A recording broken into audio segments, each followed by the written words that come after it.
You are watching the Vodka stream.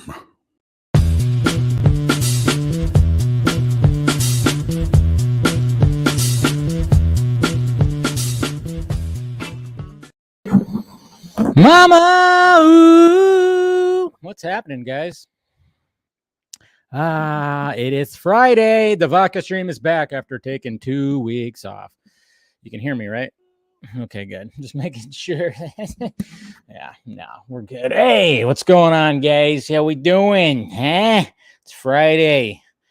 Let's have some drinks. Let's relax. Let's have some fun.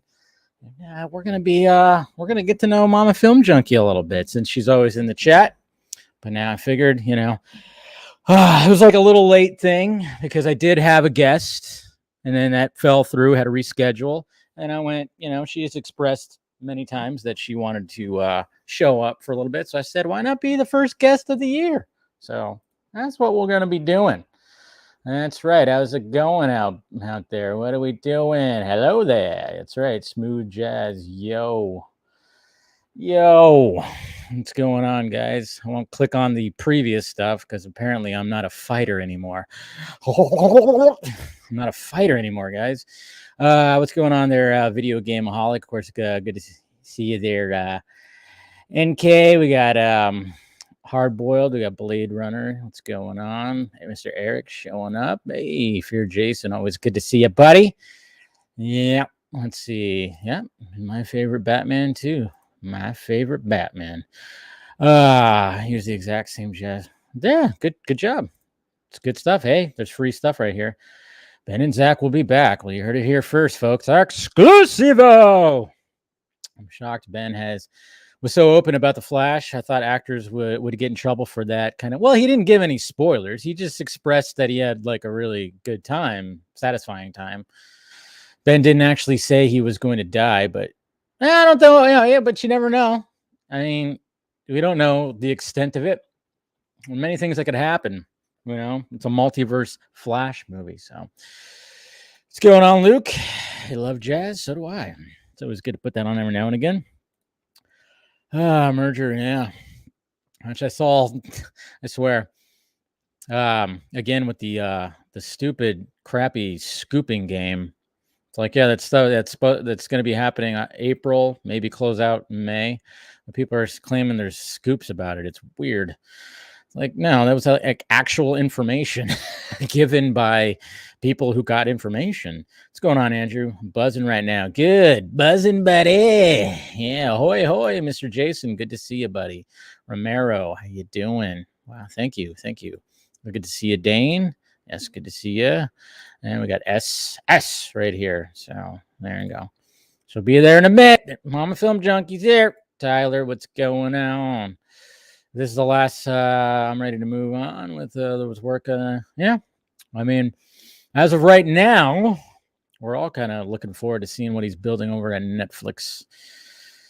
The Tender Bar is a good flick. I know. I need to watch it. Apparently, I think it's on Amazon, so I got to check it out.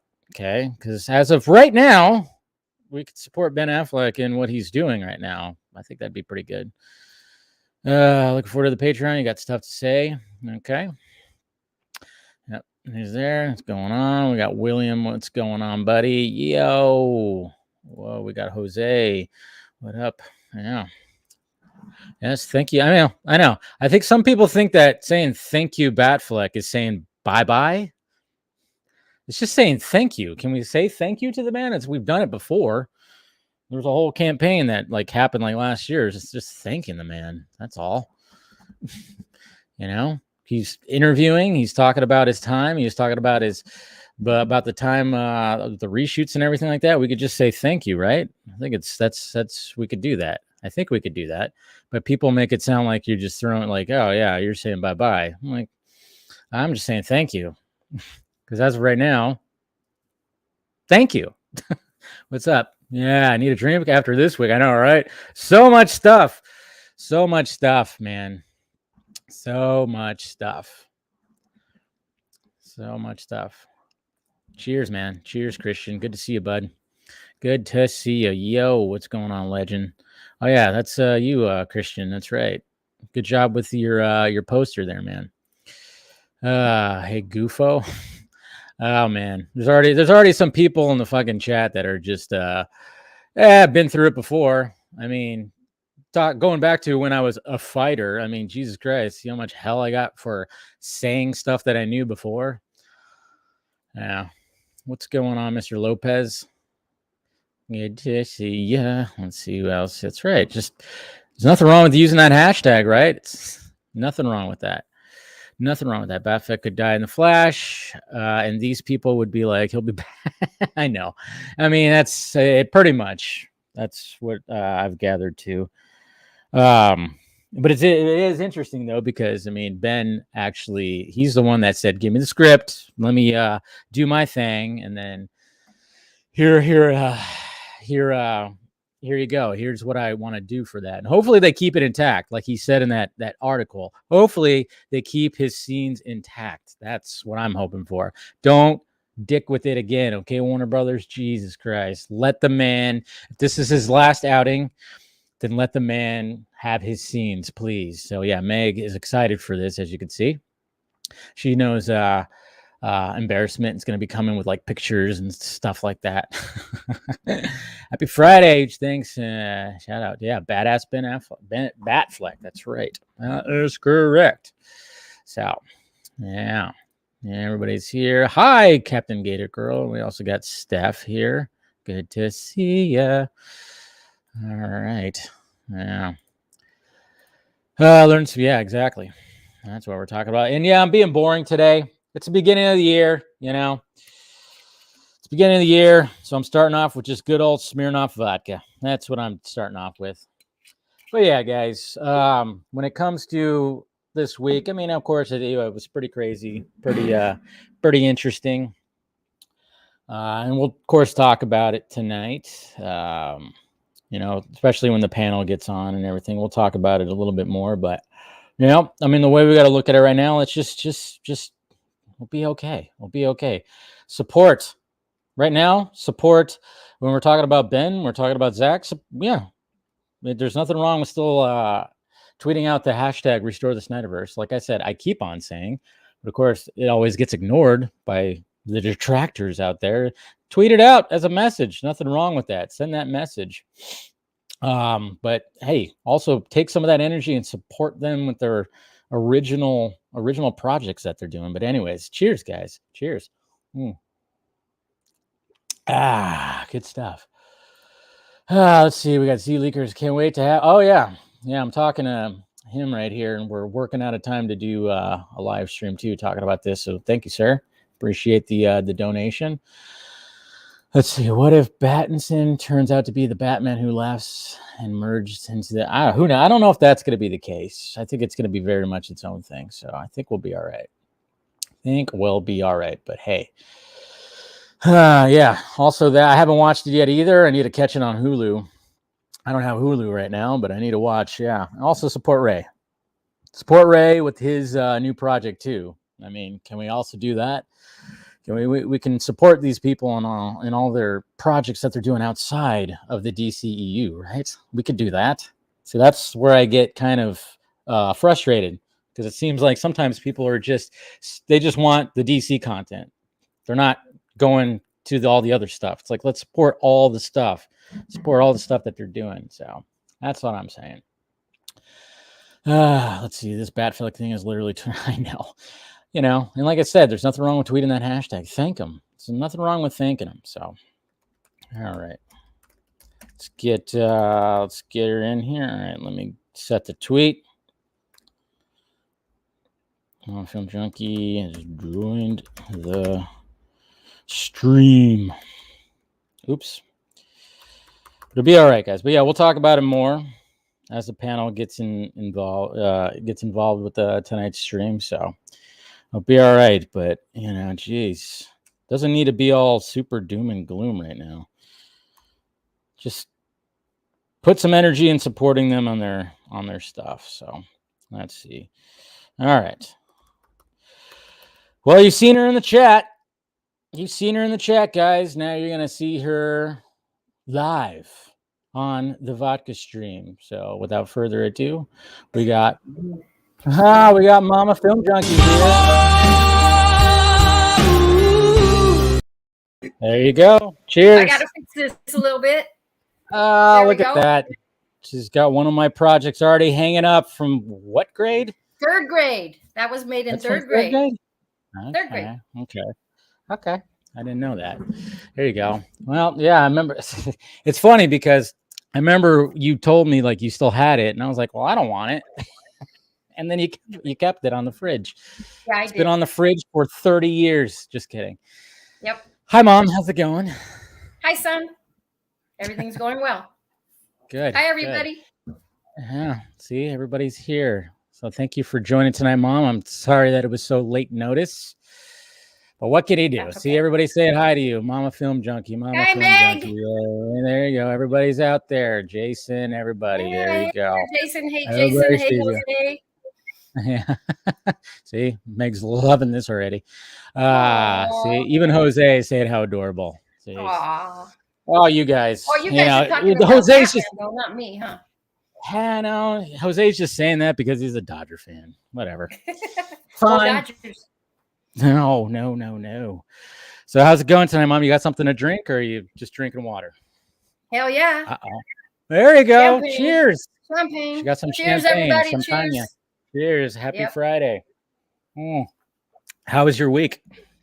My week's been good. I came back. I went to the river, had New Year's at the river. Great time. Mm-hmm. How about you? How was your week? It was pretty good. It wasn't bad. I'm trying to get back into the swing of things, but what can you do? Oh yeah. And Stephanie's here. Hi, Steph. She says, Gunnar and I say hi. Hi, Steph. Yeah. How you doing? Yeah. Cheers. Yeah. Yes, cheers. Everybody. Go Giants. That's right. Thank you, Javier, for saying that. Go Dodgers. What kind of champagne? You got the almond champagne? This is the almond champagne. Where's the bottle? Yeah, I figured. Yeah. Where's the? Oh, is Brother Film Junkee there? Yeah, Brother Film Junkie's here. Look, there he is. There he is. Hey, what's going on, brother? That's what man. That's again. Go Giants. Cheers to that. Family affair tonight. Go Giants. Go Giants. Exactly. There's some Giants fans in here, Dodgers, but there's a lot of Giants. Dodgers fans. No Dodgers. No Dodgers. Giants. Yeah, exactly. 107 and 106. There you go. Yep. Well, good to see you, Jeff. All right. So we're talking about the week. Obviously, we had a good Christmas. I'm glad you had a good New Year's. You were there for the whole weekend, right? Yes. Yeah, that's right. When did you get back? We brought in the New Year. Mm-hmm. And then you know how people sometimes dress up for New Year's. They wear bow ties and all that stuff. Oh, is that like that? Is that a New Year's? There we go. We're already going to the pictures, guys. So when was that? Isn't he cute? How old? That was 2? Yeah, you were almost. Yeah, we're 2. This was a Christmas, and you were wearing a green felt suit. Anyway. She's got a pile of these, by the way, just letting you know. I know. Well, I knew this was going to be the case tonight. It's fine. It's totally fine. I was like, you know what? Let's ring in the new year. It's embarrassing. That's what you get for such short notice. Yeah, exactly. So, Just a few. What else you got? Okay, that's fine. No, go ahead. Keep going. Keep them coming. How about you with Ken Griffey Jr.?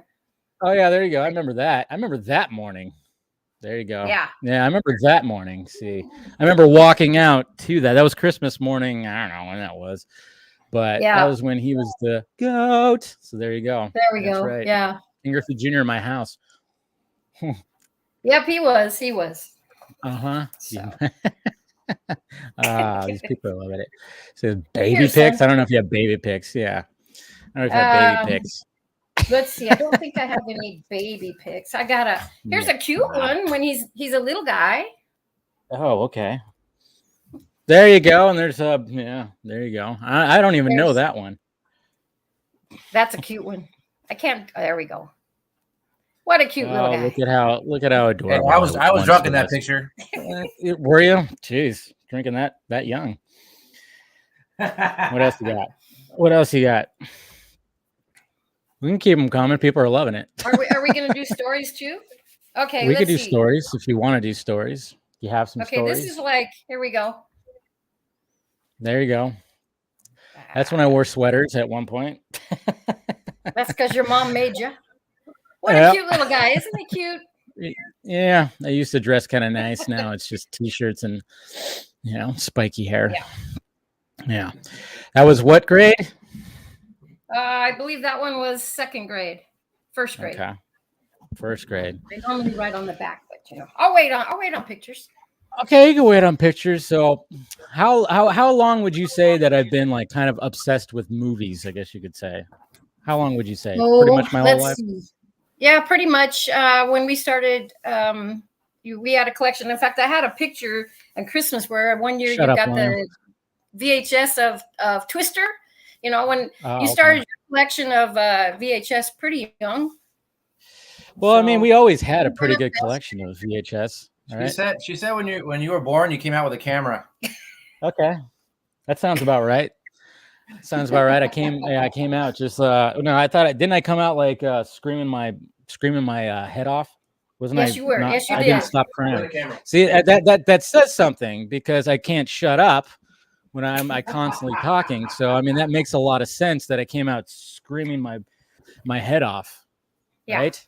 But that's a good thing, right? When you come out screaming like crazy, right? Yes, good. It was a really good thing because your brother didn't. So it was really nice having one that did. There you go. And then I haven't shut up since. But you would say like I've probably, been, obsessed with movies probably for a while, playing Ghostbusters, all that stuff. Well, how many times did I dress up as a Ghostbuster? Yeah, you were obsessed with Ghostbusters since you were 2 or 3. Okay. We had 2 birthday parties where we had Ghostbuster birthdays. You had 2? 1. Okay, yes, 1. We had 1, and then the next year I was going to do a theme, and I was trying to figure out what to do, and you wanted to do Ghostbusters again. So you were definitely a Ghostbuster. You had the backpack. You had everything. A proton pack, yes. Yeah. And how many times did I dress up for Halloween? 2 or 3? I can't remember either. Yeah, I would say probably about 3 times. Yeah, and you had because I remember the proton pack with the little. Yeah, because I remember one time I think we even discussed is like you guys actually made me the suit out of like just I don't know what it was. It was like a snowsuit, and then eventually I got a real jumpsuit. Right, you had a snowsuit, and it was blue, and that's what you wore the first year because they weren't out yet. So it was blue, and you had the other stuff, and then later on, you got the real thing that was brown. Yeah. Okay. Legend wants to know who's your favorite Batman. Oh my! Careful. No, it's okay. It's fine. Let me think. Actually, I think I like Ben the best. Oh, there you go. There you go, guys. And then second. But I mean, what's your real answer? Keaton. There you go. Well, I mean, they're both going to be in the same movie at the end of this year, so that's going to be interesting. Now, ask me who my favorite Superman is. Okay. Oh, geez. I wonder. Yes. Mom, who's your favorite Superman? Oh, man, that's a hard one. I think Henry.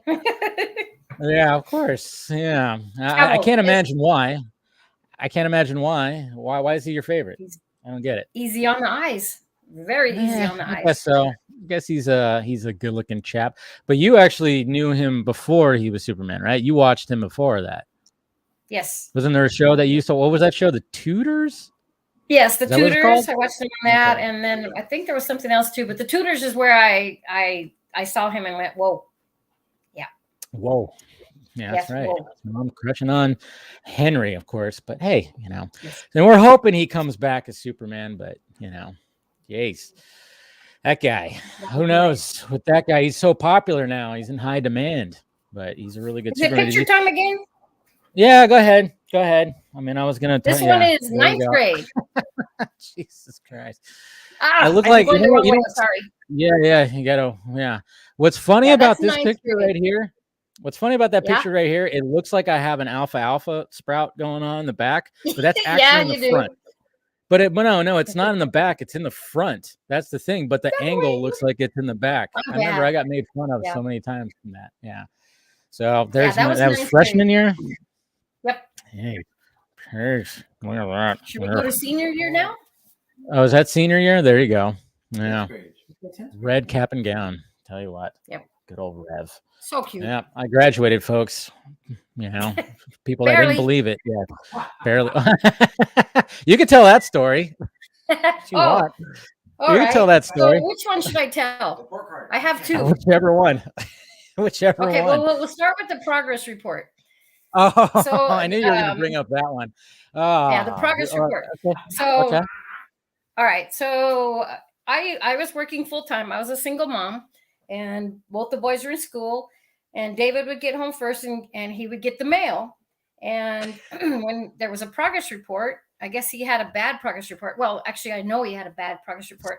So he took it out and he threw it in the dumpster. And the trash came, and they swept everything away. And I came home the next day, and he didn't do what he was supposed to do, which was to bring the trash can in, because maybe if he would have done that, he wouldn't have got caught. But apparently, when the trash picked up the dumpster and dumped it, the progress report fell out, and it fell on the ground. Act of God. One thing. An act of God. Yes. That was seriously an act of God. Yes. And he got busted. Yeah. Yeah. So basically, I tried to get the progress report out, threw it away, and it was like an act of God, where literally when you grab the trash can and put it in there, I guess it was karma. And then it fell out, and sure enough, I was laying on the couch. I think I was trying to take a nap at the time, and I was woken up by being half asleep by an angry mom who found my progress report. So there you go, kids. Just let it happen. If you get a progress report, just let it happen. You never know what's gonna happen. And I have one more story, and this one where he was really productive, and it could have been a good thing, but this was regarding report cards, and he can tell the rest of the story. But I came home from work, and this is when we had the old floppy disks that you put into the computer. Back in our day, kids. Yeah. And I came home, and I was going to put one of mine in to work on something, and there was already a floppy disk in the computer. So I thought, well, let me see what it is. So I opened it up, and it was a template for the report card for the high school. So David, and you have friends that helped you with this one, son? No, it was all me. So basically, so he was. Go ahead, son. This is what being creative. So basically, what happened was, so you had two different progress reports that happened. You had like an end of quarter one or an end of, I forgot exactly how they worked it at my high school, but essentially you had one that was printed out, and it was like a table that showed basically where you were at right there, and you had to get it signed by your I think you had to get it signed. Yeah. This was a report card. No, it wasn't a report card. I remember this. It was a progress, but it showed all the grades, so it looked like a report card. And the thing is, though, it came on a piece of paper with like a table and everything. But when you had the actual progress report, that's when it came on that special paper where you got it in the mail and whatever the hell. So I figured out how to make the background of the school.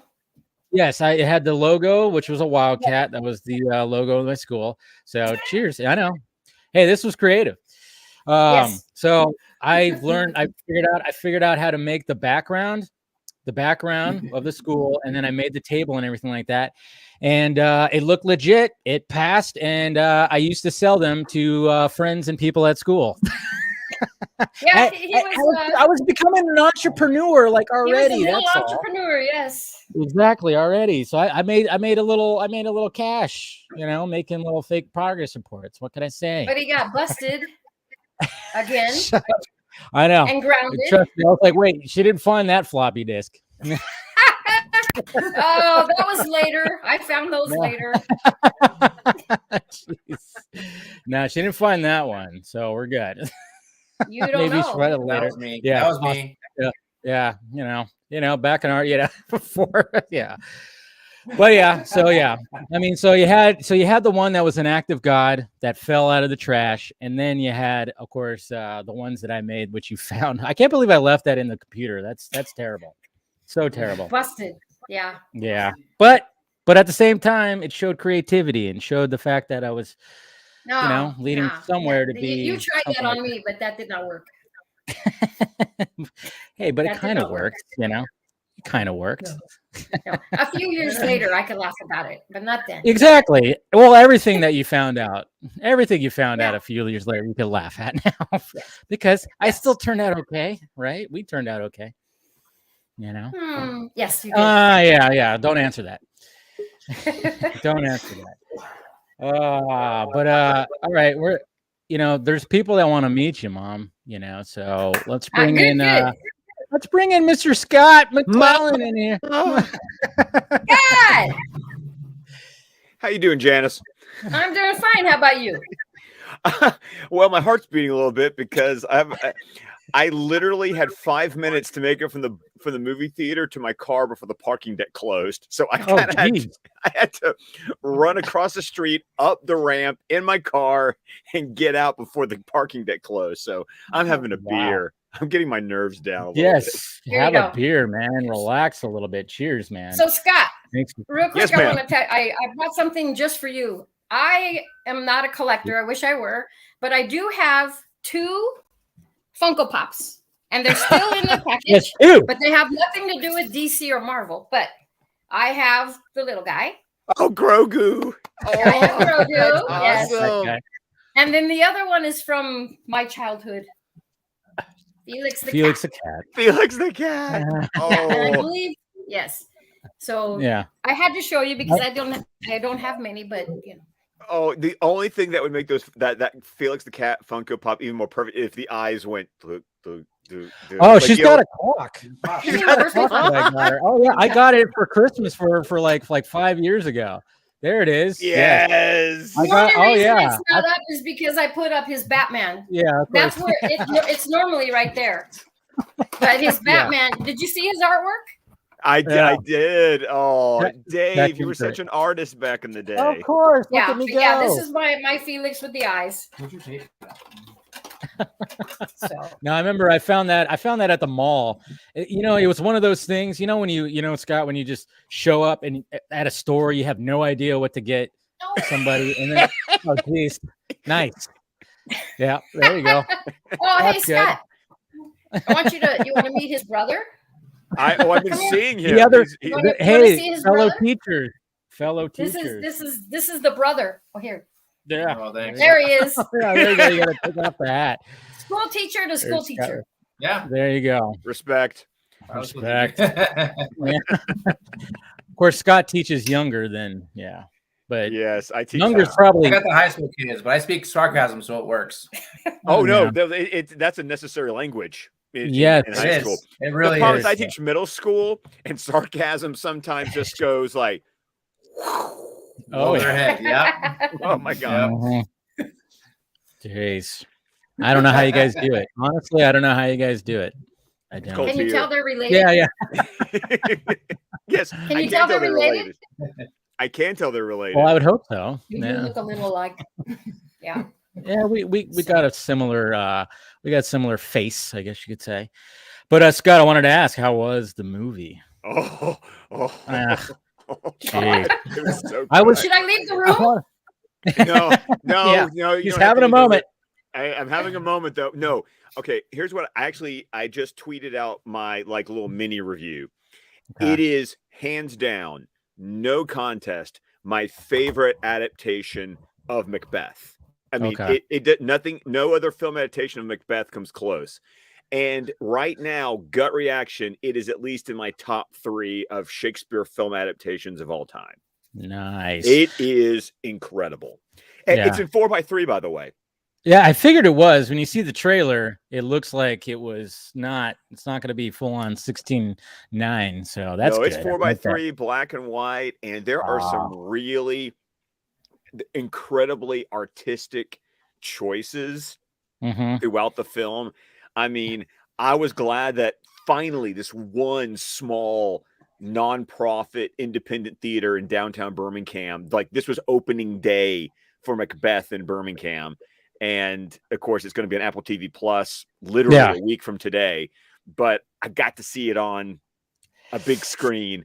Man, I was going to see it last night, but you chose clout over cinema. That's what happened. I see how it is, Dave. I see how it is. How dare you? How dare you, sir?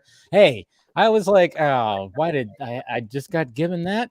information. Sweet. So I was like, I literally was like going, what do I do? Do I go? Do I make a video? What's going on? It was like one of those where I went, oh my God.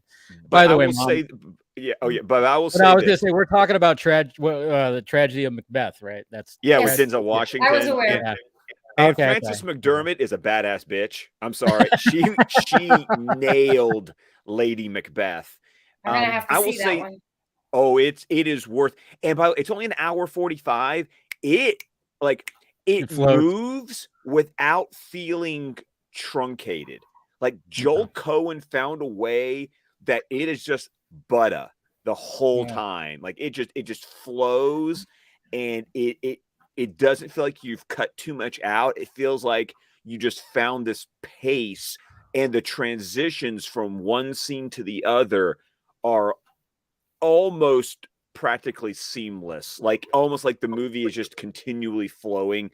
It's great. And as someone who loves Shakespeare, I adore it. And I felt like the language was very accessible.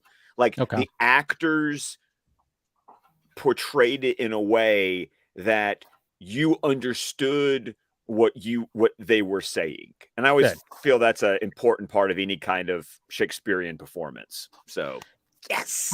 Okay, good. Because you were speaking about real quick, David. Real quick. This is you teach junior high, so I wanted to show a junior high picture of David. Oh wow! Look at that hair. Look at that hair. Look at that hair. That's right. Yep.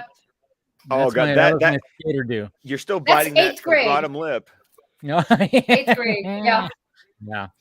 That was 8th grade. He didn't want to show his teeth yet. Yeah.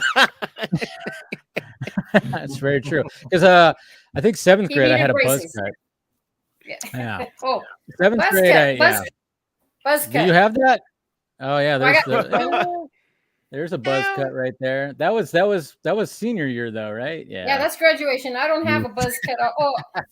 Yeah. There's 7th grade. I had a buzz cut too. Yeah. Yeah, I don't know if I don't think I have that one available. Yeah, my Army dad loved the buzz cut. That's for sure. Oh, next thing you need was a high and tight. Right. But what's funny too is like when it comes to my dad, like he always had like pretty long-ish hair for being in the Army. It always was really. He had the like the max that you can ever have. So. But I remember when I showed up, or when he showed up one time, and he was in California.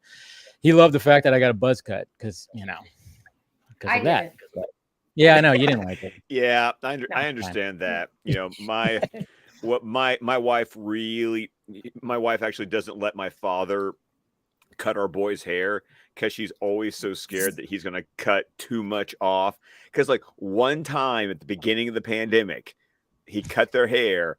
And it was just way too much for my wife, and since then she's like gun shy. Like you cut too much off. Never again.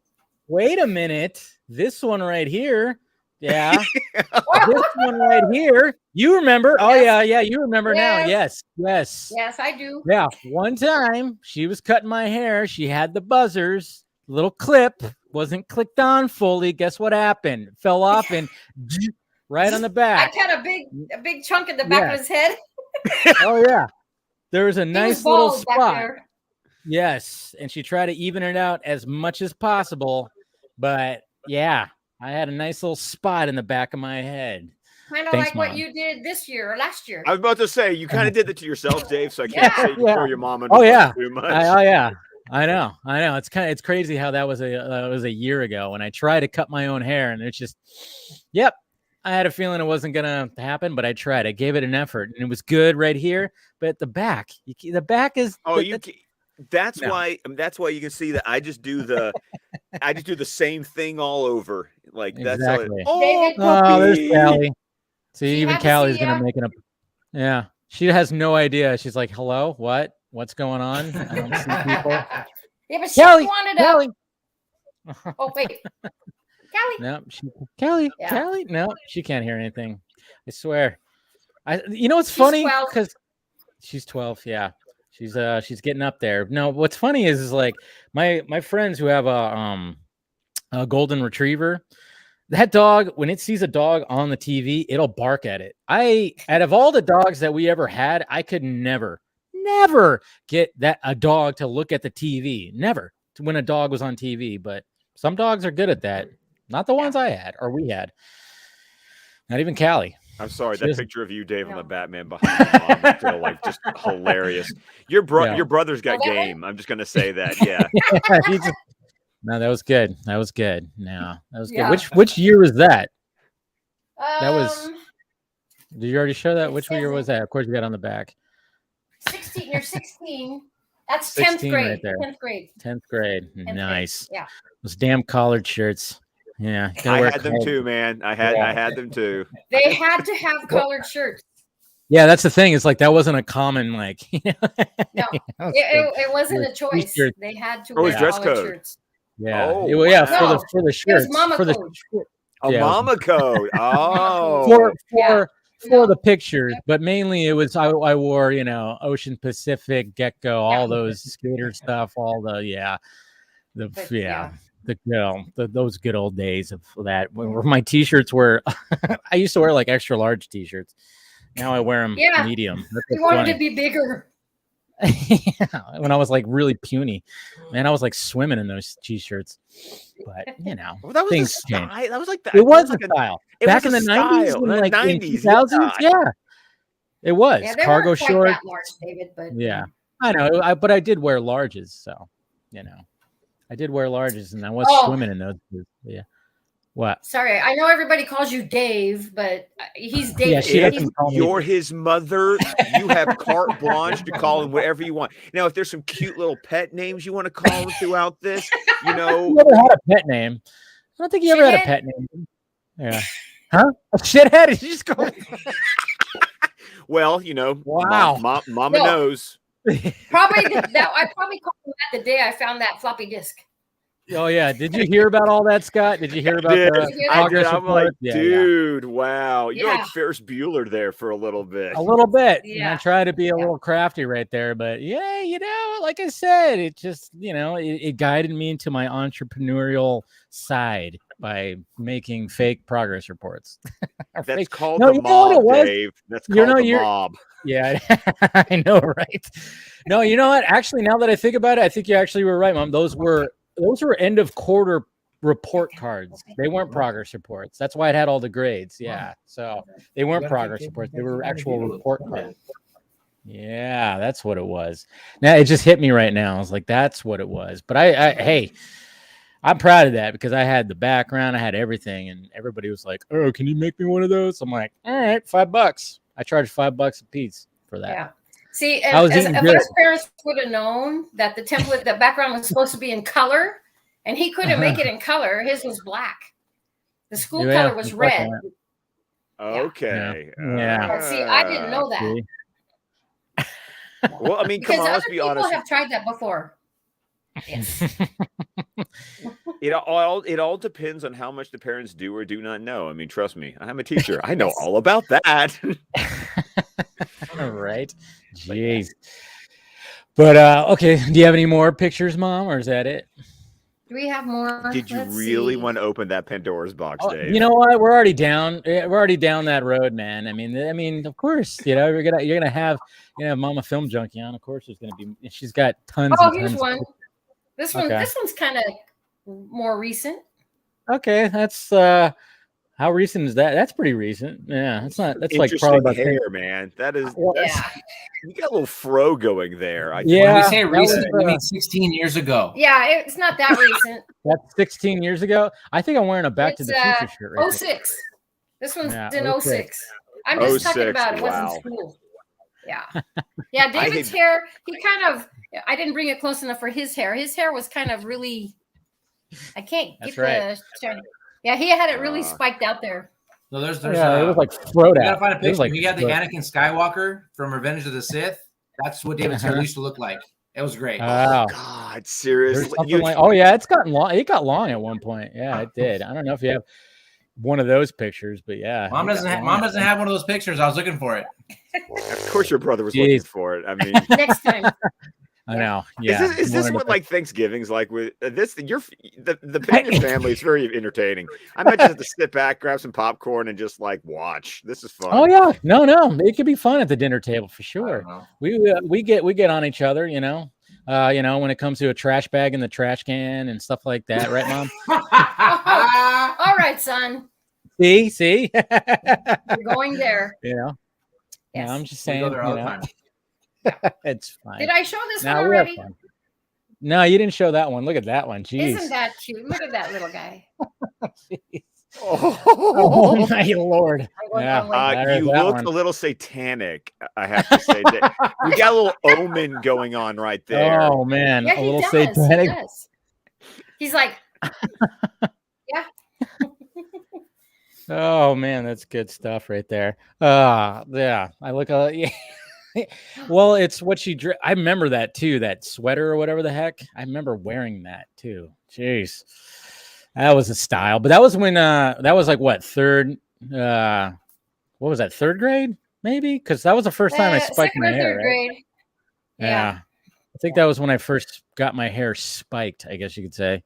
Because I remember that day. That's where spiked my hair for the first time. Now. Exactly. Well, I wanted to look like, I was I was all obsessed with Terminator 2. I wanted to look like Arnold, and he kind of had a spiky look. Yeah, he went from Ghostbusters to Batman to Terminator, back to Batman. Yeah, geez, of course. That just pulls out the there you go. Terminator, and he's got the special edition of Terminator 2 just right there. 4K Steelbook, baby, of course. Nice. Jeez. Oh yeah, thanks, Meg. Petition to replace David with Janice. There you go. I love that. Jeez, look at that. Yeah, we got Amanda here too. Of course, she's here. Hi, Amanda.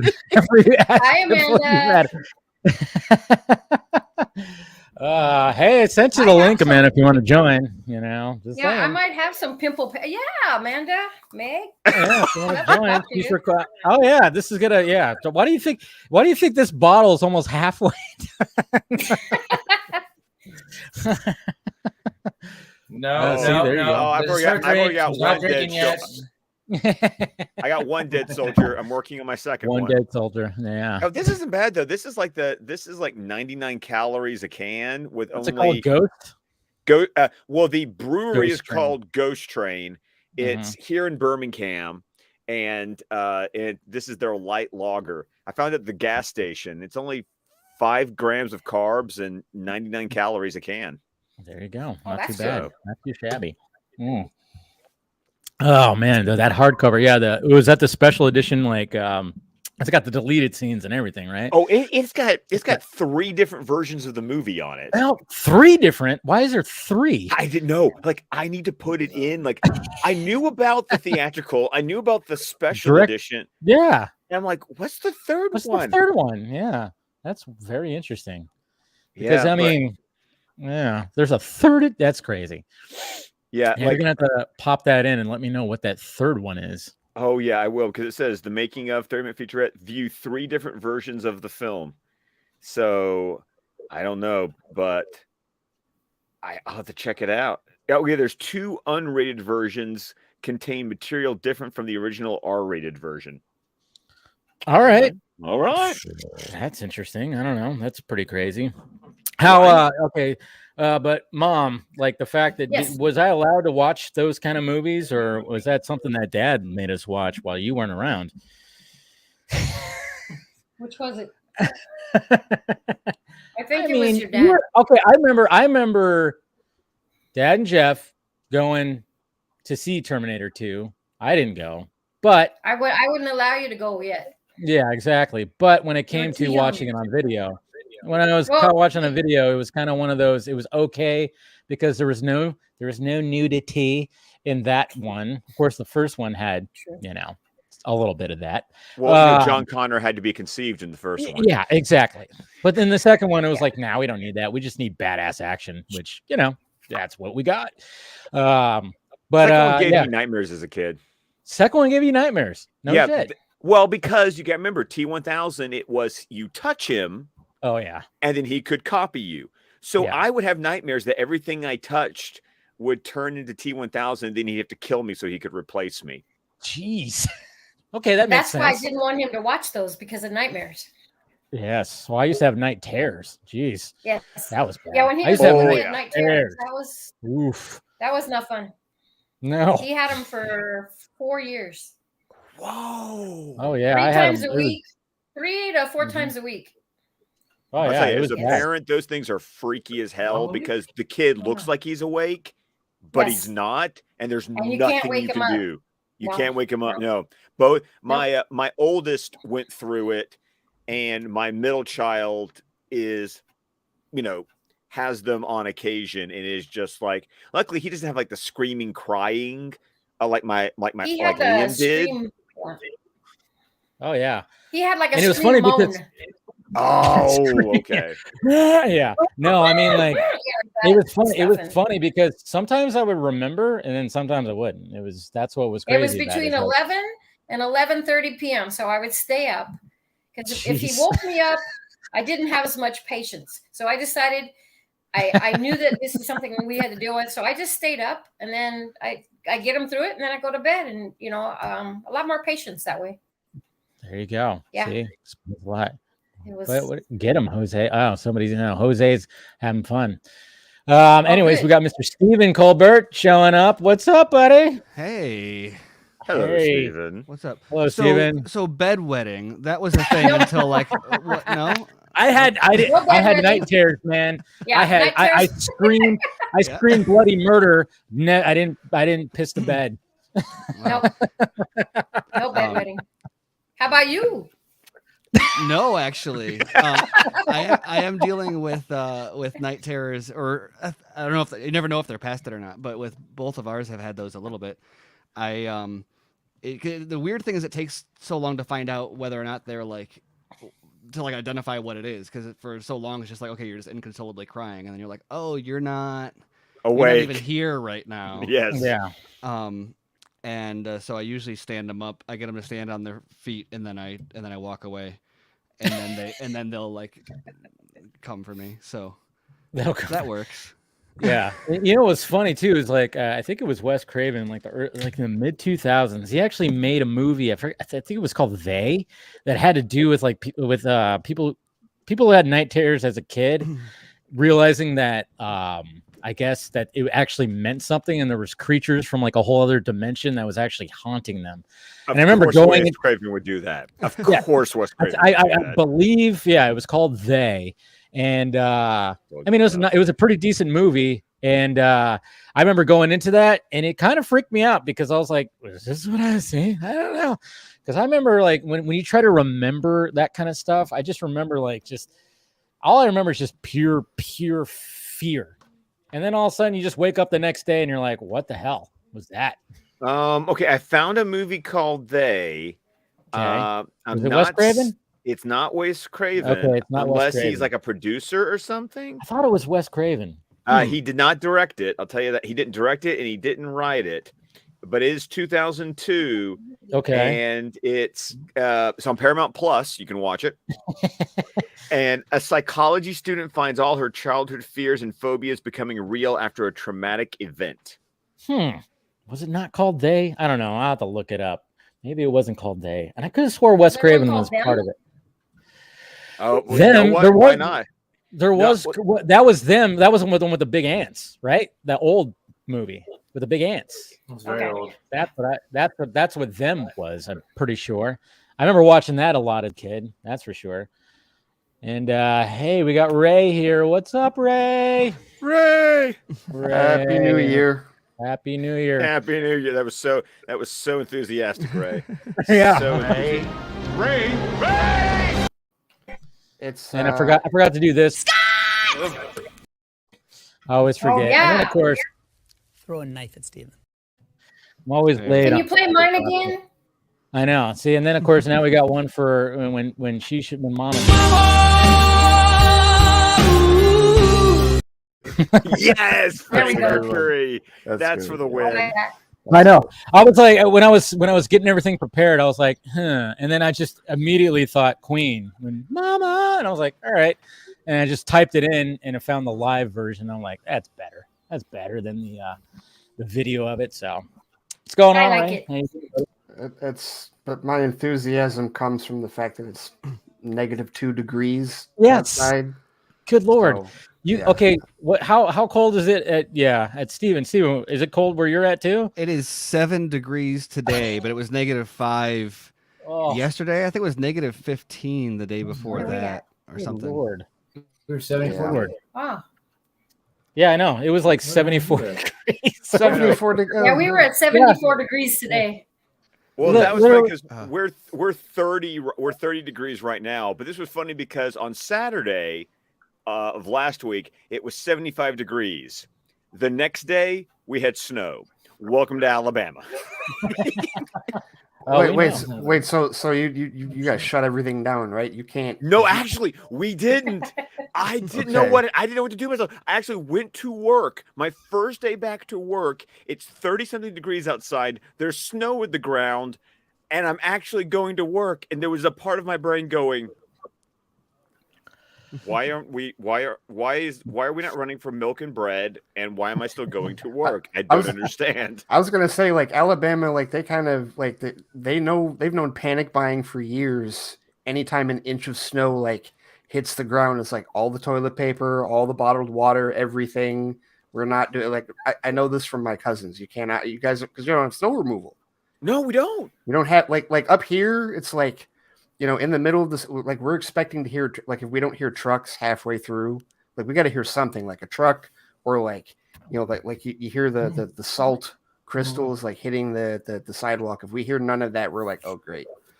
Yeah, I was trying not to interrupt, but I was about to say Dice is trolling in the comments, so we're guaranteed totally to have like your babies here in a second, and there we go. So negative 40. Where's what other number is it going to be? Right? Where is by he? the way, Is he Minnesota? Minnesota? Is he like in Minnesota or something? Or? No, he's in Canada. Canada. Canada. Oh, Hey. okay. No, you were right, Yeah. Dave. It is Brandon on Twitter found it. It does say Wes Craven presents. There it was. But that's it. He just presents. But yeah, it's the exact same. It is the They movie. It's same poster I just saw on IMDb. Okay. I knew You are redeemed, sir. You are redeemed. I'm redeemed. I was like, I knew his name was attached to that somewhere. So yeah, but interesting movie. Not too shabby. But do you want to share any more pictures, Mom? And you might as well. One left. I guess this is when you got one of your first movies. It's Twister. Wait a minute, let me get it here. One of my first movies. Can't tell. That wasn't one of my first. I was Look at going to this say, wait a short. minute. Twist. No. That's, Well, I don't know Yeah. if that was one of my first movies, but it was one of my favorite movies. That's for sure. Twister's still good. Yeah. Twister Yes. is still an entertainment. And- 1996 was a good year when it came It to was a movies. good year. Yeah, it was like Independence Day, Mission Independence Day? Impossible. Independence Day, Mission Impossible. Yes. Yeah, there were some good movies Those that are came out in really good 96. years. I think Jerry Maguire. No, Jerry Maguire. Might Nah, I think it was later. 97 or 98. 7, I think, was Yeah. Jerry Maguire. Yeah. No, that's good stuff. But no, I mean, like, yeah, I wore out those videotapes, that's for sure. And then it was funny too, because when we finally got DVDs, the first DVD that we got was The Matrix. Was Me 1999. too. Oh wow. Yes, Yeah, that's- Matrix was We- my first DVD. Yes. My dad picked up our first batch of DVDs, so we got The Matrix, but it was actually The Matrix Revisited, Mm. the yeah, behind the yeah. scenes making of documentary, because Nice. he didn't look very closely at the box. But we watched it a whole bunch because it was awesome. Like, I love behind the scenes making of documentaries, and that's part of the reason why, is because we had that instead of the actual Matrix. And I also had the making of Star Wars instead of the actual Star Wars. Can you still hear me? My camera keeps. Yeah, we can hear you. Your Yeah. camera went out, but your voice is still there. There you go. You're good. So the worst of both worlds.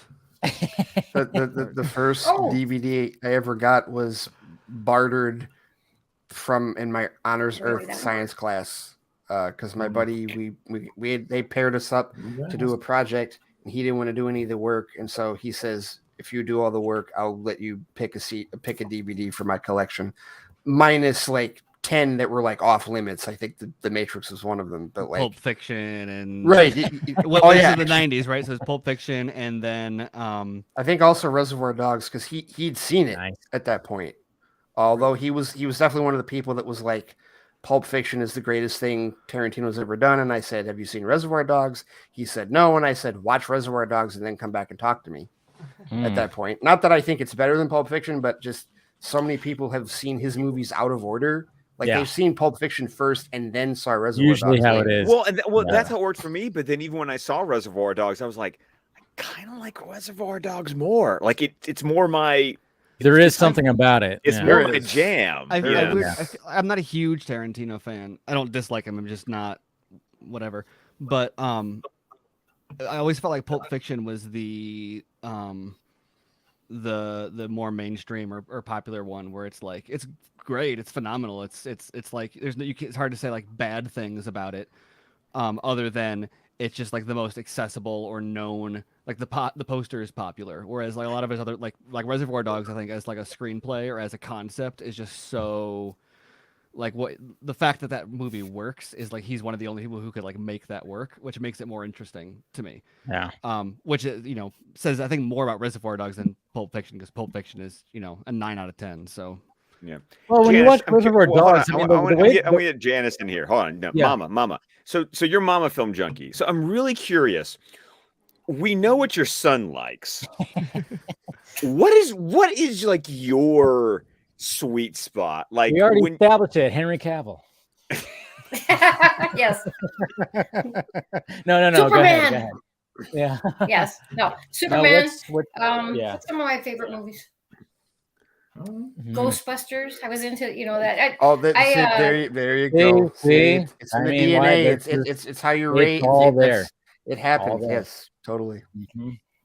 I kind of just got into what they got into, the boys, and I watched we go to the Terminator and Superman and Batman and but how many times did I have to watch Grease as a kid? Well, your mom's got true that. Your mom's got taste. But that's that all was I've got on to the say. VCR. I mean, playing over and over again. And I'm trying to think of what movie.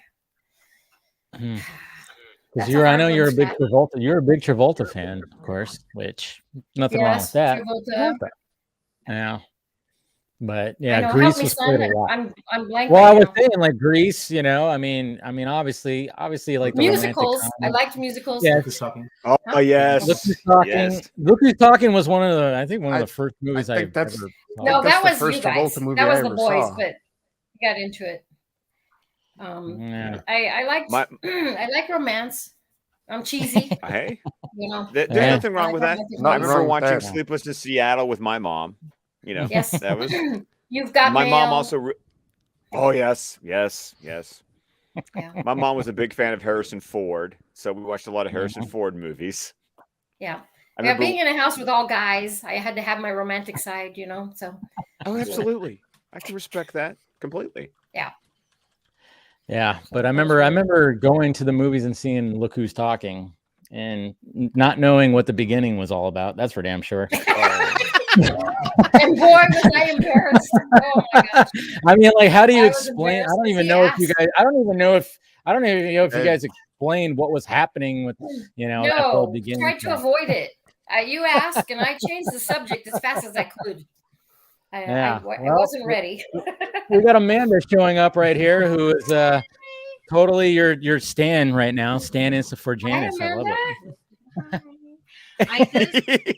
I wore a blazer because I'm meeting Mom. So, but now that I've met you, I'm going to take the blazer off. All right. When I heard you were going to be on the stream tonight, I made a noise that sounded something like, ah! And then I was hoping you were going to be on. And then I asked, my first question to Dave was, is she with you? Like with you in the same spot? Or, and he's like, no, she's at home. And I wanted to, but he told me no. Oh, of course. Put me on blast right there. Put me on blast. Sorry. Already heard about the illegal business activity, the chronic bedwetting problem, the can't shave your own head. By the way, her messing your hair cut up was just a foreshadowing of you messing your hair cut up. Pretty much. It's in your genetics. Hey, we know where you got it now. Yes. Dave, I feel like the train from Inception just ran you over. Yeah, a little bit, right? Yeah, just darting right through, like, you know, the intersection. Sorry. Yeah. No, No, really, but really, it's like I feel like I know we've said this a lot before, but the vodka stream always feels like the neighborhood hangout bar, like Cheers, right? And I feel like really Cheers, the vodka stream bar would be called Janice's because it wouldn't exist without you. Like Dave wouldn't be who Dave is, literally wouldn't exist. I gotta be there without you. I gotta support my boy. Mm-hmm. Yeah. Okay, so then that makes so that makes so that makes Dave Sam. Like who is a bit so oh you're trying to make it like Cheers. No, now he's doing so Dave is Sam. So who's Scott, Diane? You know what? Oh, hey, wait. Diane and Fraser. There we go. Okay, fine. Because we're a couple. Cop out. I see. What does that make me, Ray? I'm kind of curious. I was Norm? gonna, no, he's not Norm. No, I don't know if he's Norm. I was no. Say, who's the mailman guy? I was going to say Cliff. I was going to say Cliff. Cliff? Oh, okay. I think Cliff. Yeah. Woody.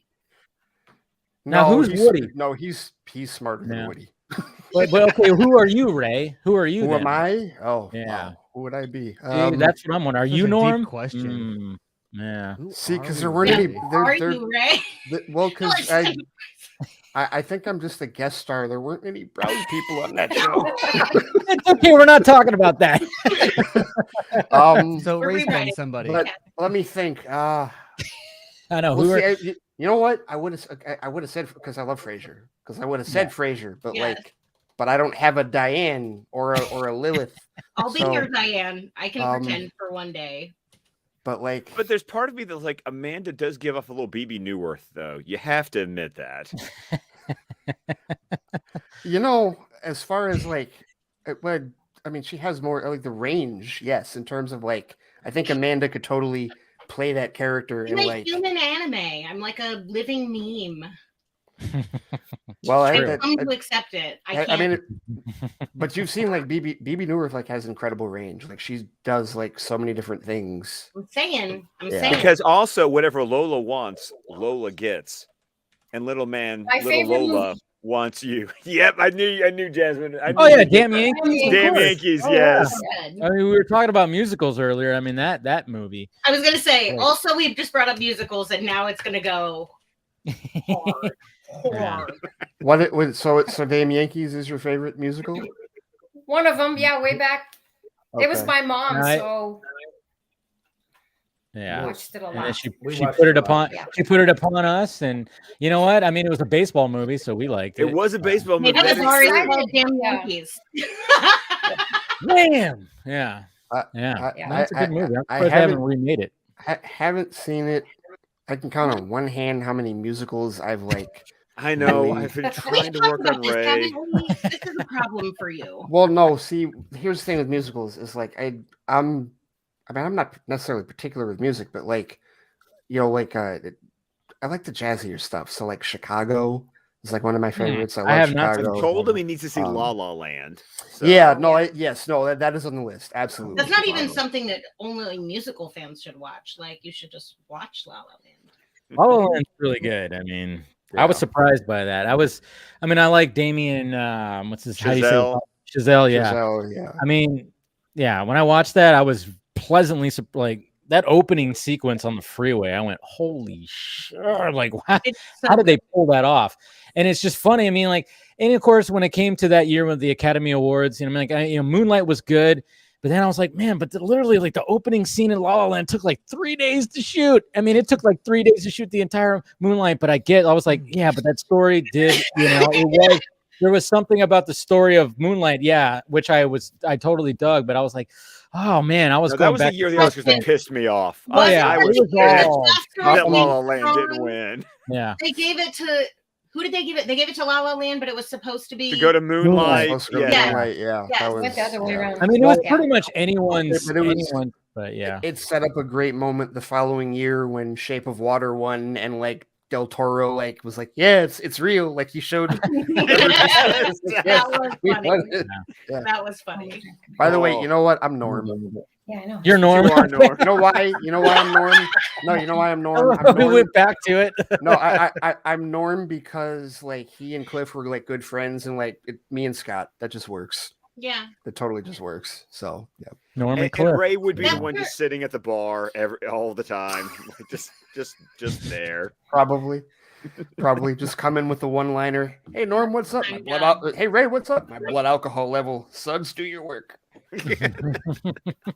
Sounds about right. My mom loves that show. My mom absolutely loves that show. Oh yeah, I remember watching that. It was on all the time. I never really watched. Wait, so Cheers was okay, but the opening sequence of Look who's talking. Look who's talking was a sperm. Yes. I'm such a I watch babies come out of vaginas, so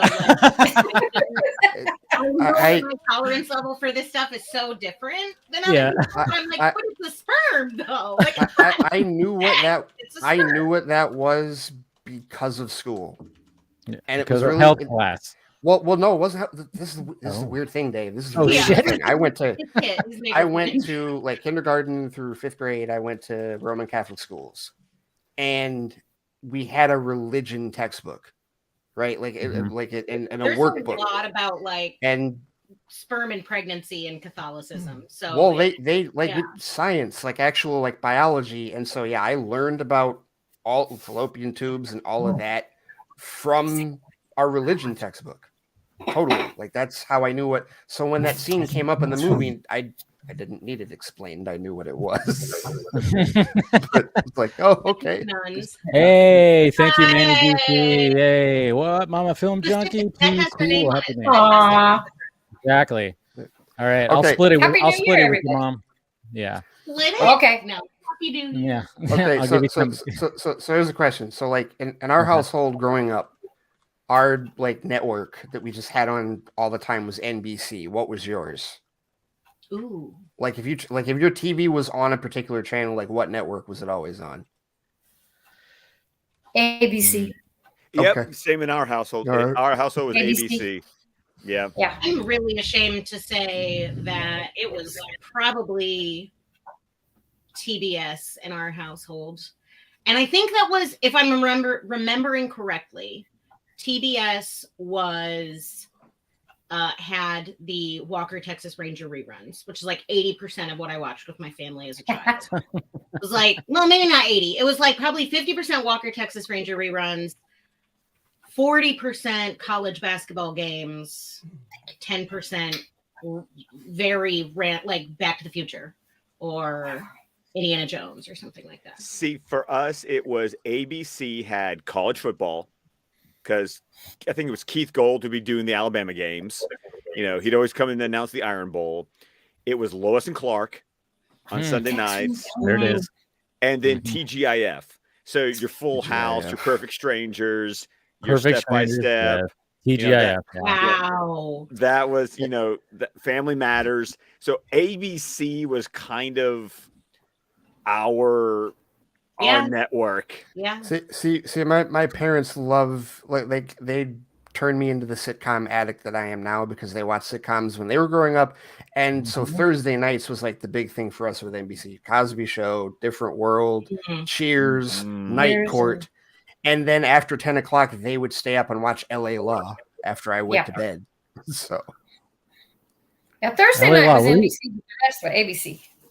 Yes, that is very true. See, that was kind of like back in the day where like it's off camera because he didn't grow up with a TV in his house. So I mean, and David had a TV. Your brother said bye. Oh, bye. Bye, brother. Bye, Dave, brother. Dave, brother. Oh, you should call him that for now on, Dave. Hey, Dave, brother. Yeah, hey, Dave brother. Dave brother. Dave brother. Dave brother.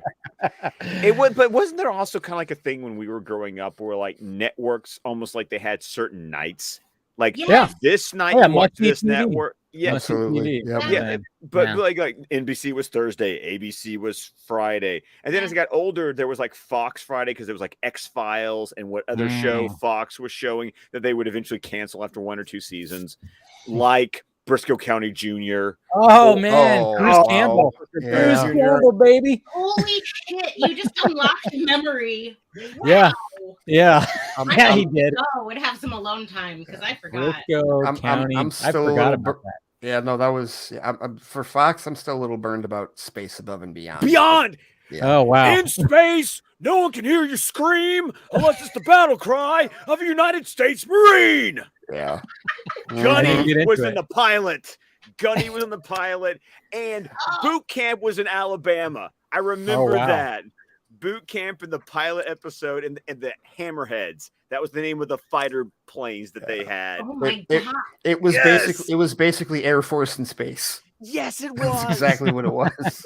Oh, I love. And there was the in vitros and the human. So there was like this whole like caste system. Yeah. Because the in vitros had their belly buttons basically in the back of their necks. Is this like a sitcom version of Battlestar Galactica? No, this wasn't a sitcom. This was not a sitcom. This was not a sitcom. This was not a.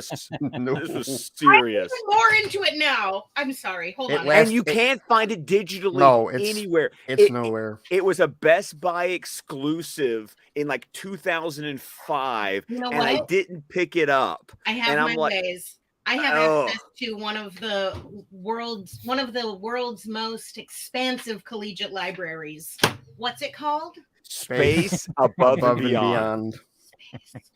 I think so. What was it? 99. I never watched it right now. By the way, it was like I'm not gonna lie. I never watched it. It was late 90s. It was good. It lasted one season. Dave, it one season might have even been less episodes than Firefly. Maybe. Oh wow. I'm going to look this up because like before that was like visitor back where they're supposed to belong. They want to say hi. See, say hi, Momma Film Junkee. Hi, Momma Film Junkee. Hi. Who are you? I am cute. Are you supposed to be sleeping? I am supposed to be on the couch. I'll be back. Okay, Ray. Space Above and Beyond, 1995 to 1996. It lasted 23 episodes. Oh, look at them! Did you see who composed the theme? Hold on, let me see. Somebody good. Music. It is somebody good.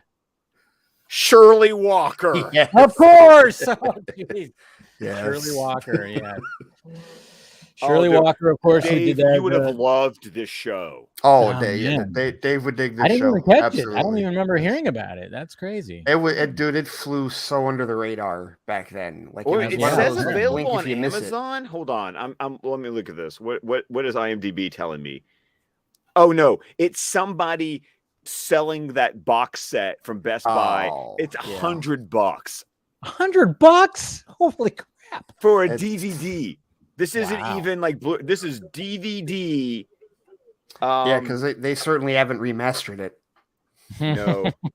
There's another edition that apparently you can get it that includes the pilot episode because the pilot episode was a movie. It was a pilot movie, and they're selling it for $39.9. Oh, and that's Region 2. Why does this come on? At least put this like on iTunes or something so I can I mean, at least Amazon or iTunes, I got Mantis with Carl Lumley. I have a question for Momma Film Junkee. Uh-oh. Well, first off, thank you, Danny, for the super chat. He said, Momma Film Junkee, holy cow. Your son is doing God's work. Dave, you are officially the coolest. There you go. I was just replying to him. Oh, okay. I was just replying to Danny. Well, thank you, Danny. Go ahead, Amanda. Yes. Well, so my question is, we're talking about these series, right? Sorry, I ran away and then jumped back in. What like full every director's cut, limited edition, commentary, like the full shebang, movie or TV show would you like to get as a gift, Dave? What? How for me? Take notes. Oh, take notes. I was like, what? Oh, come on, Mom. You know which series, Come on. You don't already have. Like, if you're a Friends fan, and you have all the Friends ones, then like, next. What's on the list? Well, Friends was definitely one. Yeah. I got her a couple of Friends things, actually, this Christmas. For Christmas, yeah. I got her a Friends pillow. I am. So I can go back and get nostalgic, way back, way back. Please. David, you know this because you got me a Barbie doll. I really love the show That Girl. That was back in the Marlo 70s. Yes. Marlo Thomas, yeah. Yeah. Oh, yeah. How did you come to love this? Did you like is it how? I wanted to be her. I mean, she was, so independent and just, it was great. She was just one of the first ones before Mary Tyler Moore. I was gonna say, yeah. The and then word used to describe Mary Tyler Moore. Wow. Yeah. One Christmas, David got me a Barbie doll. That girl. It was so cool. Yeah. Oh man, I again, it was one of those where. Yeah, there was one of those where I just went to a collectibles show and it was, I was getting to that time. And all of a sudden I saw it and I went, can I have that? Please? Can I have that girl? Yes, I'm like, that girl. I know. And all of a sudden the music started playing. Oh, yeah, yes. That girl. So, I don't know. yeah, I don't know the rest of the that's world. right. I know that girl. Yeah. Yeah, it was just the music played. I was running around with the balloons and stuff like that. I had my hair down, flared out. Did watching that girl when you were growing up make you want to be an independent girl? Oh yeah, totally. I mean, geez. Well, and that girl was an ABC sitcom. Yeah, yes. There he is. Yes. So ABC sitcom, yeah. No, I don't know how many reruns I've seen of that show too. I think he knows all of them. So if we're going way back, yes. If we're going way back, not shit. What's I'm Bewitched. Oh, yes. Okay. All right. I like both Bewitched and I Dream. Yes. I like them you know both. What? I don't want to click. Right. It feels like when you say one, you have to say the other. Yes. Hogan's Heroes. Yes, I bought my dad every season of Hogan's Heroes. I know nothing. I see nothing. I hear nothing. Oh. So what channel I watch now most of the time on TV is Antenna TV. So. My dad's the same way. He. You guys are speaking my language now. Classic sitcoms. My goodness. Here we go. Yeah, I know. Here this is right up Ray's alley right here. Oh, well, because Amanda already said Mary Tyler Moore, which is like one of my favorite sitcoms of all time. I love that show one of the so best much. that's ever been made. True. Oh, I don't think people just say that because it's like, oh, female lead sitcom. I think it was genuinely excellent. Because it's a show that was made in the 70s and you watch it today and it still holds up. Yeah. Which is crazy to say for a show like that. My favorite character, and God bless her and rest her soul, is Sue Ann Niven, Betty White. Oh, She's amazing in that. I posted, that was what I posted that day. I said she will always be Sue Ann Niven's a happy homemaker to me, because that is my favorite. I know everybody loves her as Rose, but that's Sue Ann. Because that's where I remember seeing her.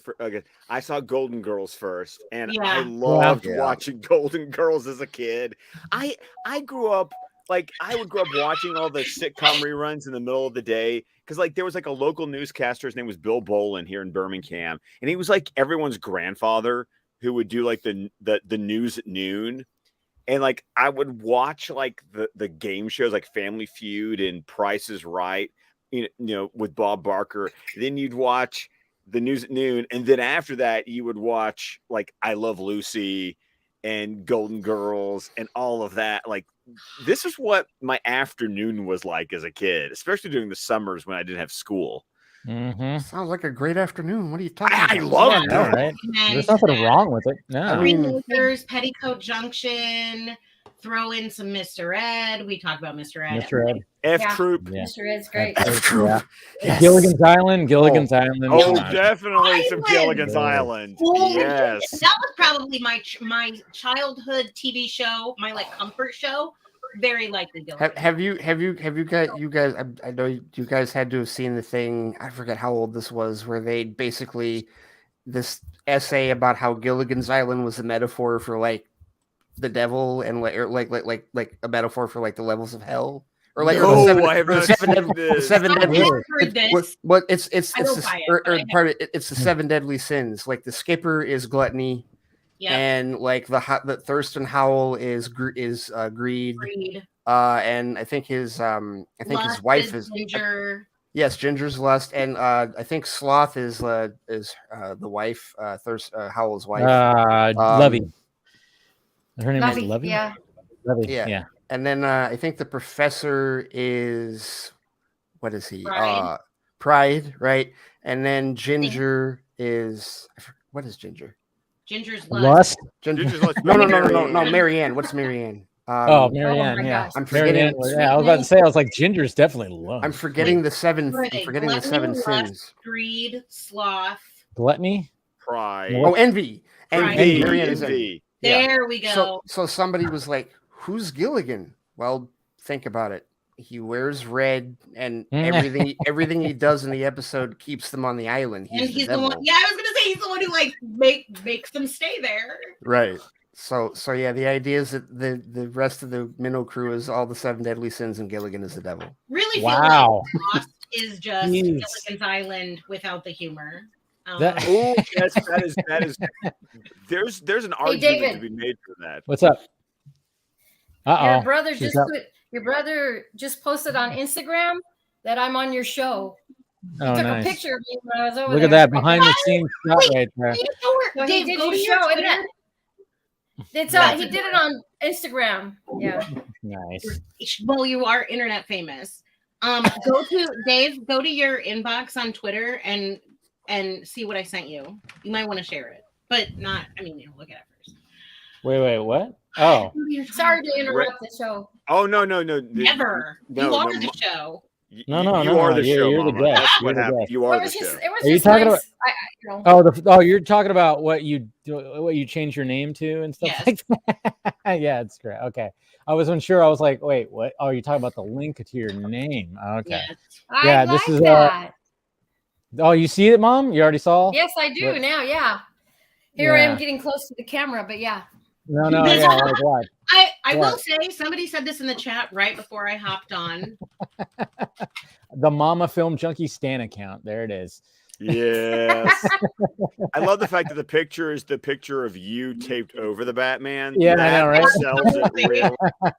And then you got to profile so you could get the little Batman in there. I'll take it off so you can see David's Batman, but that's what his brother did. I think it's hilarious. There's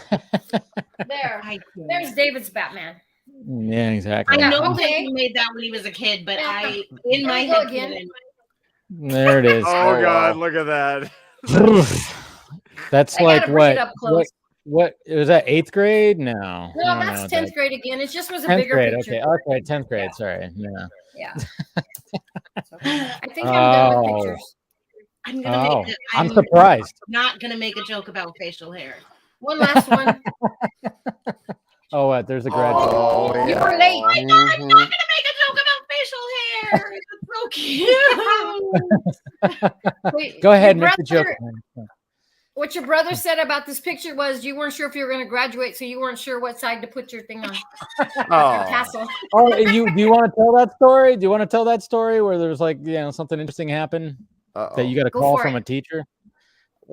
I don't remember it really. I just remember that apparently, like, I slacked off big time in chemistry, and I didn't care because I thought I had enough credits, so I like didn't do anything in that class. And apparently, like, there was like one last project, and I was like, all right, it was a group project, and I decided, okay, yeah, well, let's get it done, and blah blah blah. And I passed. Apparently, my teacher didn't. I don't know. He was kind of weird. By the non-existent hair on your chinny the teacher was weird. Blame it on the teacher. That's what they No. He was weird. He was. He just imagine a Peter Griffin looking dude who didn't act like Peter Griffin. He was just a weird dude. And then, but he called you and he said, I might have to fail him. And then all of a sudden he said, oh, wait, he did complete this project. And then he gave me a C, which was weird. That's just weird. I remember like you telling me that. And yeah, you were not happy about it, but I was okay. Yeah, it was a group project and you guys aced it, or else you would have gotten a D. See, she knows how math works. Yeah. I but I got a C. He gave me premature gray hair in high school. I gotta say. Yeah. It's my job. It's my job. In high school, whatever. I don't get it. Wasn't a good student. And the funny thing is, I learned more later. Yeah, she learned more later. No, the class that David. Yeah. Of course. Yes. Who doesn't? Really, does this shock any of us? Let's be honest. Does this I know, shock right? any of us? It's just shocking. Yeah. No, Literally. it's not shocking any of us.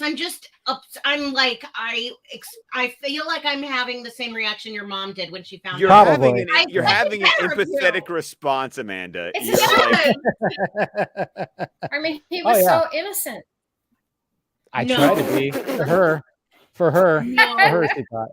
Yeah. I don't think. Oh, hey, David, tell him about the night that you came home from your friend's house, and I brought him home tacos. He loved these little tiny tacos from this one place, and he'd like to eat like Taco Tia. Yeah, 6 or 8 or 10 of them, and I brought him home. And he didn't want any. He didn't have any appetite. And I was like, oh, are you sick? I said, maybe you should go to bed. And then a little bit later, I got a phone call from him. I ended up eating those tacos because you forced yourself because you didn't eat them all. No. But anyway, then when he was in bed, because I was worried about him, I got a phone call from a parent. And apparently, the next day. How many were there of you, David? You and how many? Just 2 of you or 3? No, there was like 4 friends. Yeah, they got into somebody's liquor cabinet, and he was drunk. Yep. Drunk. I heard this is the Vanessa got drunk Honestly, episode of not Cosby as Show. bad as I was expecting it would be. Okay, I remember that episode. Maybe worse. Okay, good. Now, David. No. Okay, so do you remember? Do you remember me with the pan and the spoon? No. I was so upset that he was drunk. I went in his room and beat a pan with a spoon. I don't even remember that. Oh boy. Iconic. And then the next morning, the next morning I got him up extra early and he was hungover, and I said, "You get your ass to school. You're going." Okay, you know what this also reminds me of? Does anybody remember the show Life Goes On? Yes. We used to watch that all the time. Corky and all them. Yeah. I remember Patty LaPone was the mom, and I remember the episode when one of the kids got drunk, and she's there with the blender making like the hangover wake up juice that one morning, and but with the like just the most noise. I'm picking up things to make them noisy and things noisy. No, mine was a pan and a metal spoon. Yeah. Oh, yes. A metal spoon. Oh, so the extra clang. Yeah, it was. The teacher who used to wake up kids who fell asleep in his class by having someone go down to the band room and retrieve a pair of cymbals, and then right before the bell rang. Wow! If I would have had cymbals, I would have used them. Definitely. Oh, you're lucky remember that, David? Pan and not you. I don't remember that the pan. No, I don't remember that part. You were that drunk. Yeah, I was exactly. I was so angry. Oh, it was funny because I remember one part of it was I remember when she got home with the tacos. The fact that it was a school night, I'm still processing. Yes. What the fuck? School night, yeah, it was a school. It was well, I mean, it was like one of my friends. His parents were out of town, and the idiot instead of like. Washing out the cups that we used, he just put them in the dishwasher and left them there. So of course, No. Because I remember my 22nd birthday, because I didn't get to have a 21st birthday because my 21st birthday was on a Sunday at the end of spring break where school started back the Monday after. I got to have no 21st. Yuck. Trust me. Oh, yeah, it sucked big time. But my 22nd birthday, I remember my parents went out of town. And I went to college only 30 minutes from my parents. So I remember my parents were out of town for the entire week. I invited everyone to my parents' house on my 22nd birthday. We all got sloshed. I think I've told you guys the story about how a drink was named in my honor that night. Yeah. The Happy Mirthday Scott, because the girl slurred it as she was presenting it to me. And it was enshrined with that name, the Happy Birthday, Scott. However, unlike your dumbass friend Dave, I at least bothered to not only clean everything up, throw it in the garbage can. I also made sure that I took the garbage can to the road. Thank you. Yeah. Yep. So the trash could be taken away. I will never forget my friend in high school. We were in like cheer practice or something. I don't know what we were doing. We left to go out to her car to get something, and she opened her trunk, I think, or slammed her door, and I heard bottles clinking, and I was like, what the hell? And she's like, yo, check it.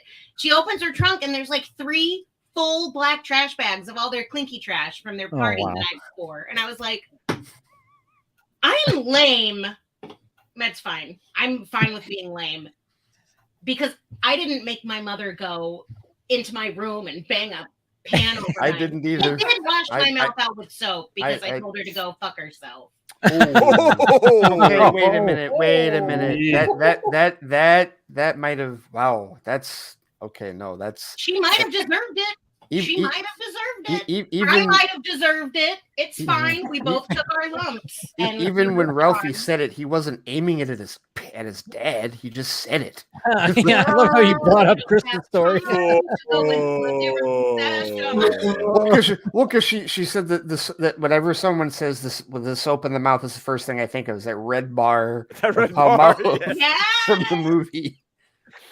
It was awful. It's awful. What's worse is that it lasts well after you've taken the bar of soap out of your mouth. Yeah. Because you can't. I never got that. Get the sun. I never did either. Yeah, because you guys were doing devious, mischievous, hidden deceit. I was trying to. At least what I was doing was legal by a year. Yeah. No, but I will say that Brother Film Junkee did get the bar of soap one time. Yeah. Oh yeah. There was one time where it was he got the bar of soap. He took a bite. Does he kiss his mother with that mouth? That's what I want. No, this was what it is exactly. It's you get the bar of soap is when you say something. It's if you say something that's mean or talking down to your parent, then you get it. David never talked down to me. He never. Well, he never talked down. I mean, this was when we were in Alabama though. 16. It was with Alabama. Yeah, it was in Alabama when this happened. He was gosh, 8th grade. I don't know how long. Probably, yeah. I just remember it wasn't you that fed it to him. It was Dad. It was Dad that fed, and I remember seeing the clean teeth chunk that was out of the bar of soap that was sitting right there. I saw it. I walked into the bathroom after it happened, and I was like, oh, look at that. There was a nice little chunk that was right out of the bar of soap, and I'm like, I ain't ever gonna say anything. I took notes. I was like, when you want to disobey, just try to hide it. Do not drop any S bomb, nothing, or talk down or nothing. Birth has a lot to do with that. I was the baby. Yes. Well, I watched 2 siblings. My older 2 sisters. My brother was pretty cool. I watched all the stuff that they did, all the trouble they got in, and I was like the perfect daughter. I really wasn't, but I came off that way compared to them. Hey, I kind of took after you. Get you, Momma Film Junkee.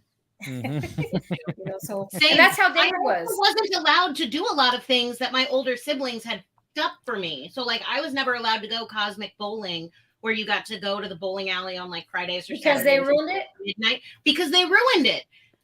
Ruined it by going to do cosmic bowling themselves. My sister is 7 years older than me, and my brother's 4 years older than me. So they went to cosmic bowling, and then when they were supposed to get up and do chores the next day or whatever they were supposed to do, they didn't, and they were to my parents about it.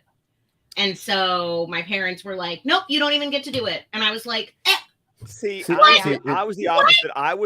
I was that firstborn that I did everything I was supposed to do. I had no curfew because my parents just knew that wherever I was going to be responsible. Smart choices. I was making smart choices. My sister had who's 3 years younger than me was a brat during middle school, had curfews. I mean, the best part was that my car, my parking spot was the basement immediately under my parents' bedroom. So no matter when I got home, my parents, they knew. No, but I could get home whenever I wanted, but they also knew when I got home, but I had no rules. Like I could go, like I would be like, remember this is the day before cell phones. So like I would call and say, hey, I'm running a little late. Okay, honey, just let us know, just get home whenever you can. See, I was the oldest. I'm the oldest as well, but like when you're raised by a 6'2", 250-pound at the time Detroit police officer. I was about to say, your dad's a cop. Your dad was a cop. And a mother who at the time was a bank security guard, now teacher. There was no need for, like, the soap was never. Were you raised by the Winslows? What? I mean, like listen, like when I watch like those sitcoms, like I'm about to say that's like there's close. One of my old buddies always calls my dad Murtaugh because he was a sergeant before he retired. Oh, yeah. But when I watch Family Matters, there's a little. My dad has a little Carl Winslow.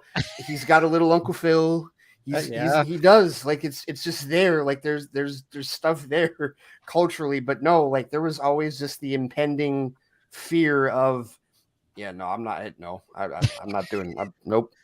Sit in my room, parents, watch TV. I don't care. Just nope. Mm-mm. I'll be 40 in 3 months. My parents can still give me a look that makes me shit my pants. I'm sorry.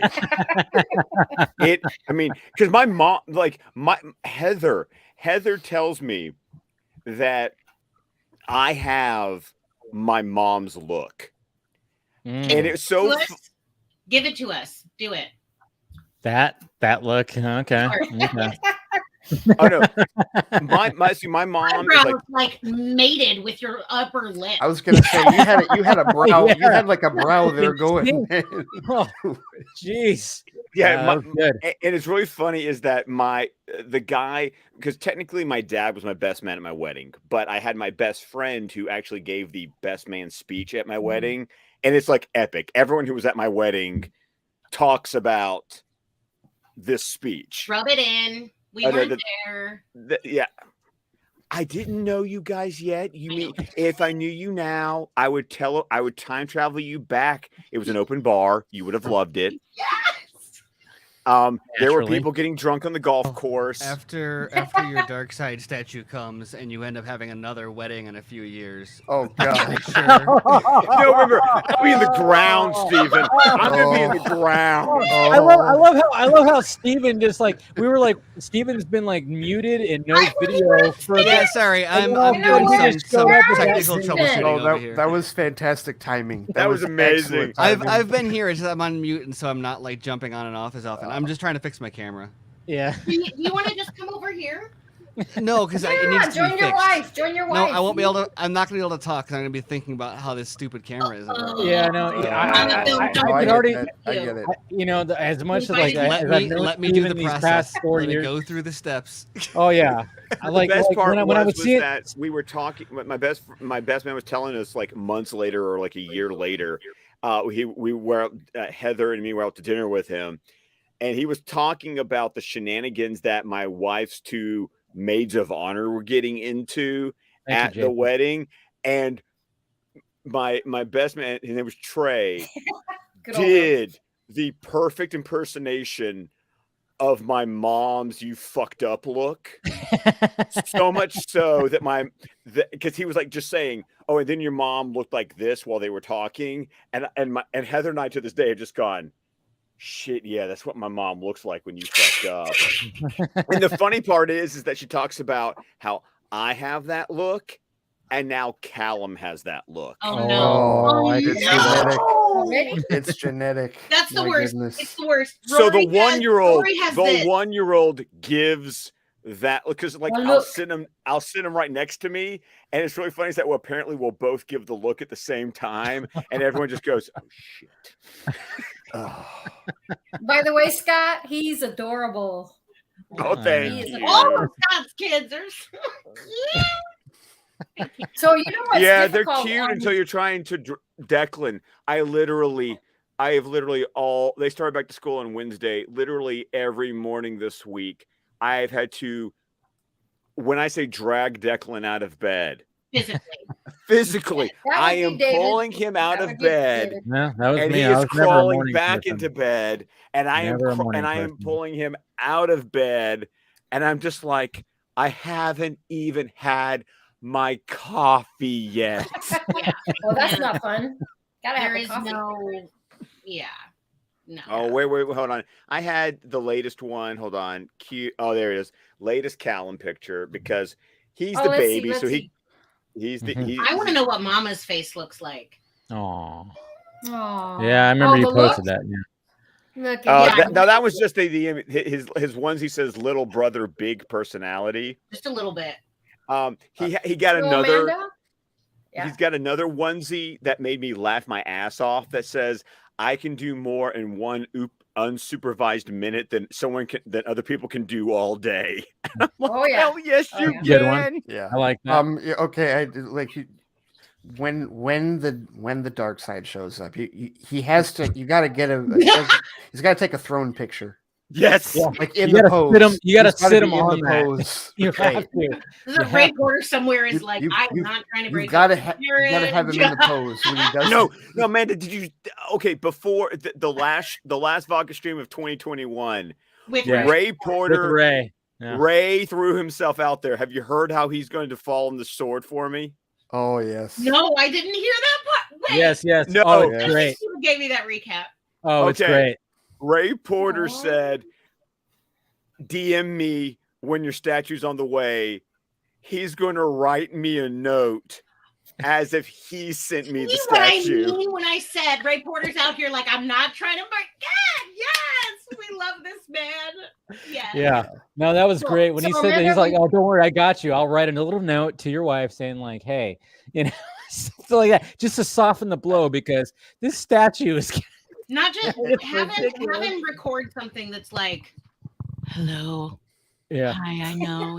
It's just in that beautiful Ray Yeah. voice. Anyway.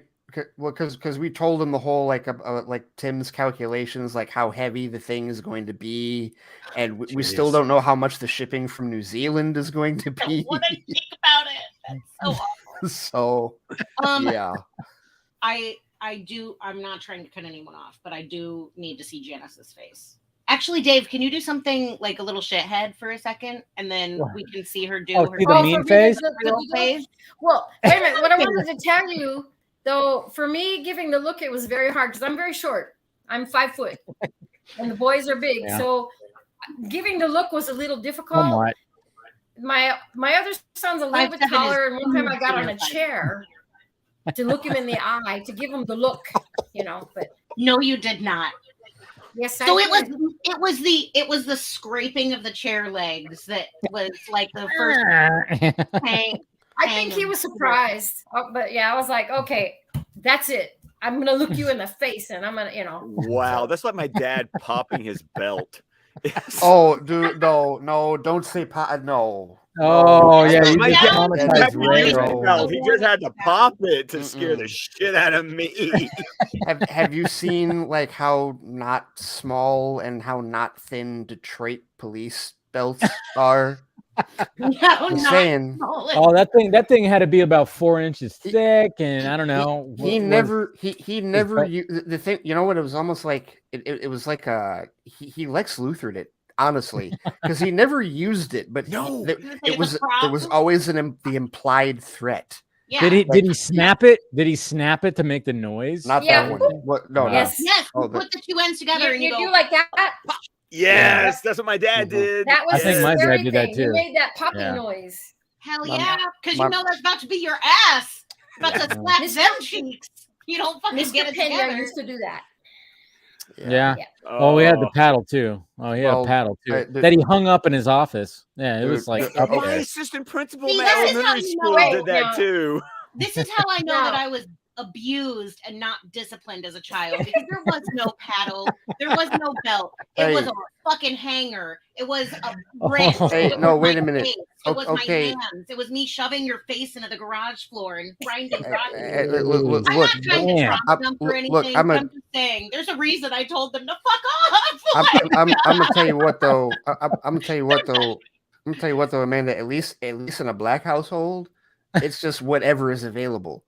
So hairbrush, house shoe, thick newspaper. Hand. Oh, see, this is what it's like in a bougie white family, is that with Declan, we literally got a plastic kitchen spoon and drew a sad face on it, and we said this is sad spoon. The spoon is sad. Shut up. And then we would pop him with it, because Declan's been our difficult one, needless to say. Gotta have and one. So you always have one. I got 3. We'll see how Callum turns out. This is why I'm very scared to ever have a third child. Wait a minute. I know it's gonna have some fucking chaos in it. You sugar-coated the weapon? Yeah, sugar-coated the weapon. No, because the sad spoon. The spoon is sad at you too. We're sad at you. The spoon is sad at you. Okay, it got so good that you could show this. You could show the sad face, and he would shut up immediately. So literally, like, this is gonna hurt the spoon more than it hurts you. Really? No, the spoon is already sad. You pointed the spoon with your choices, which is why the spoon's gonna hit spank your butt. Yes. Yeah. Oh boy. Steven, so I wish Steven were present, because I'm here. He's there. Can you tell him about the SWAT chart, please? SWAT chart? Yeah, my mom categorized offenses and assigned them each a numerical value of SWATs. Not joking. Which was why he can't come on camera, because he's still fiddling with no, so I think it, especially as a parent, I recognize now, but it had kind of two effects. One was that it gave structure and made sense of it for the kids. I mean, I know how to game any system, so I was fine.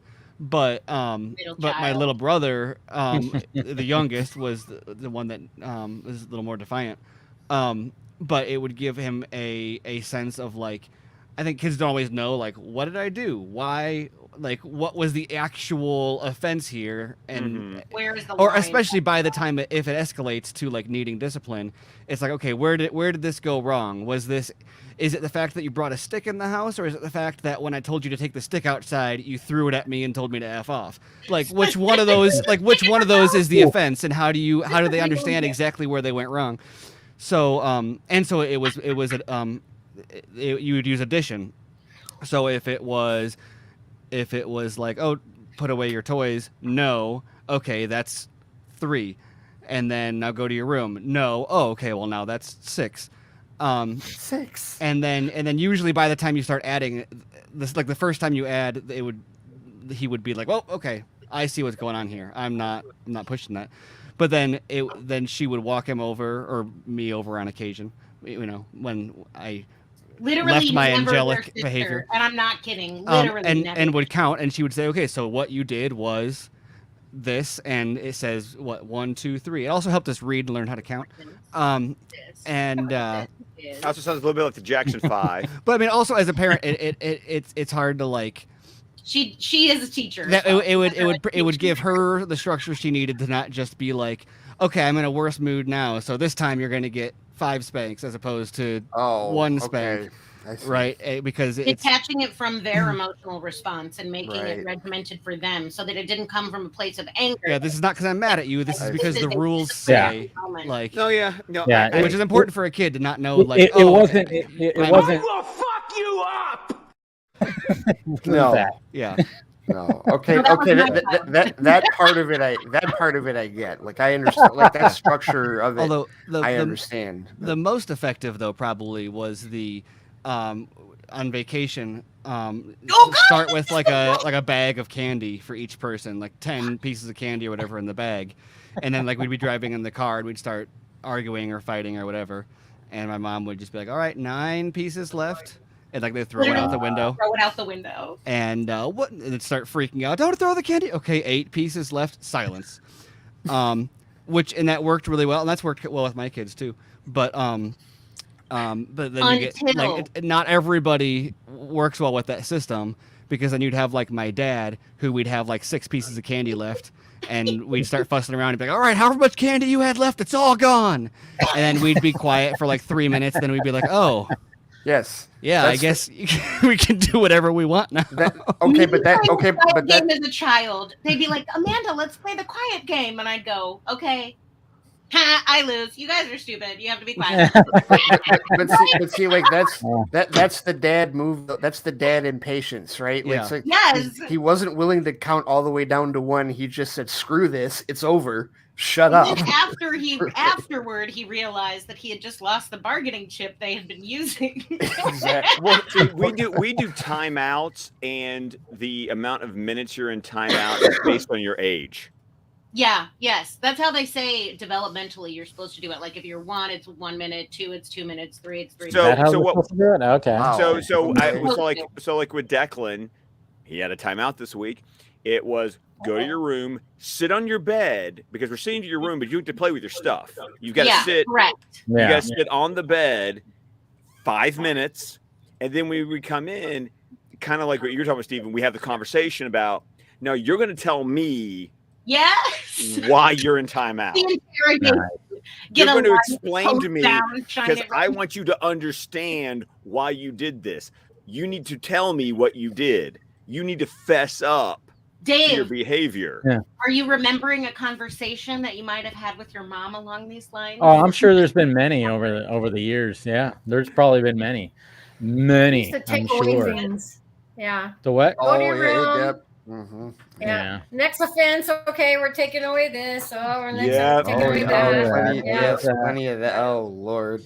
Oh. Yeah, I'm telling you that. But Jose wanted to ask. Thank you, Jose, for the super chat. Obviously, he said, "Question, Mama, who's your fave mod? Why is it me?" Yes, good job. Also, release the Halloween costume pics. One of these days, she will. And thank you, Mike. What are the Halloween costume pics? Oh, I'm sure. I know. Yours from you as a Mine. child. Oh, yeah. As a child. I was like, wait, Mama Film Junkee dressing up as Wanda? What's going on? That'd be hilarious. No, yeah. this is for him when he was a Ghostbuster. Oh yeah, probably the Ghostbusters or the Batmans. Who was your? Well, you know what's funny? There's a story too. Like in Scott, I think I've even said this before too. Is like when we lived in Alabama. Remember the trip that we took, because there was not a Toys R Us where we lived, so we drove all the way to Montgomery. Oh because yeah. I wanted, because there was no Toys R Us where we were, because we lived on the base in Fort Rucker, and there was no Toys R Us. So we drove all the way to Montgomery to get. This was after right now and give that woman applause. And and like it was the Batman thing where I got the mask. I got like a little hand thing that shot a little plastic dart, and then it had the chest piece and the cape. Yeah, and I think I was probably that for that Halloween or something like that for Batman. Yeah, it was it was a Batman '89 away thing. Yeah, it was a whole journey just to get that. So see, that's funny. That's legit on your part, because I remember for us going up to the Toys R Us that was in Hoover, which is about a 25-30 minute drive. Like my parents made a 30-minute drive feel like it was like, you were trekking halfway across the state. Yes. It's a grand ordeal. Nobody mess it up. Don't jeopardize this. We might lose someone when we're fording the river. Like, yes. Oh, yes. Someone has died of dysentery. I was just thinking that. I was just thinking that. It was the Oregon Trail. Oh, we had fun. We had fun on those drives, No, it was a day. It was a day. It was like because but I'm saying there are people who grow up their whole lives who don't have parents who make the day for them. That's what I'm saying. Is like that's such a mom thing to be like, I want to make this a day for my kids and be Yeah, willing and that's to what we try. did, you know. We just That's got right. into the van, all of us, you know, and we just took a trip to Montgomery, which was like, yeah, it was like a 2-hour drive. And then back everybody and gets forth. their favorite store. Like somebody goes to Spencer's and somebody goes to Toys R Us and somebody else Exactly. has So, yeah. Claire's. Because there was not, I mean, where we were at, you know, on the Claire's. I love base. And then, Claire's. Claire's, man. Claire's. Mall staple. That was one of my favorite places to go. I think that's where my sister got her ears pierced. That's where I got my And ears me as pierced well. the first time. And me too, in Second time, I got Alabama, them pierced in my actually. friend's bathroom, and the third time I got them pierced by an actual piercer. Oh man. Okay, wait. So Alabama, so Alabama because of where you guys were stationed, because I heard you said you were on twice. base. Okay. We were there twice. We were there I was once. born there. He was born there. Yeah, he was he's the only one. The rest of us were It's born in actually California. makes David's a lot my of sense. Alabama boy. Yeah. And then we went Rainbow, back for 3 years. Alabama. Yeah. My But ex-husband was a helicopter pilot and he trained there. So we were there for 3 years. What did David do? Like first, second, and third grade, I think. Yeah. Something like that. That makes a lot of sense actually, because you are not, I don't know. There is a southern broness to you that I can't. It's endearing, but well, that's interesting because I've always not talked about. typical. I've actually talked about this before about the accent. When we were there the second time, and she and brother Film Junkie got the accent, but me and my dad didn't get the accent. That's what's funny. And I love the fact that, you know, Scott, you don't have that accent. You know, you never got it. Let me tell the story of your brother real fast. Okay. So they were outside. David was little, and Jeff, the older one, he's like recording. He's like 4.5 years older, you know. And he ran in the house. He said, "Mom." I said, "What?" He said, "David, he fell down on the grass." Like that. He fell down on the grass. And I'm like, what? Yeah. And he said he fell down on the grass. And I went, what? Oh, the diphthong. Oh, the diphthong. And I didn't even glorious. run for David that he fell down because I was laughing so hard that he fell down on the grass. Down on the grass. Yes. Meanwhile, David's having an asthma attack on the lawn. I was probably like in pain. The only question was, Dave, I made him tell me it 2 more times because it was so funny. And he said it the same way each time. Yes. Down on the grass. Down on the grass. I love it. And that is so Alabama. That's not Georgia. That's not Mississippi. That is Alabama. Because my wife's family's from Georgia. And so whenever she talks to her grandmother, I know, because suddenly the Dixie Carter comes out of my wife. And it's like, honey, you've been talking to Mov, haven't you? Because you're talking like you're from Georgia. So I look at Georgia, Alabama, and Louisiana as like a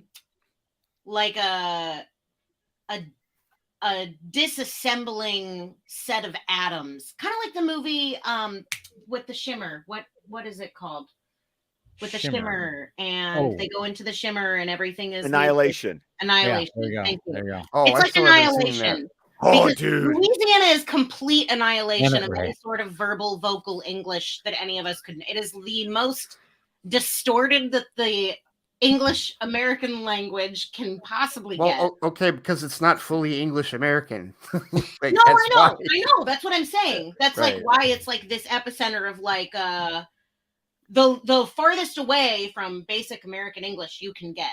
And then Alabama is like we're getting a little more sense and order here. And then Georgia's like, we have all the sense and order. Like there's a rigidity, truly, like lingually, culturally. Louisiana is like,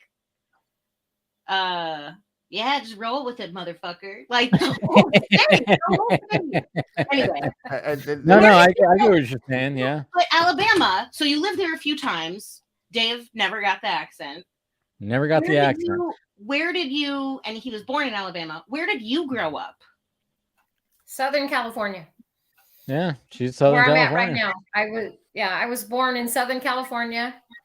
How did you lived here? I lived here for 20 plus years and then married a military man and traveled all over the place and then came back. There you go. Okay. That makes sense. I was like, wait, how did you married the military man, then you left Southern California, traveled everywhere. Germany, Alabama, Washington. Okay, it was fun. It was fun. So, yeah, yeah, all over the place. David actually was in Germany. Yeah, in her belly, apparently. So I've been to Germany. Yeah. I've been to Germany, kind of. Yeah. You were there, Dave. You were there. Yeah, I can actually say that I have been to Germany, kind of, We love doing that. We'll see family pictures. Like we'll have family pictures of the first time that my husband's sister told everyone that she was pregnant. And like they told us like after the picture was taken, I think. But in the picture, none of us really noticed that like her husband's hands were like around her, like on her stomach, right? We just thought it was like prom posy. And then they tell us, and then now every time we look at that picture, we're like, Lydia's in there. She's in that picture. You can't see her. No, my dad has overshared with me. I know what movie my parents' first date was. And I also know what movie I was conceived after. Oh my God. Well, by the way, if you're curious, first date was American Graffiti. Nice. Good first date. Good, great first date. Uh-huh. Yeah. I was conceived after Caddyshack. Wow. Hey, David. So your father went. Okay. Yeah. Son, are you ready for this one? I don't think I've ever told you this. Oh no! David, put on your exclusivo. Okay. Oh Jesus Christ! Here it comes, guys. Exclusivo. So you were conceived on your brother's birthday. Oh! Well, I have not known this whole time, and now on the now it's recorded for the world to remember. For the world to know. Oh, fantastic! Well, it makes sense because he was born on January 1st. I was born on October 1st. That makes so David was conceived on January 1st. Oh God! Oh my goodness! Wow! Oh. Shit. Oh boy! Oh yes! Wow! You're welcome, Dave. You're welcome. Oh my goodness! Right now. Excellent. That's fantastic. Oh, That's man. amazing. Oh, I don't have like all a I little have. too much cake. I mean, what happened? Yes. They were celebrating. Yes, it was New Year's, son. It wasn't even a present. It was. We were, you know. God damn it! Doing what the young Stop do. Listen, your parents were young ones. Your mom's still hot. Don't. Okay. It's true though. Oh, fantastic! That's so good. I would have told you that, but Scott was giving some information. Well, no, it's fine. I It's love fine. it. It's good. No, it's good. You know what? This is what the stream was going to be all about. I'm okay. I have a half a bottle of vodka in me. Thank God. All I have Start the fire. I'm just saying. Fuck me, right? No. Sorry. Oh, this is great. No. It's fine. Yeah. all I have to add to that, like for my, because I feel like there's no following that up. There just isn't. There's no following that up. Good night, Gracie. No. Good night, But, Gracie. I do have a follow up. I'm not going to share. No, I could. So for Go, me, Amanda, it's go. like when I was younger, when I was much younger, I did the math and discovered that I did attend my parents' wedding. Yes. You told me about that before. Yes. I Yes. love how you did that. Nobody said shit to you. You were just No, like, it was never disclosed to me. It's just, their wedding anniversary is like 6 months before my birthday. So. Yeah. Just before the showing. So there's and literally like they have a picture, like there's like they have the wedding picture like right there with the date. And one day I was just like, same year. And was like, you start doing the calculations, right? Totally. And I was like, yeah, that don't add up. I think I always suspected because I mean, like literally, it's funny because my brother's a New Year's baby, and by the way, she was in the paper. She was in the paper because it was a New Year's. Yes, because he's a New Year's baby. She was in the paper with him, and everything like that. Yep. So I always kind of suspected. I'm like, wait a minute, I'm born on October 1st. Wait a minute, you start doing the yeah. So two of my college friends that I know through speech just had their first baby on New Year's Eve at like 8:47 p.m. and I was like, yes, tax baby, that's how you do it. Baby. You show up. My mom, she was pregnant with me. She was doing like middle of January, and she started to have, I'm her third, she started to have contractions on December 31st, and she remembers sitting in the rocking chair in the nursery and just being like, don't even fucking try it, you're not gonna make it in time for I don't have time to fucking deal with this on New Year's Eve. I don't want to get on the roads, there's a blizzard outside, you need to not, okay? And I listened because her contractions stopped, and then her due date came and went, and then she was 2 weeks past her due date, and they were like, we need to eject this baby. So they took her, she went to the hospital, she was induced, she was having, when you're induced, you have a drug put in your body called Pitocin that makes your contractions longer. Pitocin? Yep. Yes. It mimics the natural hormone oxytocin. Anyway, I just messaged.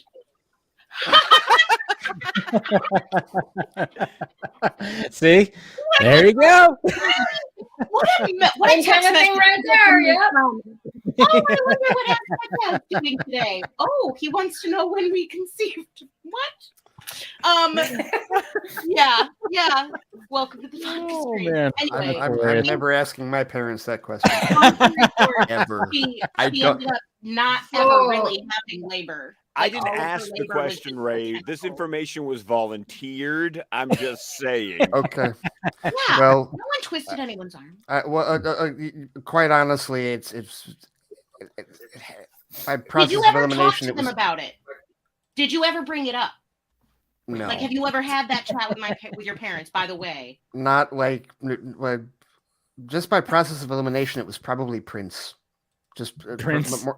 More than likely a Prince album. Had to. Hey, that's fair. Purple rain. There are much more things to get conceived to. Oh, I agree, but yeah, that's it had to have been. It had to have been, and I don't necessarily want to know which one because I don't want that in my head for the rest of time. It's like, all right, but yeah, I do, however, know that I was a baby in a hotel room with Blade Runner playing on the TV, so that explains a lot of things about how I developed as a child. Wait a minute, what? Say that again.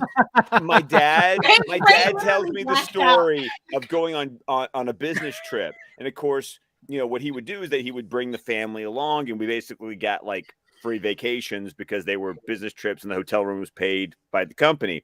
Right. Well, remember, Blade Runner came out in 1982. So my dad tells the story about watching Blade Runner on HBO in a hotel room with mom and baby me. So I'm a baby in a room where Blade Runner is playing. Suddenly my entire life makes sense. That did it. Only thing that would have. That's why we took Rory to the theaters when she was 11 days old. Also because I had to see Star Wars. Makes sense. He slept. So, you know what? Remember, I have on New Year's. Great in theaters. Oh, no. What do we got? Do I need to cover my ears again? Just kidding. No, son. Well, I started labor with the older one on December 30th. So it was a labor, but when I see the ball fall, I was pushing my kid out after 30 plus hours. But when I see the ball fall, I started on December 30th and went all the way. But the ball falling reminds me of getting that kid out. You know? Hell yeah, get that tax money, mama. Also, for people that don't know what we're talking about, in America, there is a tax credit that you get when you have a child. And that's what we tried for. Before December 31st at 12/59, whatever. And you had to claim on your taxes the whole year. The whole year. Yep. When you didn't actually have the cost and he was 32 minutes late. Oh, 32 minutes. Oh, you know what? You know what? Just like Jeff to be late, which he is a lot. Yes. Rude. He's late now. He's always late. He's always been late. Oh my goodness. Just the way. But that would cost anytime that when we go like when my dad shows up like for breakfast. I have to tell him an hour earlier. Yeah. Like every time I always want him to be here at 1, I'll tell him 12. Yeah. If I tell him 12, he still gets here at 1:30. Yeah, my dad, every time like I'll show up, I try to show up right on time because it's my military dad. I try to show up on time. And of course, Jeff's late and he goes, yeah, he's going to be late to his own funeral. That's what he always says. It's like, yeah, but so it makes sense. This is late for some birth. I hope his funeral is many, many, many, many decades from now. Of course. When it happens. I do hope that something happens that makes him late for it. It's really funny. Like the hearse breaks down or something. Like that would be hilarious. Probably going to happen. There was a TV show. It was a Hulu show with it's called Rev. And who was the name of the actor, the British actor who plays Lord Cutler Beckett in Pirates of the Caribbean? Lord Cutler. He was a Mission Impossible Rogue Nation. Why can I'm mad that I can't remember. Oh, I know what you're talking about. I know exactly what you're talking about, but I cannot. Yeah, it's him and Olivia Colman in this show, and I know I see his face too. I don't know his name. Tom Hollander. Thank you, Tom Hollander. Thank you very much, Amanda. So there you go. So the third episode, Rev was a hilarious show because he plays this reverend in like a small like parish like in England, and the third episode they were like bringing like it was a funeral and they've got the pallbearers are bringing the procession out and they can't put him in the hearse because the hearse is being towed. Where is he? I threw it. No, he's still there. He's still there. It's the camera's not on. That's all. Yeah. Uh-oh. Amanda's trying to find him. I No, think she's gone to retrieve him. No. And then he went mute. Whoops! Look what you did, Lane. I shouldn't have posted that, but that's funny. No, but yeah, sorry, I didn't mean to interrupt you. No, I was just saying they had the funeral but the hearse was being towed as they were bringing the body out, so they couldn't go as they were bringing the casket out, so they couldn't go any further. That was like in the beginning of the third episode. That's just I thought of that. Oh, that's exactly that's what I'm talking about though. That kind of happenstance. I want so we joke. My mother-in-law is an incredibly amazing hostess. Like if you ever want to visit Illinois for any reason, I guarantee you that if I say, hey, my friend such and such wants to stay, can they stay for a day, a weekend? But she would not only be happy to have you, she would design a whole weekend around whatever it was you were doing. If you were like, I want to go see statues, she'd be like, there's a statue tour. I printed out an itinerary. Here's a map to go along with it. Some highlights. She's amazing. Anyway, same woman who made the SWOT chart. So obviously, the care and diligence that went into the SWOT chart also goes into the family vacation or the visit from friends. Sounds like my mother-in-law. I get it. Yeah, right. So we joke that the only time, the time that she will be happiest in life is actually at her own funeral when she's dead, because it will be the only time that everyone she's ever met is all together. Not even her wedding was that way. Because so it'll be like Big Fish. Yeah. Which ironically is the first movie that Steven and I watched together. Really? Oh, that's a good first romantic. And the first series that we watched in entirety together was How I Met Your Mother. He played those cards. And then when we went to when she met my parents for the first time before we were actually dating, we watched Blast from the Past. Blast from the Okay, past. I have to. With his parents. Okay, Ooh, great. I have to ask this question though, since you guys are Himium fans. Who's your favorite character? Wait, from what? How I Met Your Mother.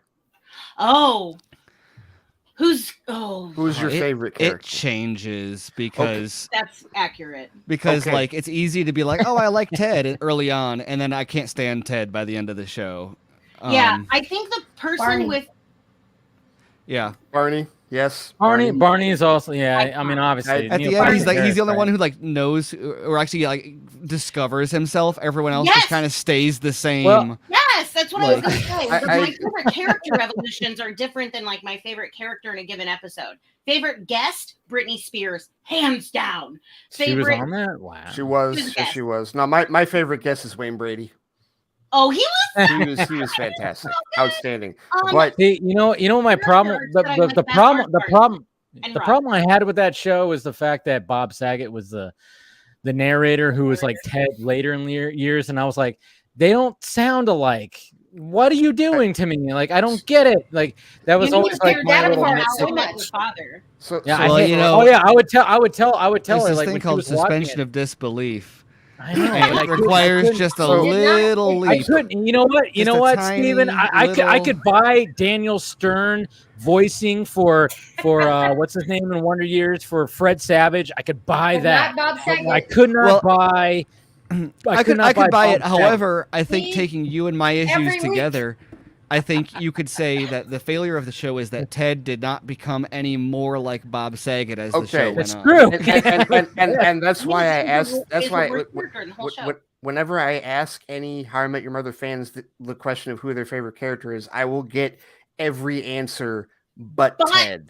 Nobody says likes Ted, right? Nobody likes Ted. He's not The even show- likable. It's Like, in this Ted's show. The And show you want is to root about for Ted, him. and no one likes him. He's And you the want to root least for him from the favorite start, and then he's just like, it's like, oh, I know why you had so much trouble finding a wife. No. Here's what it is. It's the oh my God, Better Call Saul precursor. What, Breaking Bad? Breaking Bad. Some reason my Better mind was Call like Saul is bad the blood, precursor bad to blood. And I was Breaking like, Bad. That's not right. No, Better Call Saul is a prequel for Breaking Yeah, Bad. Correct. But Yeah. Breaking I said Bad came out precursor. first. Better Yeah, Call so that's Saul comes out Okay. second. Yes. But So you're talking It about is Breaking Bad. precursor to yes. Yeah. Okay. So Yeah. Breaking Bad, same concept with Ted. You want them to get it together, but then like they don't ever do anything redeemable. Like they just keep doing worse and worse. I still things. like Walt more than I But like that's Ted. what I. But that's the I like point Walt about more it. than I Like like this so is good the about it. tragedy. Yeah. Is that Yes. no, he never learns his fucking lesson. Right. Yeah. No, it's Both of them. Both You of know them. what, Yeah. Jesse. But- Jesse. Just you keep on like going, Jesse. You have to be the better person here, and it just never happened. But that final episode. I mean, I was like, gonna say God like damn. the That final episode, especially when Walt's like looks at him and then just knows what's gonna happen, and he has that gun that's gonna wipe out these white supremacists. He jumps like he makes Jesse jump on him to duck, and I'm like, ugh. All right, right there. That Felina is like one of the most satisfying series Yeah. endings ever made. Like Yes, it is. like the way that it ends, like the way that it ends is just, which is not, I would not say the same about How I Met Your Mother, but like the way that the way that Breaking Bad ends, like you said, Scott, like the tragedy, it's like you know it's coming, you just want to It's see up there how it with plays out. Sopranos as one of the absolute best TV endings of all time. Ooh, that's a good one. Best TV endings, like finales. TV of the endings. whole Oh, with the series. blackout? Good ones. Oh, okay. Definitely Breaking Bad is up there. Yes, because Sopranos our as well, I think. This is potentially Mash has got a good terrifying one, because right? you may bring up 'Cause shows that I haven't seen yet. I don't know. Yeah, watching. I mean, Mom, you watch MASH a lot. You like that series finale, right? The way that does it with the Yes. helicopter leaving. Goodbye, Yeah, goodbye, amen, and good Especially luck. if you lived through that Yes. time. It My made dad me was bawl. a Vietnam vet. Yes. yeah. Yeah, my dad was a Vietnam vet, which is why I actually prefer Hogan's Heroes to MASH, because MASH feels a Yeah. Well, it's Korea and it's really close. it's really so dinosaur. It takes because MASH takes place in Korea, Yes. but it was commentary on Vietnam. And also my uncle was in the Korea, like 2 of my uncles were in Korea. So like it doesn't end the like, ooh, but yeah. Anyway, point is MASH is great. It has an amazing ending. And part of what makes it so amazing is because that series was a collective catharsis about the grief and horror of war through comedy. Like people, the nation needed to freaking cope with it. That's why one of my prize things is I have a personalized autographed copy of one of Alan Alda's books. Wow. Now the sad part is I didn't get to meet Alan Alda, but he came by. It was when I was working at Barnes and Noble. He came by the store on one of my days off, and my manager went, "Wait a minute. I have an employee who loves you and loves MASH. Would you autograph a book for him?" Now that's the sweetest. Oh no, Amanda. She was named Amanda. My manager was named Amanda. We're all great. Nice. And so I have a copy. I have a hardcover first edition of one of Alan Alda's books, personalized to me and signed by Alan Alda because I loved MASH that much. And I don't think people understand. Alan Alda was a Tom Hanks type figure. Yes, absolutely. Before like the old school Tom everyman. Hanks. Yes, Like the everyman kind the of guy. gentleness without being a pansy, or I don't know. There was just something very. You are correct, because you know what's funny is like I never really watched Sleepless in Seattle, even though Mom, that's like you were into like those, but I never got into that. Seattle. But you know what's funny is like I watched that like recently, and I went, you know what? Not a bad flick. I mean, like it'd be Tom Hanks, Meg Ryan. They're so likable. Jesus Christ, But Tom Hanks has always been like. But what I love about Tom Hanks is the range. I know, right? I know. Meg Ryan. Why can't I think of the name? Meg Ryan and Billy Crystal. Meg Ryan. When Harry Met Sally. Yeah. Absolutely one of my all-time. Like that's in my top 10 favorite movies. I'll have what she's having. What she's having, yes. Rob Reiner's mother, yes. Yes. Reiner directed that, right? That's yes, right, it was. Reiner directed it was that, Reiner, huh? Yeah. It was Reiner's. Yeah. Also, him breaking into song in the electronics store was unscripted. Was it? Hang on. See, I love that. They knew he was going to break in it, like he was supposed to break in a song, but they don't think they had picked out which song it was, so he picked it, and it was Sorry with the French on top. So Rob Reiner just reminded me of I have a visual aid. I can do this too, Scott. Yes. My sister's boyfriend was my secret Santa, and got me a fantastic gift. Ooh. Wait, can't wait to see you this. just reach down and get it though. You're getting Oh, it. he's got it in arms. It's arms. It was arm. Oh, look at yes. that. He's got the Wolf of Wall Street right there. Yeah, there you go. Wow. Because Rob Reiner is hilarious in this. Just talking. Oh yeah, about Rob this Reiner's film earlier great. today, because I watched Don't Look Up, which also has another pairing of Jonah Hill and Leo DiCaprio. So I was comparing their performances. This is a top 5 It's Scorsese movie. It is. It's right I up would there. say so, too. It is in my Oh, by top the way, 5. do you know what Steelbook just went on pre-order at Best Buy this week? Scott needs to get sponsorships for this shit. I know, right? Jeez. The Green Mile. Wow. Is it 4K? Oh, wow, really? Is it 4K. 4K Okay. Steelbook All right. at Best Buy. Because Green Mile has a significance for me.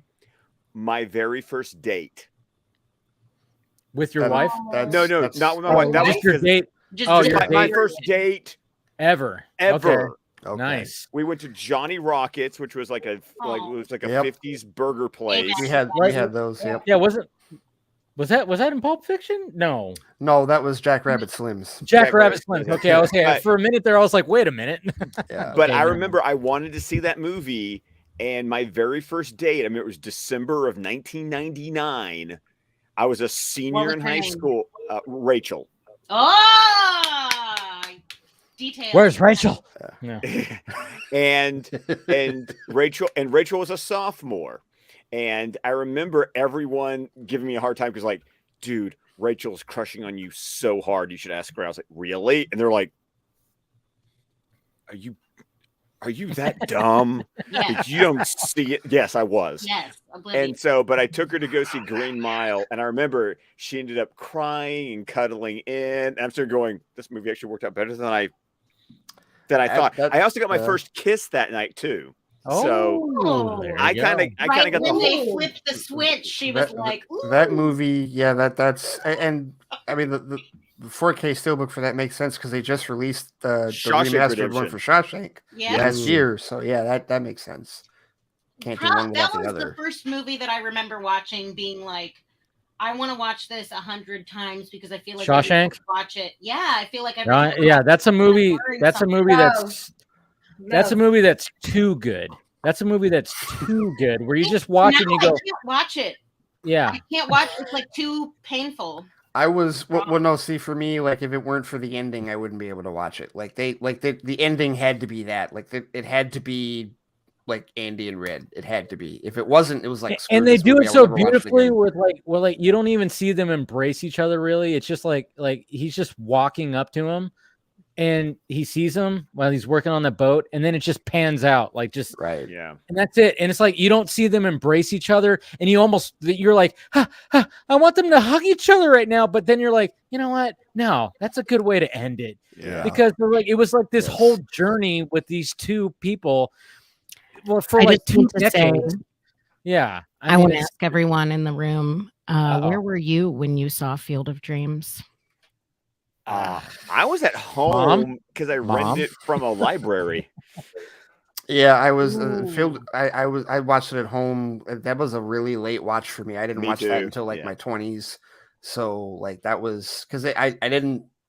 I have a thing. I know we had that talk before about For the Love of the Game, Dave. I know, and I will give it another shot. Still have not watched it yet. How dare you? I know we had that talk about that. You're gonna love that movie. I'm just saying. I trust you and Enosh on that, but yes, for years though, I've kind of had a love-hate relationship with Kevin Costner. Okay. You need to watch Yellowstone. We watched it at home. Pretty sure we watched it. I know we watched it at home, but I'm pretty sure we also saw it. It's not that I visited the Field of Dreams when I was. Oh, you've been to the. And I have been to the town where they filmed The Steps, Galena. Very popular. Because isn't it right there? One of the places. They're not super far apart. They're maybe like a few hours. Yeah. But in Galena is The Steps where he sees him walk down and whatever. Anyway. Okay. That was a lot of like the downtown area that they filmed was in Galena, Illinois, which is a really, really, really popular tourist destination in the northwest corner of Illinois. We went there for our anniversary, and I got to buy legal cannabis. Right. The dog's name is Callie. Callie. Yes. Oh, yes, Callie. Right. That's her name. Little Sorry. Callie, yep. Good. Yep. I just full circle moment because I remember watching Field of Dreams and visiting Galena, and then the next time I visited Galena was with my husband, and we were buying. Well, I was buying legal weed. It is a good movie. It's a great movie. Yes. I would say that I saw it AF on home video, young as a kid, probably in Alabama or something. Yeah, we rented it. You didn't see it. You didn't see it in the theater. No. Okay, so we probably rented it and. We watched it probably a bunch of times, and I don't remember a lot in theaters when I was a kid. We saw maybe a few movies in theaters. I remember one of the first. Like I said, Look Who's Talking was one of the first. Batman '89 was one of the first I saw in theaters. But Mom, you didn't go to that one. That was a total brother. Me and Dad. Dad and boys. Yeah. Yeah. I remember that. I think that was Fort Lewis when we were in Washington. Yeah, because I was 89. I kind of push for that kind of thing anyway. Give me a little quiet time at home. Yeah. Amen. Yeah. Amen. Stephen and the kids went to see What even did they? Oh, Sing 2. They went to see Sing 2 like last weekend, and he was like, "Do you want to go with us?" And I was like, "Okay." As an ideal parent, I would love to go with all of you. Comma, I cannot be in a room with noise and light and sound right now. Like, one, no, migraine. But two, I just would like silence. It's so rare. Oh, we lost Steven. We lost Steven. It is. Yeah, he's pissed. No, I'm just kidding. When you're I love the fact that when you talked about this, all of a sudden he disappeared. And I'm out. No, I have something to let you off the hook, Janice. I know obviously it might feel weird that it was like we're watching the Birds and the Bees story in the first 5 minutes of this movie with my son.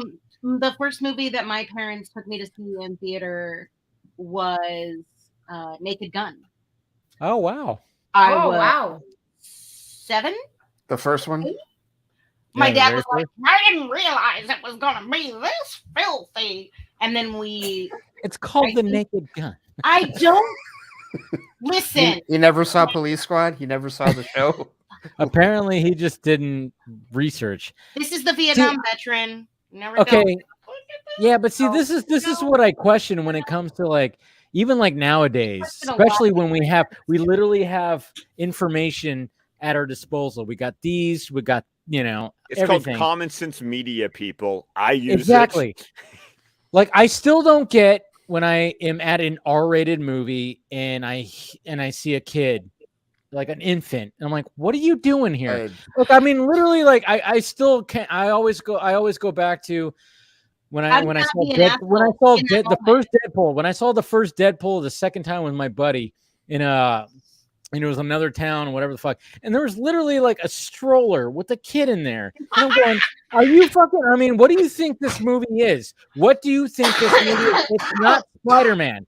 It's not Spider-Man. I mean, what do you think this movie is? I'm beginning like because I had even for like No Way Home, the guy that brought his like infant that cannot walk under his own power into the theater, and to me it's just like, okay, clearly you couldn't find a babysitter and you just said screw it, and it's like, well, that's not responsible of you. I openly admitted earlier that I took my 11-day-old infant to the theater to see Star Wars. And I want to make some clarifications. I want to make some clarifications. I 100% did that to clarify. Second, it was like a Wednesday, 2 p.m. showing. Okay, that's good. Yeah, there we go. There we go. Weekend. So did you ever have an awkward moment with your parents? See, where I went to the movies with my dad and my stepmom, my ex-husband and I. We went to see First Love with Susan Day and William Katz way back, and she's full frontal. You see her boobs and stuff, and my dad was so embarrassed, and so was I, that I was there with my father. Did you have anything like that? It was awkward. Yeah, there's been times where I've watched things with you, Mom, where I've been like, I want to kill myself. Yeah. I'm like, can I leave the room? Cooler than my dad was. Well, that's you try to start a conversation dealing with the movie. I still remember watching Something About Mary with you and your friend. Oh my god! Like, oh my god! Why am I watching this right now? Did you finish the next day with 40 Days and 40 Nights? Maybe like what the hell? You just I think like American Pie. Not sexual at all. None of those. I think the most awkward moment, I think it might still be, and it wasn't like fully awkward because my mom knew fully what was happening. I think it was the Blazing Saddles story. Oh, I think that was it because I didn't know. I'd never seen the movie and didn't know what I was about to hear. But my mom knew. So I spent the first 15 minutes just like, this is funny, but I don't know if I should laugh at it or not. Yeah. And then I look over and she's on the ground laughing at all of it. So I'm like, okay. So you're going. So clearly this is all right. I think that's the most awkward moment I had. I've never had. I think I've just I've made sure that I've never seen those movies. Like I've worked it out. The one thing that I do remember seeing though was when my dad and I went to go see the first Men in Black movie. Oh. And I did not realize how hard or how much my dad could laugh.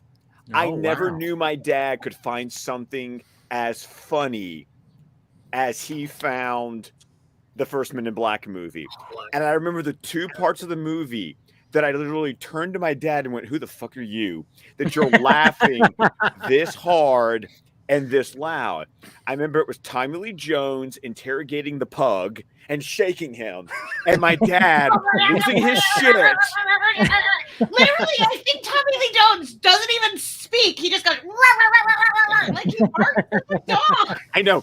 There's that moment, and then you have Will Smith is like trying to like keep people calm, like, the dog owes him money. My dad's losing his shit. I've never seen my dad laugh so hard in his life. I didn't know he found anything this funny because my dad has a very specific sense of humor, and I'm always like, are you going to find this funny? Are you not going to find this funny? Like, I walk on pins and needles when it comes to comedy around my dad. And there was that scene, and then there's a scene in the tunnel bridge where it's like, you do know that Elvis is dead, right? No, he just went home. My dad lost his shit somehow. So your dad knew the conspiracy.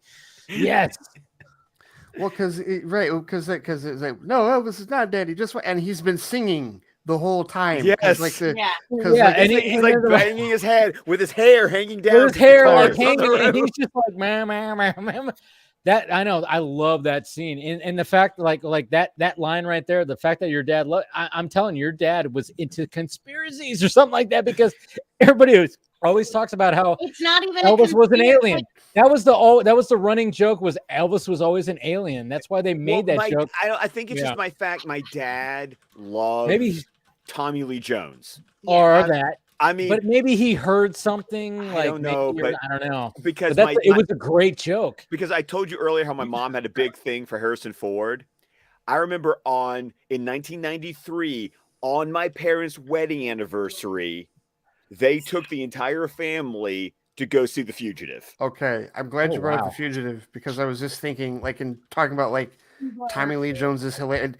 The Fugitive is not a funny movie. It is, but he's thriller. Hilarious. But he is like he is utterly hilarious in that movie. I don't care. I don't care. Well, I want a hard target search of every gas station, residence, warehouse, farmhouse, yeah, exactly. Our fugitive's name and then that one part where Richard Kimball. After he jumped over the waterfall and stuff like that, he was like, "What are you talking about? He's fish food." He's all, "Well, find the fish that eat him." You know, and he was just like, "Find the fish that ate him." You know, it's like that's why they were like when Kimball went to go talk to the dude in the prison, and he's like, and the one guy used the word hanky, and he's like, "What does that mean, Biggs? Hanky?" Oh, no, weird or strange. Well, then say weird or strange. There's a hanky. It has no meaning. Why say hanky? I want you guys using words around me that don't exist. I'm going to take the stairs.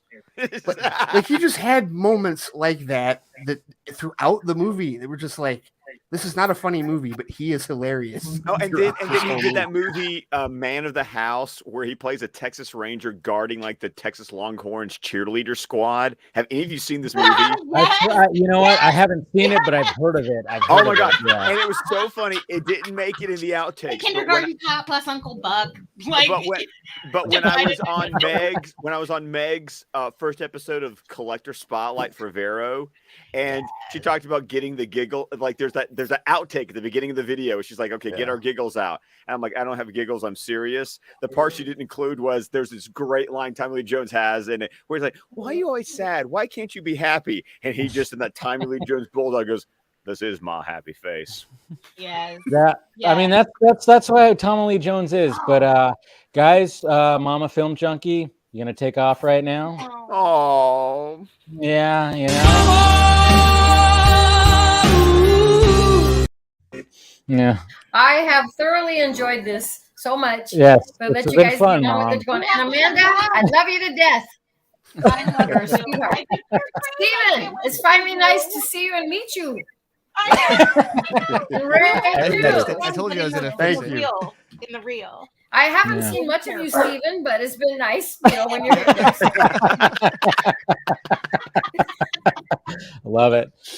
All right, Mom. Ray, well, you're very thank cool. you for joining. And Scott, you. you know what I Appreciate think that. about you. Of course. I'm your favorite. I understand that. Yes.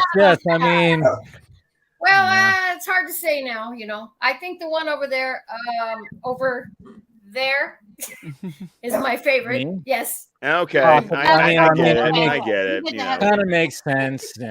What can I say? You're obligated. I understand. Yeah, You can tell your brothers that she said you're her favorite.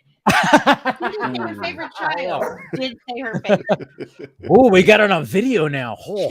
Yeah. I could hold it against him. No, just kidding. No, but Mom, thank you for joining. I know it was last minute, and I know we've talked about you coming on, and I was like, you know what? Let's do it. This was a lot of fun. Mom. And I appreciate it. I enjoyed it. I thought I was going to stay on for like 15 minutes, half hour. I know, that's the thing. When we were talking about this, I was like, she was like, I'll just go show up for a little bit. I'm like, okay. I was like, when we were texting, I went, you're going to be on for longer. Trust me. And sure enough, there I go. It's been but fun. thank you, Mom. People that go, did we just spend 4 hours hanging out? Yeah, well, that's what happens on the Vodka stream. I'll watch the rest of it. I watch all of them as much as I can. So I'll stay up and watch it and stuff. But just it's to be been really clear, nice. every super chat that comes in is being split 100-0. 100 to Janice, 0 It's all going to Momma And I've Film enjoyed Junkee, the right? chat and the people in there, Jose and Jason and everybody. Yeah. So it's all cool, and Meg and stuff. So it's been fun. Thanks, son. Okay. Thanks, Awesome. you guys. Thank you. Thank you. Have a good night. Have a good night. Why? Now let's just hope I can get out of here without being an idiot. I'm hoping I can take myself out. So You're good. Just gotta click leave studio. That's all you gotta do. Well, mine I says love you, remove Mom. from stream. Anyway, we'll see what happens. Okay. Love you, Mom. See you Sunday. Bye. There you go, guys. Momma Film Junkee right there. Ray, by the way, and in case you were under any doubt, Denzel was brilliant tonight. I'm just letting you know. Dude, come on, man. I gotta fuck. There's no who's why. What's when amazing is that about- ever in question? What's I amazing know about it's not. Denzel It's to not. me But I'm just telling you. is his. It's hard to say this without people thinking it's like a dig, but his like range feels like it's like he plays within this area on every single role, and yet it's totally completely distinct characters. Yes, he plays in within this area on the spectrum of greatness. Yeah. That's the problem. You know what? But like he doesn't play like he's Denzel. He's Denzel in thing every movie, about- but he's Yes. always a different character. But the thing about Denzel, he realized that he figured it out. He figured it out. He's like, you know what? This is where I spend my talent right here. But he works it so fucking well because every time you watch him in a role, you go, God damn it, Denzel. Think about fucking part Denzel. of what people love about doing classic theater, specifically Shakespeare, is that you often play the same character time and time again. And through that repetition of that character and the fact that you're not just coming to it like 3 weeks in a row every night, whatever, as like a stint, but you are like doing it for a while, taking a break from it, coming back to it at a different year in your life, 2 years later, whatever, coming back to it. The way that gives you insight on like the actual character as it's written, like the source material, the perspective that it gives you is amazing. So even though he's not playing he's not playing King Lear 15 fucking times in every movie he does, he's got his thing, but doing it 15 fucking different times in 15 different flavors. How could he not be the best at it? Like, how could he not be an actual master at that? And and by the way, in case people don't realize it, because I got the Blu-ray for Christmas thanks to a very nice cousin of mine. Let's remember, this is not the first time he's done Shakespeare, because he was in Much Ado About Nothing, directed by Branagh, where he played a half brother with Keanu Reeves. Fucking hate it. So it's so fucking great. I love that. I mean, he's Don Pedro in Much Ado About Nothing. One, that's an amazing comedy by Shakespeare. God. And then that movie has Michael Keaton, Keanu Reeves. If you are attracted to men, I want you to pause and take a moment to think about standing between those two men. Just one here. Keanu Reeves and Denzel. Yeah, even I would get a boner. I'm just saying. Sorry. And Kenneth Branagh's in it, and then also the guy who played. Everyone's seen Dead Poet Society, right? Yes, Kevin Kline. Yes. No, not Kevin. No, Kline. no, that's Robin Williams. Well, thank you. Sorry, I'm thinking of. I don't know what you're thinking of. Who are you talking about from Dead Poet Society? There's a. Well, Ethan Hawke. Ethan Hawke's in it, and there's the other actor who plays the character who ends up dying by suicide. Robert Sean Leonard. He's in Much Ado About Nothing. He's in Much Ado About Nothing. He's Wilson in House. Yes, he is. Yep. Mm-hmm. Yes. Yep. Yes. Okay. He's in Much Ado About Nothing as the ingenue that is the kind of the one who has to like learn his lesson, because once again, that's the deal about comedies and tragedies. The only difference between a comedy and a tragedy is that one of them, the character learns his lesson, the other one, he doesn't. Yep. And dude, Ray, I can't wait, because you've read Macbeth. We've talked about this. So, you said you at least own a copy of Macbeth. I do own a copy of it. I think I read it.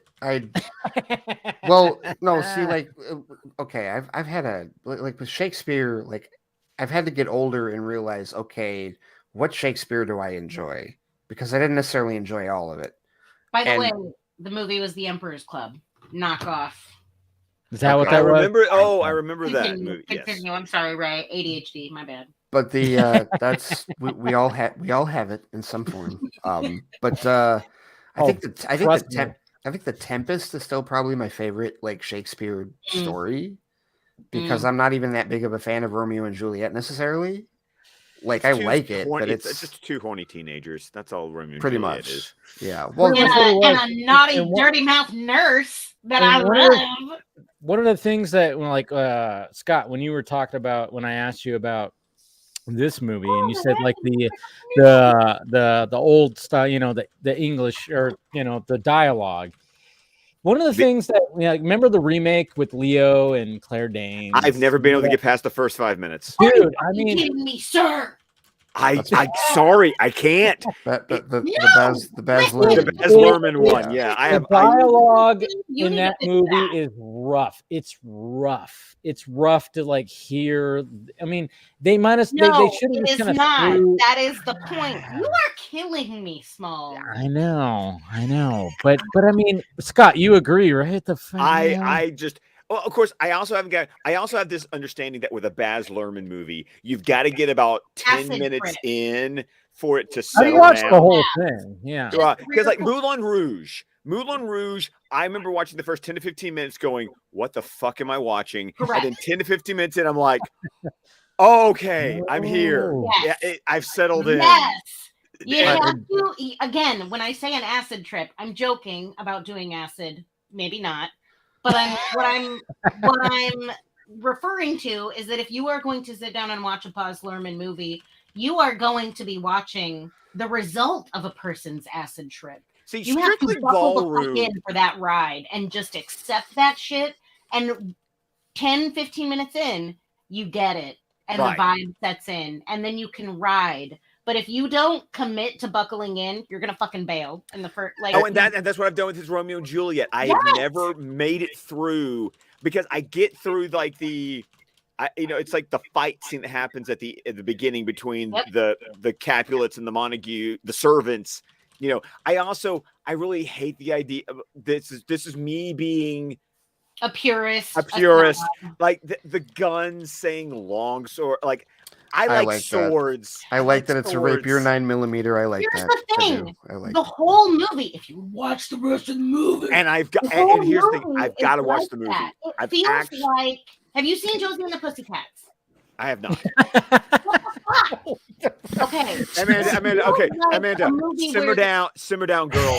Do I look like someone who would watch Josie and the Pussycats? If there was a drinking game associated with it, which I have one, which is okay, drink every got me time there. there's Okay. a brand on screen. Okay. I'm down for this. As the person who did a drinking game to the Big Lebowski at his bachelor party, Can we I'm actually down for do this? No, Scott, Wait a I'm minute. 100% serious. I will do this drinking game with you. We won't That'd make be it fun. 15 minutes in. Hold it. We will die. It's a waterfall for the first like 20 wait a minutes. I minute. just want you to know. What drinking game exists for the Big Lebowski that someone could live through? No, I didn't live through it. No. I didn't live through it. Just counting white Russians. It was take a All that shot every milk. time they said fuck. No. I didn't make it 20 minutes. I was literally passed out on the floor in the first 20 You minutes. can't do that with anything other than beer. You can't. Yeah, You'll die. No, I would There's never no way. advise doing a drinking game with anything other than at least not those. Not those No. drinking games. Anyway, if you would get through the first 5 minutes of Romeo and Juliet, you would appreciate It's not bad. It's not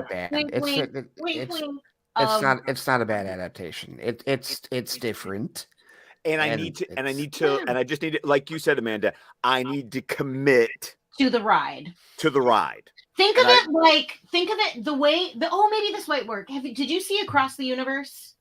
No, Yes. I haven't. And Okay. I'd like Julie Taymor. Because her Here's the thing. Titus, A which I've while talked ago, about, so I don't know. Titus was wackadoo when she did, and that's a Shakespeare adaptation that's like, what the fuck? Okay, so see now that might actually be like the hair that I'm trying to split here, because my thinking is Baz Luhrmann's Romeo and Juliet is to the text of Romeo and Juliet, the performance of Romeo and Juliet, as Across the Universe is to the Beatles discography. Like, it's not complete, it's not all of it, it's totally taken out of context and weirdly applied. The compositions are put together completely differently. They're in a different key. They blend together in ways that they were not written. They jump around from decade to decade. Like, it's all a jumble fuck. It weirdly embodies and honors the entity that was the Beatles. So in the same way that Across the Universe does that, I feel like, and is also like a fever dream and acid trip, quite literally an acid trip at times. I feel like that's kind of what Baz Luhrmann's Romeo and Juliet is to actual Romeo and Juliet. It's just like a fever dream acid trip. Well, like I said, someone watched way too much Romeo and Juliet on repeat and then dropped a lot of acid and then wrote a play. Yeah, well, I've got to watch it because I've got to, like, now that I'm older and it's like maybe I have like the objectivity to let go of the purism. Yeah. Yeah. I get it. There are things that I have that I feel like very precious about. I think as a byproduct of my job, I tend to feel a lot less precious about film and TV and art than the average person. Like, just generally. I'm just like, ooh, how could I take this 3-hour movie and turn it into a 10-minute script literally every time I watch a movie? So, and I don't think that I get it. No, I get that. But I think that there are people that would look at that and be like, how dare you? And I'm like, I'm not trying to disrespect the original form. I respect that there's an argument that the original form is like its own sacred thing. And I'm not trying to offend the gods by like making an idol, but it is, good art. So it inspires me. What it inspires me to do is not necessarily to repeat it. Yeah. The interesting thing about the tragedy of Macbeth is that it is definitely, there's an A24 flair to it at times that I want to dissect. And like I said, it is in 4:3. So I got a little bit of a sense of like, I'm watching The Lighthouse. Fuck, I love that. That aspect. I mean, I remember when watching The Lighthouse for the first time and seeing that boop, and I'm like, thank you. I was like, they kept it that aspect. What I appreciate about the cinema that I was at today, which is called Sidewalk, there's always been a independent film festival here in Birmingham called the Sidewalk Film Festival. Now, that's how you post about it. Yeah, I've actually heard of that before. But now they've actually built a 2-screen cinema in the basement of a building in downtown Birmingham that has a bar and a concession stand. And it was funny is that while I went to go see Macbeth, they have another screen where they have free bad movie night. That's awesome. They show a bad movie. It's for free, and you don't know what the movie is until it starts. I love that. Okay. I would love that. Okay, so here, see, great in theory, great concept, until you get in there, and then the movie that's playing, and you're just like, and it's Catwoman. No, but I actually enjoy Catwoman. Yeah, but Halle Berry, come on. No, I'll just go ahead and throw the nightmare scenario out there. What happens when you go to see that bad movie and all of a sudden you hear a beautiful lie? That's going to piss you off, just like it would piss me off. Well, the thing is that I didn't even know this place existed until I clicked on an A24 tweet on Wednesday night, just like, please tell me maybe there's somewhere that I can see Macbeth. And today was the first day Macbeth was playing in Birmingham, and it was at this place. And I was like, I literally was laying in bed with my iPad. I just leaned over to Heather and I went, can I go see Macbeth at 8:00 on Friday night? And she said yes. And I went, thank you. Thank you. Married live. Oh, man. Steven came up to me twice in the last week, I think. Not this, not the week we're in, but the week before. Yeah. And he was like, hey, so can I go see a movie in like 4 hours? And I'm like, yeah, cool. Goodbye. Thank you. You did go take the kids to see a movie, but Sing 2. Sing 2. Is that what it was? But I am banking that one. By the way, I saw that trailer in front of so many fucking movies for the past 2 months. So many times. God, I was so tired. I was like, God, I hate times. this movie. I hate this movie. But then I'm like, all right, well, I'm sure, people. I haven't seen Sing. I haven't seen Sing 2. I'm not saying that I would hate them. I've seen little bits and parts and stuff. I know. I legit did enjoy Sing. Like, I saw Sing. It was one of those movies. I'm sure it's good, but I just kept seeing the trailer in front of every fucking movie that I saw. I was like, the same trailer, too. The same trailer. That's how people feel about Morbius. Oh God, yeah. like literally when the date change happened, they're like, great, another 2 months of seeing that fucking trailer. Seriously, right? Poor Jared Leto. Over that sucks. I think Morbius looks great though. I want to see it. Morbius. Does. No, it does. It does look good. It's just the trailer's just. I'm tired of seeing the same trailer over and over again. Right. Yeah. Well, but isn't that like 2021 in a nutshell? In a nutshell. Well, I just saw trailers over and over again. They just released a new picture for Jurassic World Dominion, and I was like, wow. How lucky are we that they didn't release because there's not a proper trailer for that out yet. No, there isn't. They lucked out on that because it's still like wow, did this movie come out already? And I forgot about because I still haven't seen the last one. Honestly, actually, I haven't seen any of the Jurassic World movies. I haven't. Oh Jesus, I haven't seen any of the new ones. But it feels like Dominion has been out like forever just because it's one of those it's like No Time to Die felt like that for a while where it was like just kind of. Wait, didn't you watch one of the Jurassic movies with Shep on TV? First one? We watched Jurassic Park. Was it Jurassic Park? World? That was one of the first 3 because the first 3 are like Park and then the last 2 are World. I think it was Jurassic Park. Yeah, you probably watched. Anything I've ever watched with Shep has been Park. I mean, the first one. I've seen the first 25%. The first one is gold. The first one will always one of the most perfect movies. And it really is. I am a Jurassic Park and by the way, defender too. And let's also go with the fact that Steven Spielberg filmed that and Schindler's List in the same year. What the fuck? See, I'm a Lost World defender. I love the Lost World. I love that one. You know what? I'm not gonna. I don't really have issues with. I mean, the scene when you're in like that trailer. The second one. Yeah, when they're in that trailer and like they're all kind of happy, and then Jeff Goldblum and like it like pans into his face, he goes, "Hold on, something," and like the way that he just goes, "Oh shit, we're fucked right now." Like the way that builds up, and then all of a sudden it's just, and then all of a sudden you see that shot where it's all where their little trailer goes crazy. I love that.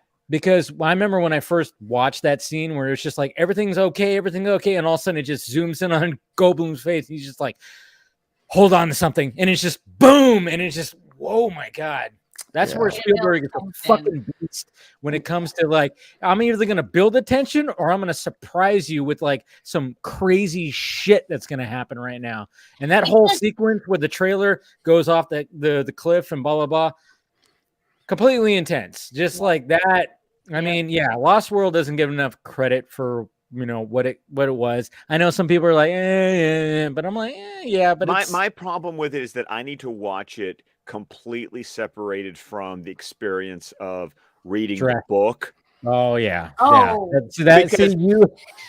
Once again, that's my I'm able to, for some real reason, I'm okay with how different Jurassic Park the movie is from Jurassic Park the novel. Like, because those things are two completely different animals, and I'm okay with that. For some reason, I didn't feel that way about Lost World, and I need to like step back. Scott, I have to ask you with a Michael Crichton, because I read this book before I watched the movie. Did you read Sphere? Oh, I love Sphere. Okay. What did you think like when it came to book and movie? Because I read the book first and then watched the movie. And the movie was just kind of eh. I've only seen the movie, right? I kind of liked it. I mean, the movie's good. I like the movie's the movie. good. The movie's good, but it's the experience of you read the book and you're like, oh my god. I know that's the thing. Is like Congo the same way. Those things are like two complete. Okay, that's another one of those things where it's like Congo the book and Congo the movie. Okay. Crichton wrote. Here's the thing about Crichton. It's too dense for a movie. It's way too dense for a movie. Yes, Crichton is it. Stop it, Siri. Hey, girl.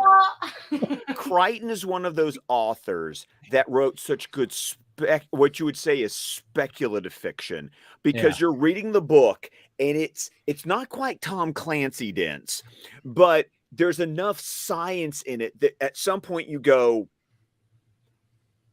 can we do this? Like, when did the fiction start? Yeah. Because he makes the leap.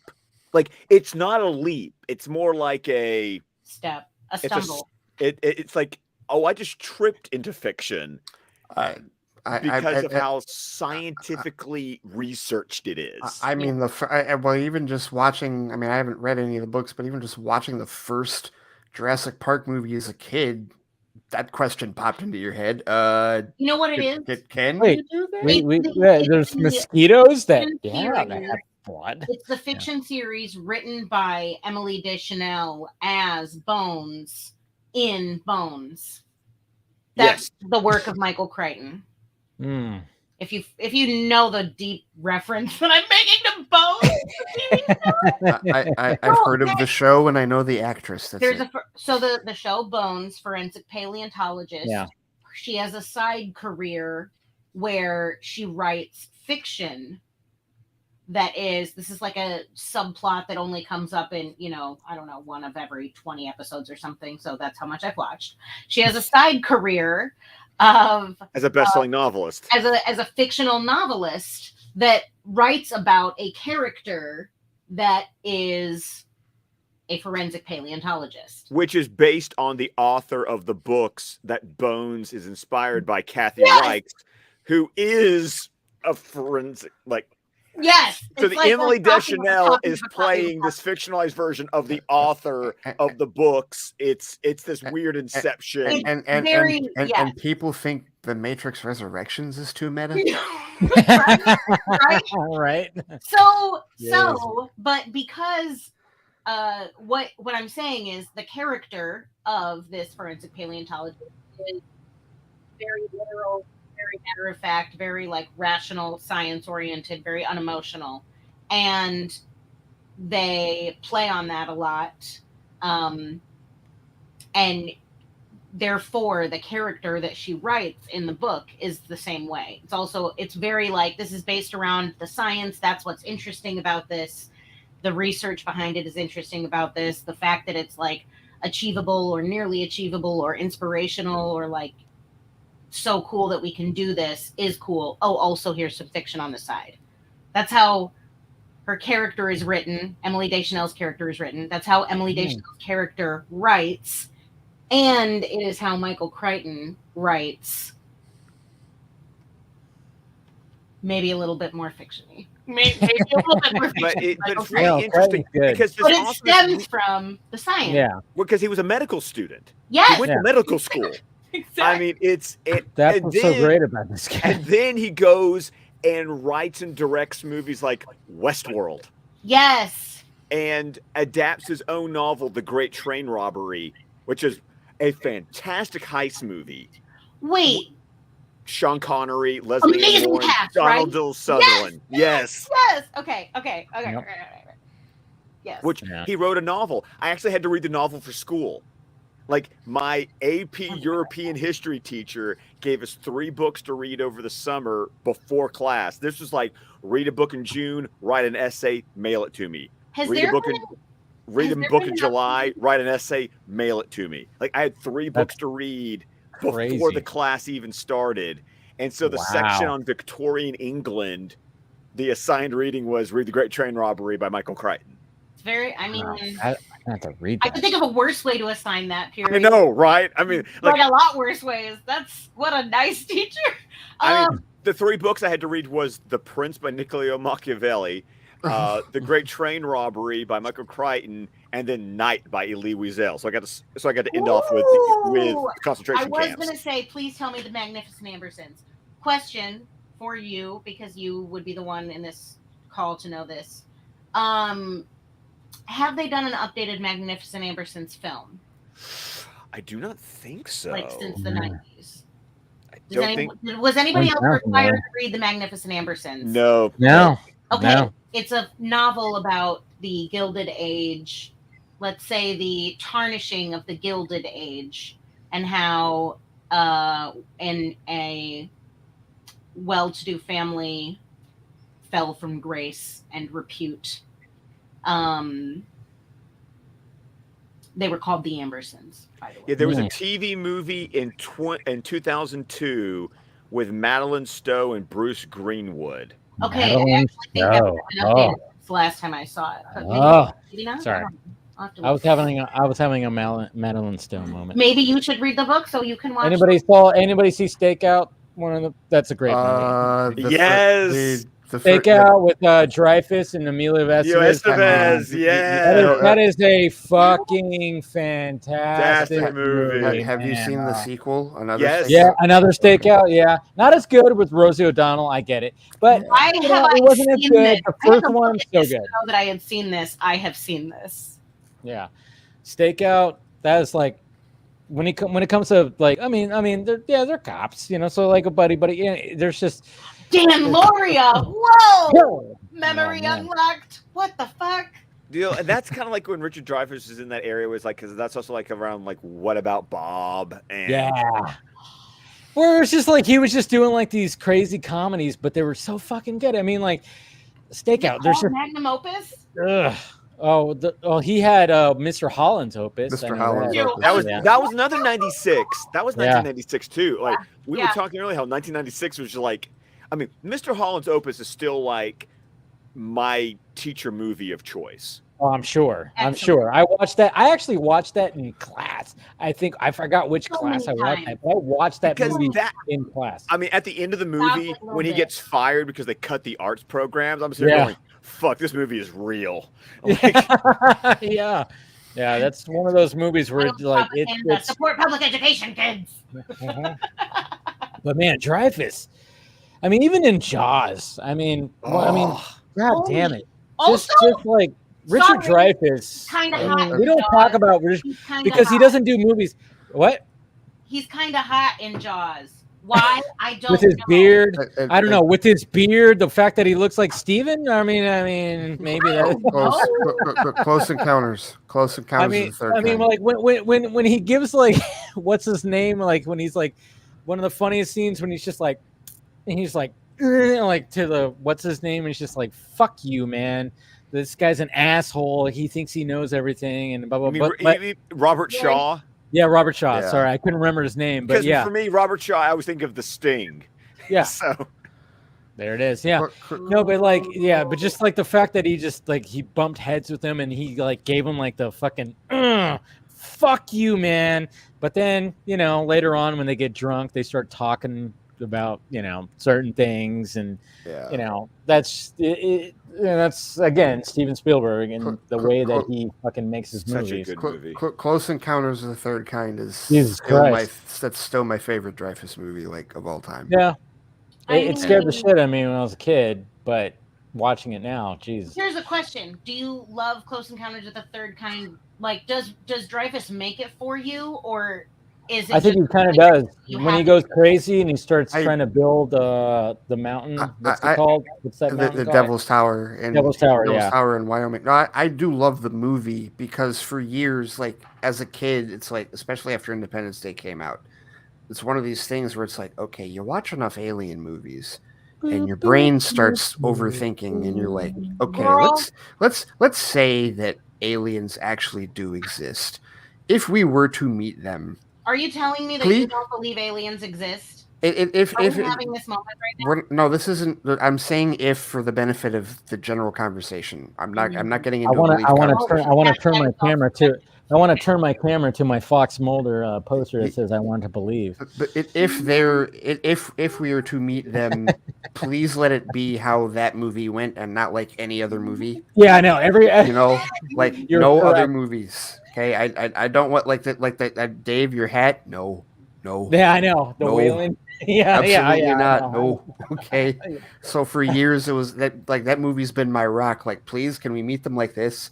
Like over keyboard jam sessions, please. Yeah, come on, please. Can John Williams be our interpreter, please? I know. I mean, that's the thing about Close Encounters of the Third Kind is the fact that like it was, even though it kind of when the kid got taken, that freaked me out when I was a kid when I watched that. I mean, that really freaked me out. But when you watch the end of that, when the communication's happening, and then all of a sudden it gets to the point where it's like, hey, we're all peaceful here. You guys want to go for a fucking crazy ride in the cosmos? Let's do this, and then of course Dreyfuss does it, and they do the whole like the hand symbol thing. It's great. But yeah, every other fucking alien contact movie has always been, oh shit, they're here to fuck us up. Right. It's kind of like, yeah. It's like Invasion of something or. Oh yeah, then I watch a movie like Fire in the Sky and I have nightmares for a fucking God. month. Jesus Christ. God. That movie. Or we get 2001: A Space Odyssey where they evolve us into the Star Child. Yeah. Yeah. What are you doing, Dave? Oh, how? Dave. I'm sorry, Dave. I can't do that. I can't do that. Because our own technology is scarier than any space in that movie. Jesus Christ. You know what's great about that movie is like it's such. I mean, God damn it, man! Kubrick was just like, you know what? I read the book. I read the book after. Also, aliens are real. I read the book after watching the movie too. Yeah, I remember watching the movie, and when I was like younger, and I was like, I mean, it's fine. But then I was like, all right, I'm gonna read the book, and I read the book, and I'm like, I mean, obviously the book was like, okay, I get what they were trying to go for right here and stuff like that. But I mean, like, man, and then I rewatched the movie like later on, like, growing up a little bit. And I'm like, God damn, it's Kubrick really, I mean, he really tried to bring that to life. I mean, I know Kubrick was always like one of those directors. I mean, I know when you talk about The Shining, Stephen King has always talked about how he was not a fan of what he did with it. But I'm like, yeah, but Kubrick just had this fucking, he had this vision for like these stories sometimes, and he achieved some of this stuff. Yeah, I know. No, true. Yeah, well, we're actually on Squawk. How many great pieces of art and discovery, like DNA, were literally a product of psychedelics? No, really. You should think about it more often because it's a lot. Okay. Well, and Sounds Dave, good. on No. Squadcast movies, we're actually for Tim's track, we're going to be going chronologically through Kubrick's entire filmography. Good. Good. Do it. You should. Yeah, man. because we're doing Kubrick on Tim's track, and we're doing David Fincher on my track. Ooh. Oh, okay. Oh my God, the Fincher. Okay. You know what I've been obsessed with for I've like always the said past Kubrick. week? What's that, what? Steven? I watched The Firm a few days ago. Oh yes! I read the book. Thing last year. I read the book in high school, but I'd never seen the movie. And I thought it's great, but I watched it twice in a row last year. How did I not make you watch it? But with because I hadn't I hadn't seen it until 2021. There's some things about it that are like dated, not in a way that makes it like bad, but it's just like as a suspense, like the piano music is kind of like Truman Show and not like. But so I couldn't get out of my head David Fincher's The Firm. Yeah, he walked up to me. He walked I up to always me out of nowhere. He's like, "Hey, David Fincher's The Firm." It's old enough for And I him to was do like, a remake, right? That feels like that feels like right up his alley in terms of Oh, like he's not yes. he'll do remakes. He does adaptions of books like yes. Well, it's Fincher he's a adapting The Firm Richard would be Newby like reminded me about the fact that apparently David Fincher and Ben Affleck talked about doing a remake of Strangers on a Train, and I was like, I don't care how, but do it now. "Oh my God, I need to get." Fincher remaking Hitchcock. He's like one of the three Jesus people allowed Christ. to even And remember, think about remaking Fincher Hitchcock. remaking Hitchcock that's based on a Patricia Highsmith novel, the same woman who wrote Talented Mr. Ripley. Okay. Oh, I don't know. Anything Fincher, just put it, just put it all over my shoot it, face. just shoot it right here. And Yeah, of course, I am a huge fan of the farcical remake of Strangers on a Train, otherwise known as Throw Mama from Mama the from Train. the Train. Yes. Mama from the Train. I love Jimmy Stewart's Through the Rear Window. No, it's just Rear Oh, yeah. Window. That's the Hitchcock. Rear Yeah, Window, yeah. yes. Yeah, Hitchcock. Yes. That shit during the pandemic will fuck you up. That's when I watched it when we were all stuck inside, and I was like, There's a meme. There's a meme for that is so funny. That's like Grace Kelly going, "Honey, I'm horny," and he's going, "I think someone's getting murdered." I've seen it because like the whole movie. and like Rear Window like has been parodied a bunch of times. Like The Simpsons have parodied it, and like Oh other yeah, everybody's things have parodied it. Yeah, and even Family Guy, I think. Yeah. But like it okay here it's like If just you basically don't like get anxious watching that, you're dead inside. That's the point. I'm anxious to admit that I need to watch like Hitchcock movies and like period. Well, Oh yeah. Oh yeah. Because I've never seen a South by single Hitchcock Southwest, movie. watch that Oh, shit, there's- man. Come on. What you need to do is What does watch he start several with? Hitchcock movies, particularly Psycho, and then watch Psycho, the movie yeah. Hitchcock with Anthony No, Hopkins. I've seen that. I've You've seen seen Hitchcock. that? Okay, I've seen good. Hitchcock. Yes. Well, wait. What does Go he back and start watch. with? I'm just Psycho? gonna go in order. Psycho. Go in Yeah, like this is release good. order. Start with Psycho. Yeah. Start with Psycho, South by Southwest, Rear. Yeah. But you got Rebecca in there and Notorious. The Birds. Yeah, I haven't watched everything either, so I should probably do I haven't some. watched The everything Birds either. is like Yeah, yeah. I've seen South by Southwest. I've seen mean North by Rear Northwest? Window. Yeah. Not, it doesn't. What? Oh no. North by Northwest. Southwest is the film Did I say festival. South by South by Southwest is the film festival. Although I I, had do the think there is also wrong- a movie called South by wrong- Southwest about the film. Wrong. Yeah. See, I'm thinking of fucking the goddamn airline. God damn it. Oh well, yeah, Anyways, them too. It Yeah. happens. North by Northwest. Thank you. It's the vodka too, but no, yeah. Watch that. Mistaken Identity. Come on, it's fun. You know. Yeah, I still But need to you see the. I still need to see the bird. The two that I really need The to see Birds. is I've seen the Birds. I need to see yeah. the birds, and I've never seen Vertigo. I haven't seen Vertigo either. Actually, I you think know? I have seen Vertigo actually. I'm googling. Another it. Jimmy Stewart one. Yes. You know what's funny about like over Probably Google going- Vertigo movie. obviously when you're like over the holidays, obviously It's a Wonderful Life is always like a It's a movie that staple. you watch. Yeah. And it's funny too because when I was at my mom's, we had that on for a little bit, and it's just funny because I remember there was a lot of people when it came to Spider-Man: No Way Home. I saw like a tweet where like they were talking about Andrew Garfield. This man is 38, and he looked, because he looks young. And I'm like, God damn, I'm 38. Hopefully, people say that about me. But I'm like, yeah, I almost wanted to quote tweet that and go like, watch It's a Wonderful Life and look at those ages, because all those guys looked like they were 70, but they were like 40. Like, it's a whole different world now. I mean, like, Stewart was supposed to be playing like a younger guy, but I'm like, but he looks like he's in his 40s. I'm like, what are you even thinking nowadays? Even trying to say that Andrew Garfield, like, how is he 38? I'm like, imagine. By the way, Tick Tick Boom. Wow. I still have to watch that. I still haven't watched it. And the amazing thing for me watching Tick Tick Boom is this is almost blasphemy as a theater kid. I don't like Rent. I don't like Rent. It's fine.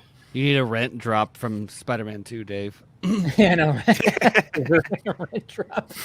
I don't like Rent, but yet Tick Tick Boom works so well as this autobiography of Jonathan Larson. Yes. Yeah. And the movie made me care because Andrew Garfield went balls to the wall in that movie. It was that dude, I tell you what, that guy, there's just something about that dude. I mean, even like talented. He's so fucking talented. Like everything that I've seen him in, you just go, fucking Andrew Garfield. He's just so good. That's why I'm like, all right, I need to sit down and watch TikTok. I know it's a musical. I'm not big on them, but I have. Hudgens is in it for you.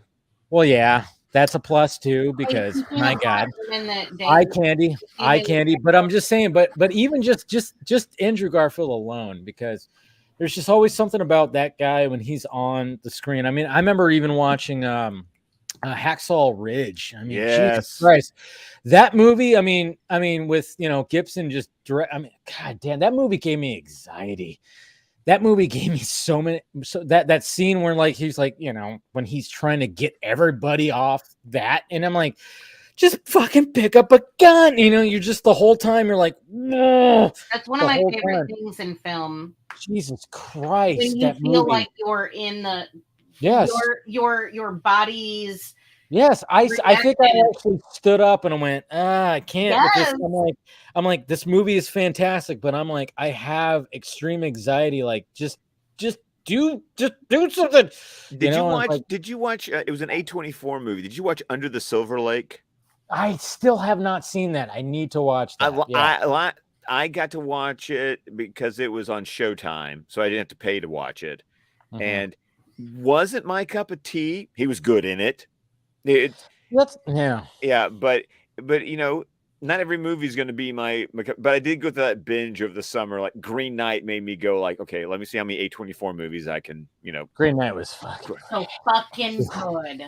Jesus Christ. No, but like there's something about Andrew Garfield, even in No Way Home, with the 3 Spider-Men, it's just every scene that he was in, it was like, oh my God. This guy. Well, I was telling Ray, I'm an Amazing Spider-Man 2 defender. I don't care what people say about that movie. I really enjoy that movie. See, but now it's turned into hipster stuff where it's like, okay, I liked Amazing Spider-Man 2 when it was cool, right? Because now because of No Way Home, there's this groundswell of, oh my God, Amazing Spider-Man was actually good from all the people that have been trashing it for the last. Hashtag it's all subjective, Ray. It is all subjective. It is. But there's things that didn't work. I didn't like what they did with with Electro prehand. It felt too Batman Forever-y. There's certain things I didn't like about it. But then there's so many things like the web slinging. There's a lot of what Mark Webb did with some of that. The only thing that I will definitely say is that it has some Spider-Man 3 vibes in that Harry becoming the Green Goblin is way too out of nowhere. Yeah. Kind of like Eddie becoming Venom at the end of Spider-Man 3. But I still think Green Goblin worked better at the end of Amazing Spider-Man 2 than Venom does at the end of Spider-Man 3. True. I'll give you that. And I've always put Amazing 2 ahead of Spider-Man 3. And so did I. Yeah. And rewatching both of those in the lead up to No Way Home, I think what was really interesting about Spider-Man 3 for me, because I don't think I'd seen either of them since the theaters, and I liked both of them in the theaters well enough. But the issue with 3, I thought 3 is an amazing movie up until I think the Venom transformation itself is great, but then it feels there's a shift when like he catches Sandman Sandman catches him in the alley, and it's like there's shadows on the wall, and it I don't know if it was a reshot or not. It was either a reshoot or they just decided like, and this is the third act, and just do whatever because there's such a hard that's pretty much what they and the third act is like mostly terrible. Like it doesn't resolve them, and after the third act, it's like it goes to credits, and it's just like, oh, things are kind of maybe different with Peter and MJ now, and there's no. But even at the same time, there's a part in the third act where like he does the whole ding, and he's trying to like get the, because obviously the sound is like fucking up Venom. Yeah. And I remember somebody was passing around that scene after No Way Home came out. And I'm like, yeah, it was a very Sam Raimi scene because it like does like the big like zoom ins on stuff, and like Peter's just like going ding, and he's like putting all these things to make it where like Venom is like going crazy. And I was like, yeah, an echo chamber. Yeah, pretty much that. And it's like that was so Sam Raimi, and I'm like, yeah, I dig that. But the lead up, and the difference, the lead up, yeah. The difference with me then for Amazing Spider-Man 2 was it was a very similar issue, but in smaller pieces and way more often, where I feel like there's a lot of amazing scenes in Amazing Spider-Man 2. Like, for example, I mean, the one everyone will go to is Gwen falling. Like, that's I think there's so many ways about the way that it's executed that's great. But it's very clear that they're like, okay, we need to get to Gwen falling, because the connection from that to everything else is just the most basic, like, oh, she does something stupid and falls, and she's trapped because she has to be trapped, and he's doing, and like, it's just like a contrived series of events over the course of like 30 seconds. And then it's like, oh, and now we're where we wanted to be. So now we'll focus on this. And so there's a lot of moments that where it's like, oh, this moment has a ton of love, but it's clear that like they were conceived independently and not really like woven, like it just, and it's possible that it's because it was hacked down. There's all this deleted stuff that who knows if it's a Justice League situation. Well, I mean, MJ even like and his dad coming back, and but even leading up to that scene, I mean, I remember somebody even like when Gwen and Peter, like, even when she shows up and and Peter's like, what the fuck are you doing here? But the thing is, like, what I love about that is like Andrew Garfield is so animated, and and somebody pointing out like, oh, that's a theater actor. Yeah, his body acting in the suit is really good, because he's like doing this. He's just like, what do you, and he's just like, he's so animated, and I'm going, yeah, that's why Andrew Garfield, that's why when he's on screen as Spider-Man, he's so animated. Even like in No Way Home, when he shows up, even when he takes off his mask and he's just like, the way that he is, like everything that he does, he's so animated. Even when talking to Tobey Maguire's Spider-Man in that, the scene, I mean, he's like, he's leaned up, he's always like moving around and blah blah blah. And then we're finding out new stuff, obviously, with Andrew Garfield, like talking to like, oh yeah, improvising lines and blah blah blah. And he's talking about like he really emphasized his Peter Parker. Like, I mean, when you rewatch those scenes, and obviously they're tossed around Twitter right now like crazy, like when he just is like, this is so great. I mean, I've always wanted brothers and blah blah blah. He's like that middle child kind of thing. I want to go to space. Yeah, I got a Russian. He's in never a rhino caught anybody from space. Yeah, I mean, of course I do. I'd have to admit, I love the fact they brought up the rhino reference, because I don't know why people complain about I didn't mind the rhino scene at the end of Amazing Spider-Man 2. It was like, because it was Ultimate Rhino. Like, that's how Ultimate Rhino was. He was a little guy in the really big suit. I didn't mind it outside of that was one of those things where it's like the anticipation and the setup and the like, oh, Paul Giamatti as the Rhino was such a thing. And then there was just his character in the beginning wasn't that great, and it didn't justify the ending as like, I don't know. I didn't feel like it justified the hype behind. You could have cast like someone lesser than Paul Giamatti. Because when they were teasing Paul Giamatti, and he was like kind of like campaigning for it, I was like, yes. I was thinking more of a traditional Rhino role, but regardless, I think Paul Giamatti is a phenomenal choice for a Rhino actor. Like, I love him in everything that he's in. I think what happened with that last scene in that movie was like the kid who like stands up and then Peter shows up. That's what really makes that scene strong. Agreed. The fact that after everything that Peter went through and all that stuff, and like you have this kid who's like dressed up as Spider-Man, and then all of a sudden he shows up, and it's just there's something to that. And then of course, like we were talking about the deleted scenes, like when his father shows up when he's at Gwen's tombstone. I'm like, what the? I mean, they were really trying to set something up when it came to like Peter's backstory and the Sinister Six, and they just fucking like there's a lot of stuff that's cut from that movie, Oh, and they didn't so fix it with reshoots. And by reshoots, I mean like there's no connective material to fix the new edit. Like I feel like there's like 30 minutes of material out there that like, because like the stuff I'm talking about is all stuff that feels like it's a connective tissue problem. Like how do you get from Gwen and Peter arguing to her falling down the tower? That the setup of her falling down the tower is like I don't think very compelling. But once she's falling, everything about that scene is compelling. I still remember being in the theater and just like I like elbowed my friend. Oh, I was like, shit, they're gonna doing do it. this. I was like, oh fuck, they're doing it. They're fucking doing it. Well, especially for a scene where like every Spider-Man fan knows what is happening, and there's just like your stomach is like floating for 30 seconds as you're like, are they doing it? They're not gonna do it. I mean, No, how can they tease it it? and then not pull it off? No, they're doing it, and then like it happens, and you're still like shocked at how like when you hear her head hit. It's just like god, so fucking. Okay, I got a question. Did Mark Webb ever reveal who the man in the shadows was? He never did. I don't think he did. No, it's revealed. Is it? It's I never saw it.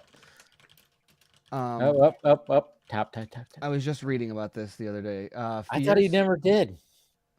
Because there was like many. Because they name him at the end of Amazing Spider-Man 2, and you see him walk. You see Doc Ock's arms. You see the Vulture's wings. Yeah, you see all like the Sinister Six. Yeah, you see basically like they were really trying to establish that, which really, man. But you know what? I mean, when it comes to god damn it, man. This is why I mean, again, Andrew Garfield and even Tobey Maguire, like watching No Way Home, you know, it wasn't like something that they just came in and phoned it in. That's what we've talked about. That is like when he saves the Tom Holland's MJ, and you just see that look on his face, and she's like, "Are you okay?" Like, and he's just like, fucking Andrew Garfield, his cry face. I'm like, stop it, man! You're fucking Oh man, Dave, wait till you watch Tick Tick Boom. You get a lot more cry face. I'm sure. I mean, that's why Andrew Garfield is so good. By the way, Paul What's Giamatti, that? I agree with Carrie from the chat. Paul Giamatti totally ruins it. Also, hi, son. Yeah.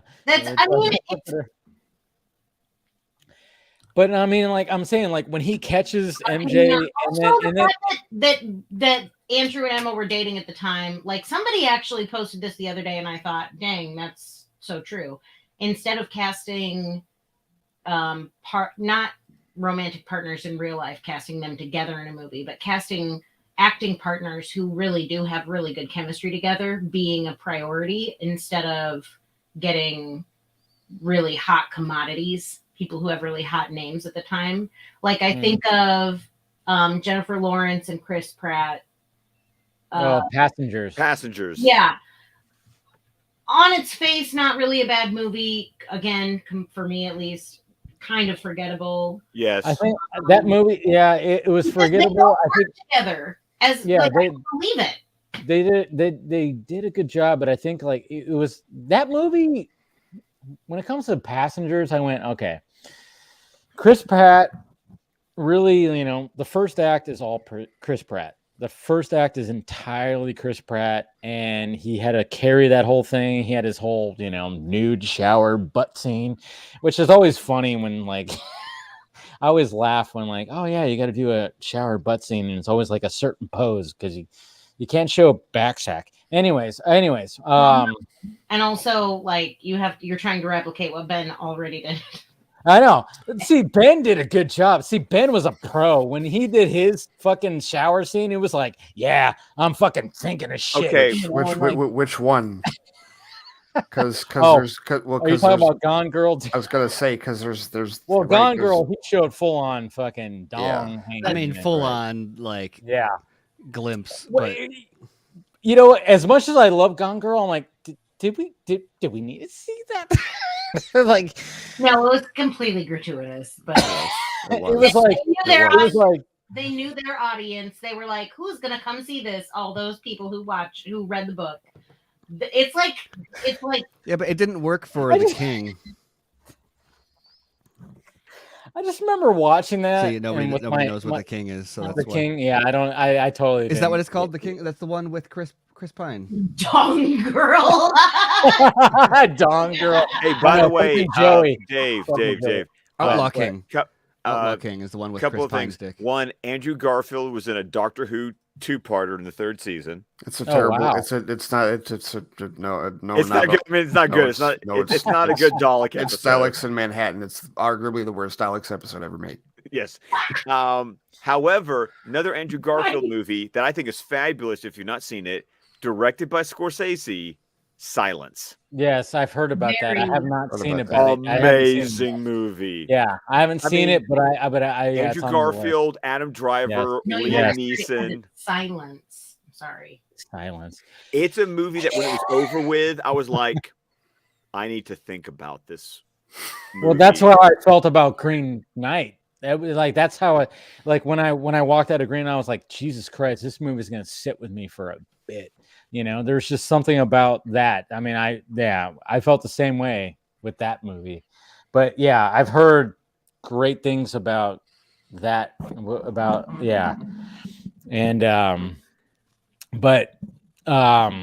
I getting at here? Shit.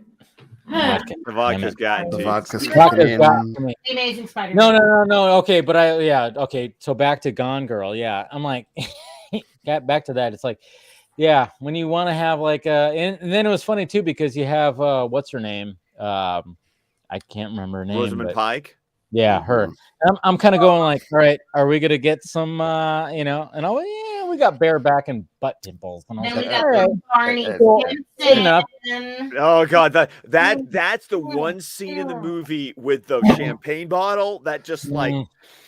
Oh, with Neil. Yeah, that scene makes me so uncomfortable. It was but I'll tell you, like, I mean, after that scene, like the scene after that where she shows up in the car and the light bulb in your head, you're like, you have got to be kidding me. Because the whole time you're like, what is her end game? Like, how is this going to go? I read the book years ago and then never watched the movie because I was like, oh, I already know. So I didn't watch the movie until like last year. But it was like, just the realization when I was in the theater, the realization of what the plan was like, oh my God, this woman is a fucking psycho. But the thing is that she's going to get away with it. But they're both pieces of shit, and by they the both end, suck. They both suck, and by the end of it, you're like, you two deserve each other. Exactly, but at the same time, you kind of feel for Ben Affleck character when he's just like that's when he goes, you are fucking. No, see, that's an interesting thing in the movie. You maybe feel a twinge for Ben Affleck's character. In the book, oh no, the book, because the book has a lot more context. Yeah, I'm sure. Yeah, like think about it this way. It's like the epitome of the dysfunctional relationship where they keep cheating on each other, but then taking each other back. But instead of cheating on each other, they are destroying one another's lives in like the worst, personal way. Like in You, where they're like, oh, well, I'll just like get you fired from your job because you fucked with me, and then you're gonna stalk me and get me kicked out of school. And but did he do anything with champagne bottles in the book? Because I think we're still talking on like two. The neopathic. I don't remember it being specifically about champagne bottles. No, I just mean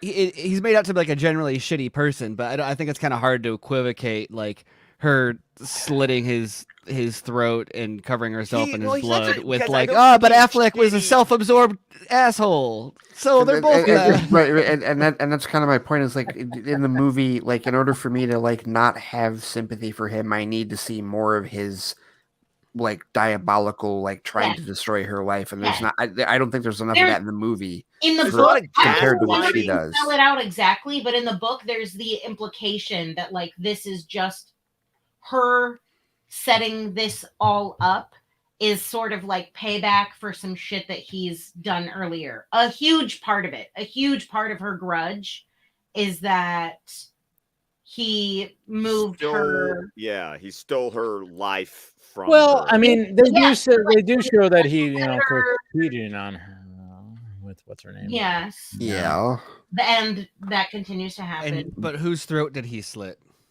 Right. Yeah. Yeah, exactly.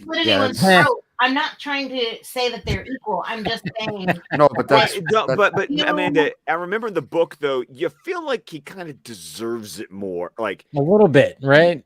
100%. It seems like I'm saying that it makes these sense. are scummy people. Deserve each other. Scummy I'm not people. saying that like Neil Patrick Harris deserved what she did to him. I'm saying in the No. book, you get why. It's kind of like he knows he's a stinky butthole, and the only other person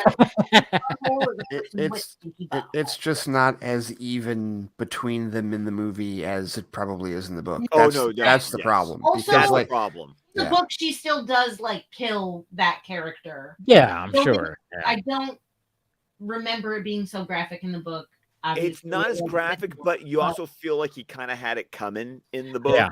Well, he's also a creep, he's a creep, and there's a mother character who you don't see in the movie that makes it even that makes him even more of a creep. Okay. Like his Neil Patrick Harris's mother is a piece of shit. Yes. You know what's funny? It was funny when I was That's not watching that. shocking. Yeah, when I was watching that movie, like this was before BVS came out, and I remember like with my girlfriend at the time, I was like, I'm gonna pinpoint when he does the Batman voice. When he does the Batman voice, look how big he is. He's got shoulders. And I remember like even reading, just this is my why my he had to nerd specify brain. at the time. Yeah, yeah.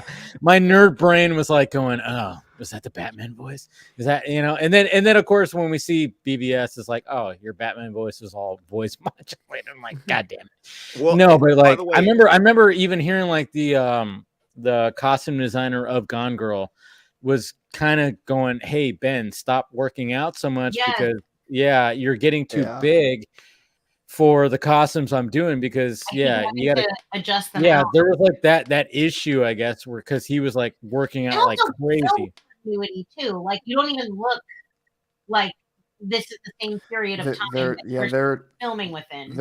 You watch that movie. That's Ben prepping for Batman. There are certain points in the movie where like his arms and like his shoulders are not as bigger than they were like at different times. In the scene before, in the scene prior, and you're like, it's like don't put him in a t-shirt. You're gonna see everything he's been doing. It's like keep him in.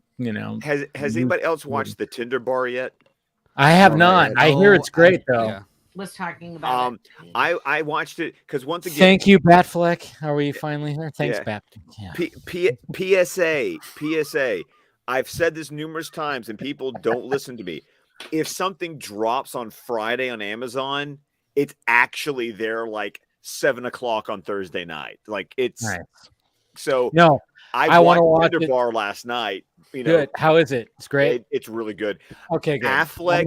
I'm gonna watch it this weekend. Affleck really is like he's in a supporting role, but he's one of the supporting characters who feels like he's actually one of the main characters. Like he's a linchpin to the arc, right? Because Ty Sheridan plays the main character. Yeah. The main character. Yeah. But Uncle Charlie is kind of like the bestower of wisdom, the father figure. So his presence is just felt throughout the kind movie. of like, not to overstep, but just to use another Affleck movie, like Robin Williams in Good Will Hunting. Yes.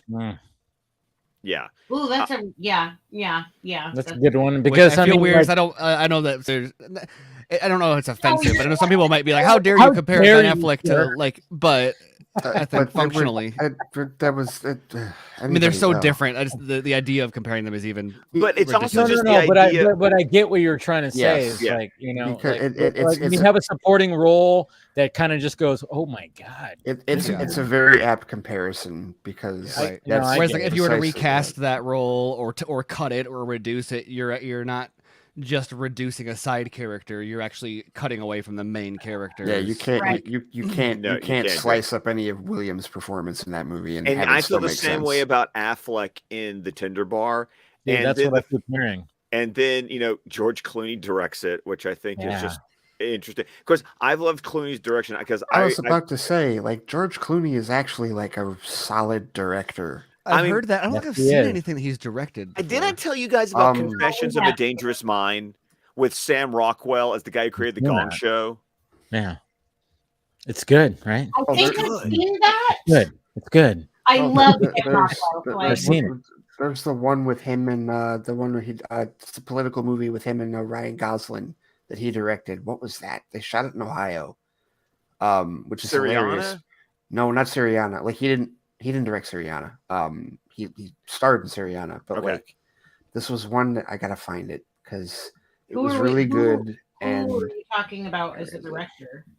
Clooney. George Clooney. George Clooney. I just love that one Batman was directing another Batman. It's just me. The Eyes of March. Thank you. The Eyes of March. There it is. With Ryan Gosling. Ryan Gosling. And it was there was a hilarious story that Gosling told about the pranks that Clooney would play as a director. He said, Clooney's a big prankster. There's a scene, because like Gosling's playing like this, like I think it's like this young. It's so long since I've seen this movie. It's like this young and up and coming politician. He's wearing a suit, and he said that Clooney like stood over like a director and was like working out a scene, like saying like put his arm around his shoulders, like okay, this is what we're doing here, and just talk to him for 2 minutes, right? And then he walked away ready to do the scene. And what Gosling didn't know is that the entire time that Clooney had been talking to him, in like his other hand, he had been spraying an aerosol can at his pants. So now he had like a giant wet spot on his pants, and then he goes, action. I mean, I could totally see that because Clooney is that kind of prankster. Yeah. That's awesome. Clooney's a guy who I didn't watch ER. But I didn't either. But I loved seeing the movies he was in. I mean, frankly, I fell in love with him as Danny Ocean. Like that was fucking A, dude. Ocean's 11. That's where you just love that guy. Oh fuck yeah. He had a great stint with the Coen brothers, and it was also like it was a thing where it's like he wasn't the pretty boy in ER. I was watching him being like this really good actor in movies. And the Tinder Bar is just really sweet. I actually had a back and forth with Chelsea Edmondson on Twitter today because she and I had the same reaction. That was like we both kind of gave it like a 4 out of 5. And you guys said this is a book that's been around for like 20 years. I mean, my years at Barnes and Noble, this was one of those books you just always saw on the shelf on a table. And now after watching the movie, it's like, okay, damn it, I want to read the book. Like, I actually want to read this guy's memoir. I love thinking about the moment that someone decides to make this into a movie because they're like, what the fuck is that book that is always in fucking Barnes and like, what, you know what I mean? Like, it's always there. It's always sticking out. You always see the spine of it, like the title. Like, but then there's like 15 copies, so I know it sells. But then it doesn't look like it's ever featured. Like, what is this thing? And they just pick it up one day, they read it, and they're like, "Oh, let's see what happens." This isn't really a spoiler, but this is like a thing that sells me on this movie. It's like I love to know that there is a place in New York called the Dickens Bar, where you can go into a bar, and there are books behind the bar that you can borrow and read. See, and then thank you, Captain Gator. I was like, you know what? I mean, that is a solid flick. It really is. Okay, you know what? Okay, it's a solid half flick. Oh my god. Okay, so Yes, we could talk about this because real quick, From Dusk Till Dawn is one of those movies. It's one of those movies where like half of it is not about a vampire fucking crazy movie. Yeah. It's about two brothers that are on the run, him and Tarantino. And I love the fact that, you know, when it came to the 90s and like Tarantino, Robert Rodriguez, they were like these two, like, all right, we're going to change film a little bit, you know, and like kind of like make these gritty movies that they did. You know, Robert Rodriguez, when it came to Desperado, I mean, I watched Desperado before I watched El Mariachi. I mean, obviously El Mariachi is more like, when you watch that, it's like, oh yeah, it's kind of like a, you know, it's a student film. Yeah, Totally. it's good. Yeah, it's but when you watch, Evil Dead, when you watch pretty much. Desperado, holy shit. Yeah. When he was like, all right, Antonio Banderas, that's going to be my guy, and we're going to make this crazy action flick. And we blah, blah, we blah. have a budget. Let's go do this. Yes, and it was so fucking good. I mean, I remember seeing Desperado as a child, like, and my parent, like, recognizing that it felt like an action movie because my dad wanted to watch it, and it was like, you know, it appealed to that sense. But then I'm watching it, and I'm like, this is a much bigger story than like whatever it was packaged as. However, it was marketed seemed to like hit people, and then you get into it and you're like, wait a minute. But it also doesn't take itself seriously, like, at all. No, it is so fucking off the wall. Like, I mean, like everything, especially with like Terry. Oh shoot, that's the one with Tarantino, the cameo where he's the dude in the bar. He tells the joke about the dude pissing into in the cup. Yeah, yeah. He's pissing everywhere. You know, all that stuff. He's all. But I bet the bartender that I would piss everywhere except for the glass. You know, and blah blah blah. Yeah, it's a funny joke. Like when Tarantino's cameo in that movie is so fantastic because it's so Tarantino. Yeah. Well, and the joke itself is like almost funny enough to like deserve to be told, but Tarantino just like makes that's like a part of the character of like, okay, like this dude thinks this joke is like he's way overselling this joke. Well, what's funny about the joke too, it starts off because when they drink the beer, I mean, there's this joke like the beer that they piss in the beer. So when like him and his buddy like drinks the beer, they kind of go, this reminds me of a joke.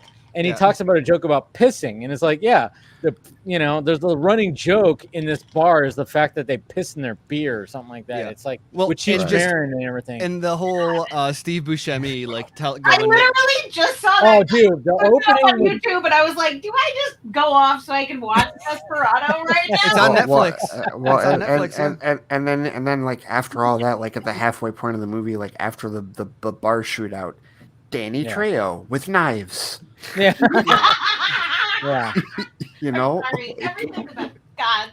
It's funny because it's such a ridiculous movie. I just watched it for the first time in December. And then let's also talk about the reason I actually watched the movie back in the day. I mean, she is too fucking hot. When you watch that, she's never not been hot. She's to this day hot. Okay. I love what you guys talk about. There's a shot where her and Antonio Banderas are doing that walk away from an explosion where it's too fucking sexy because you have a man and a woman who are too fucking hot with long flowing hair that are walking away from an explosion. And oh my God, I'm like, these are like two two sizzling hot fucking, oh my God. That's when I was like, we're watching this. Dude, it is too, and then when you get to the sex scene, you're like, "Oh my God, okay." Well, and it's the way that sex scene is edited too is hilarious because you're like, "Oh, they're showing some skin," and you're like, "Okay, interesting." So, because you know it's rated R, and so you're like, "Well, I guess it's violent, and they're not gonna." And then all of a sudden you're like, "Oh no, there is." Oh, and then it's over. Okay, that's like it's yes. Yeah. I felt that way as a child. You're very much like, "Okay, we made it through." Oh no, wait a minute. Yeah, I know. It's got this it's got, of course, Robert Rodriguez. He does his own. Well, he did all the music for it too. He did all the music. You have him like doing his acoustic, and it works and blah blah blah. And then like the next scene is like Selma Hayek like singing a song, and then all of a sudden there's like all these bad guys that are like forming, and like Antonio Banderas was like, oh shit, you're singing? I'm about to fucking shoot a bunch of dudes. It's awesome. It's just fucking awesome. I'm just saying. Yeah. Like, it's just awesome. Like, you literally, there's a shot of like, of Selma Hayek singing a song, and there's like Antonio Banderas like passes a gun over her face, and because he's going, oh, I'm about to like, there's a bunch of dudes that are just storming our and just like the whole subplot with like the kid with the guitar. I mean, the movie, like, if you want to talk about the idea of like aping tropes, or like or like what Zach talks about like having fun without making fun, like this like pushes everything like to the limit in terms of where they're like loosen the your subplot, fingers. the subplot with the kid is like the epitome of that, where it's just loosen like your fingers, but his fingers are all fucked up, and then he's like trying to do it, and then he gets all upset, and then just like this crazy twirl with the fucking guitar, and goes, practice. Like, what the fuck? What'd you just do right now? You did a magic trick with the fucking guitar. I just remember before like the big like end shootout when he like calls his boys to come in, and the last thing he says is, "Bring your guitars," and it's like, oh shit. Oh, I know. Shit is about the missile launcher guitar. Dude, that final fight. Like how I don't know how that does not jumping. How do you do that without jumping the shark? They're like, Rodriguez did it. Yeah. It's so funny because that final battle, it's like Antonio Banderas' character like literally ducks behind like cars, but the other two are just like, we're just gonna be out in the open, just going and like doing like we're gonna shoot our guitar weapons out in the open. But Antonio Banderas is like hiding behind shit, and he's like shooting them. Like, what are these fucking guys doing? They're out in the open. And it's like they're his cover. It's like a great. It's like scene. one of those things where like if you didn't know Rodriguez, it keeps you guessing like the entire time, where you're like, are they trying to be serious, or do they know this is ridiculously absurd? Because he never, until the rocket launcher guitar, he never jumps feet first over the line. He'll like stick a whole foot over, but then he'll pull it back, and you're like, okay, so maybe it is trying to keep it, and then. And the rocket launcher guitar happens. You're like, oh no, he knows exactly what the fuck he's doing. Well, and then Rodriguez goes and does Sin City, and I'm just like, oh my god, I'm so here. Masterful. I am so fucking here. good. Yeah, and then he goes off and he does, and now he's working, with Disney Star Wars and doing like Mandalorian and Book of Boba Fett. Don't skip over Predators. Oh no, Predators, Predators was. Oh, yeah. Predators was the best. Way underrated. Way underrated. It's so good. Which is really funny because I feel like Predators is fairly well regarded. I just think the problem is if you don't know it, you would never pick that out. But the only reason that people dislike that movie is because of Adrian Brody. What? Which is weird because he's great in it. People don't like it because of Adrian Brody. But like, why would you hate him? I mean, like, he was great, and he got super jacked. I love the fact that he like had his scene and was like, well, he does like the Batman voice at the end and stuff. Yes. I thought he was great, but because at the time he was like the pianist had like. I was gonna say, I feel like that might have just been people wanting him to stay the pianist. Well, see, that's so weird is that, he did the pianist, and then, of course, that movie I keep on talking about, The Singing Detective, he's in that with John Polito as, like, these two mysterious, like, weird, like, goons, and he's like, and he's talking in the gangster, and he's Adrian Brody talking in the gangster voice with John Polito, and it's like, when we're gonna whack the guy, and it's like, the dude has range, man. He's got range. Did anybody see The Jacket? Anybody see The Jacket? Yeah. Oh, I haven't seen The Jacket. Yeah. That was weird. an interesting, crazy movie. Keira Knightley. Yeah.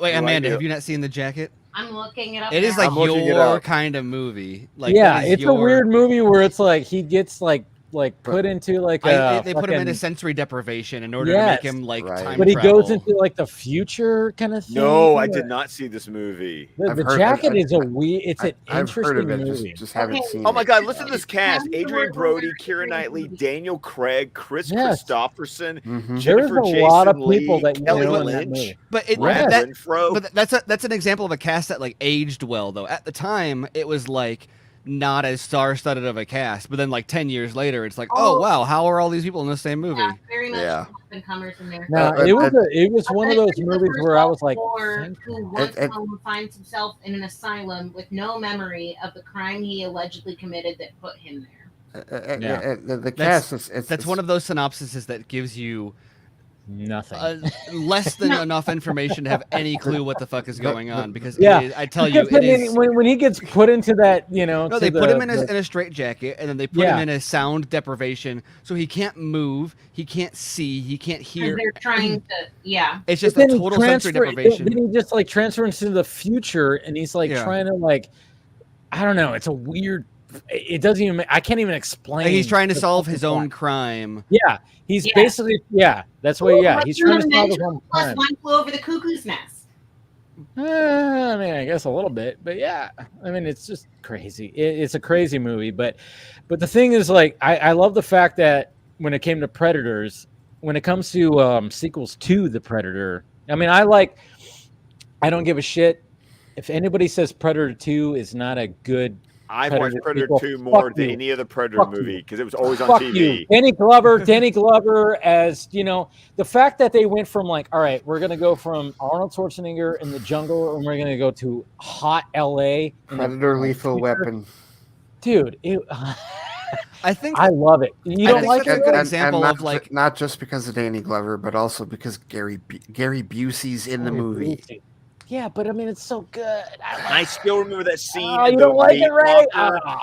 I love that scene in the meat locker when the blade goes flying around and the guy gets chopped in half, and then all the guts and blood just dump out of his top half that's still suspended in air for some reason. I like Predator 2. It's just I think Predator 2 and the Jurassic Park 2 fit in a very similar conversation of is it a bad movie or is it just so far outside the bounds of what people wanted from a sequel? Here's the difference for me anyway. The difference is that at least in the Lost World, they waited until the last act to get to civilization, right? Most of it was still on the other island. I don't know, man. Isla Sorna, but it just the juxtaposition. I don't know, man. The first Predator movie, all in the jungle, right? All in this environment where it's just. But I like the fact that it was elements. a different jungle. It was a LA jungle. But they just turned it into an action. The asphalt jungle. But they just turned it into an action movie. Hey, Ray. No, Bill Pullman. This was like the trifecta. He got Bill killed Paxton. by a predator after getting killed by an alien. Bill Paxton. Bill Paxton. May he rest in peace. Yes. Fucking, I love Bill Pullman, but that was like the trifecta. Bill Paxton. Bill Paxton. Yes. Everyone repeat it. From Bill Paxton. His name was Robert Paxton. Paxton. Sorry. Bill Pullman is still here. Bill Pullman's still here. He's still the president. He's still my president. No. Bill Paxton. What Ray's saying, Steven made this point about The Hobbit, the movie, and he's like, they took a quest story and they tried to turn it into a chase. So I get what you're saying, Ray, that it was like a discovery suspense, and then they turned it into a chase scene. Well, it's a 90s action movie. That's your. It really is because it's a 90s action movie. Not only because you set it in LA, but also because of Danny Glover and Gary. There's too much there for me to be like, oh, this is just lethal. This is just Lethal Weapon with a predator. It's literally what it is. It's like with a heat wave. They made that fucking place look so hot. They made oh man, I loved it when 80s and 90s represented heat so much in Top Gun, and the fans and everybody was all glistening and sweaty. You watch Predator. Top Gun, the movie where every single shot has a streamer with a fan. Yeah. There's a fan in every single shot in Top Gun. And it's it's San Diego. It's on the beach. There's a breeze. Get over it, you fucks. Come on. I've been to San Diego so many times. It's not that hot. Every time I hear you say that there's a fan in every shot. And all there's a ribbon of is the way that the sound mixer from Apocalypse Now used helicopter sounds over the fan blades while you're looking down at Sheen's face. Like I'm just Oh yes. and like no oppressive wet heat where like literally you're just poor. There's no one of my little short films that I represented that. I did like a slow motion like choo choo choo with a fucking ceiling fan. I did that. I was like, oh, I'm gonna do that effect. I want to do that. Steven is embarrassed to tell you how long he went without seeing Apocalypse.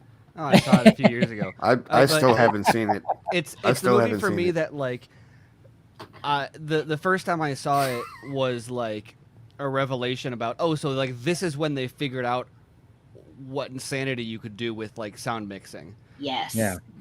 Because that's people always don't I feel like don't talk about the sound always. They don't talk about the sound, and that's silly because if you watch the commentary, which I've done a few times, it's heavily a part of. And Amanda, have you watched all the edits? Yes. No, not the newest one. There's one. I don't think I watched 3 edits. Which one? There's theatrical, redux, and final cut. I don't think I've seen Final Cut. Maybe I haven't seen Final Cut. Which one am I supposed to watch? Final Cut. Okay. Watch the Final Cut. I haven't watched the Final Cut. No, you know what? Maybe I don't know. I watched the Machete Method, where first you do the redux, and then you do the original, and then you do the Final Cut. The original is the first one that I watched, and then I watched redux. The Machete Method. Was Redux what we watched together? Watch episodes probably 2 and watch Redux together, and then watch episodes 4 and 5, then 2 and 3 as a flashback, and then 6. Which is really interesting because I feel like Coppola had like 2 director's cuts come out in the same year because he had Final Cut of Apocalypse Now and then the 3. Coda cut of Godfather 3. I haven't seen that either. I've seen the It first 2. It improves Godfather 3. I've seen the first 2, but I haven't seen. It was one of those where it's like after we saw the second one, everybody just kind of stopped because the word was "Don't watch the third one." So I just never had an inclination to like see it. Has Stallone's Rocky cut come out yet?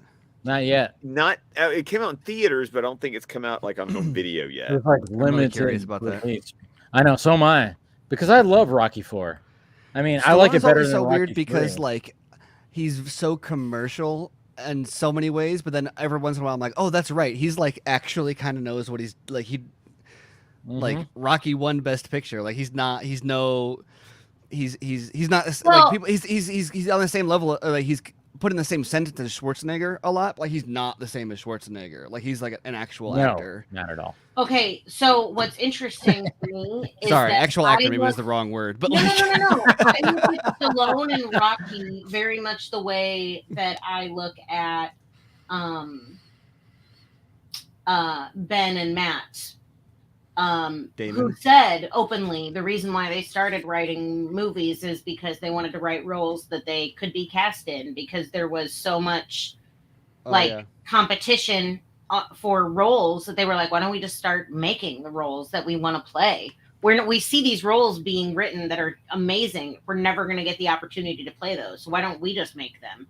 I feel like that's, to me, that's what Rocky is. Yeah, I know.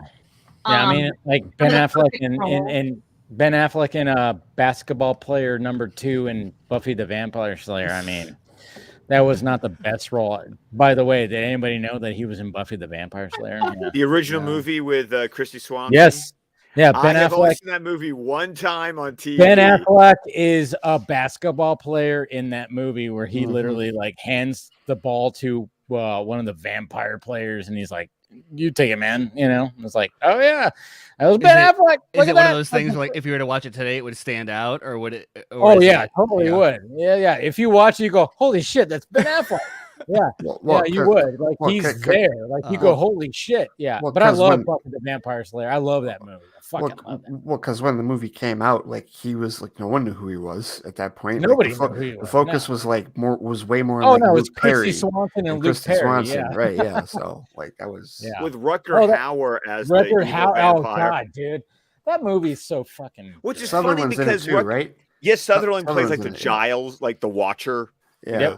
the watch like character teaches Buffy, like, hey, you're the chosen one, kind of thing. Which it's great.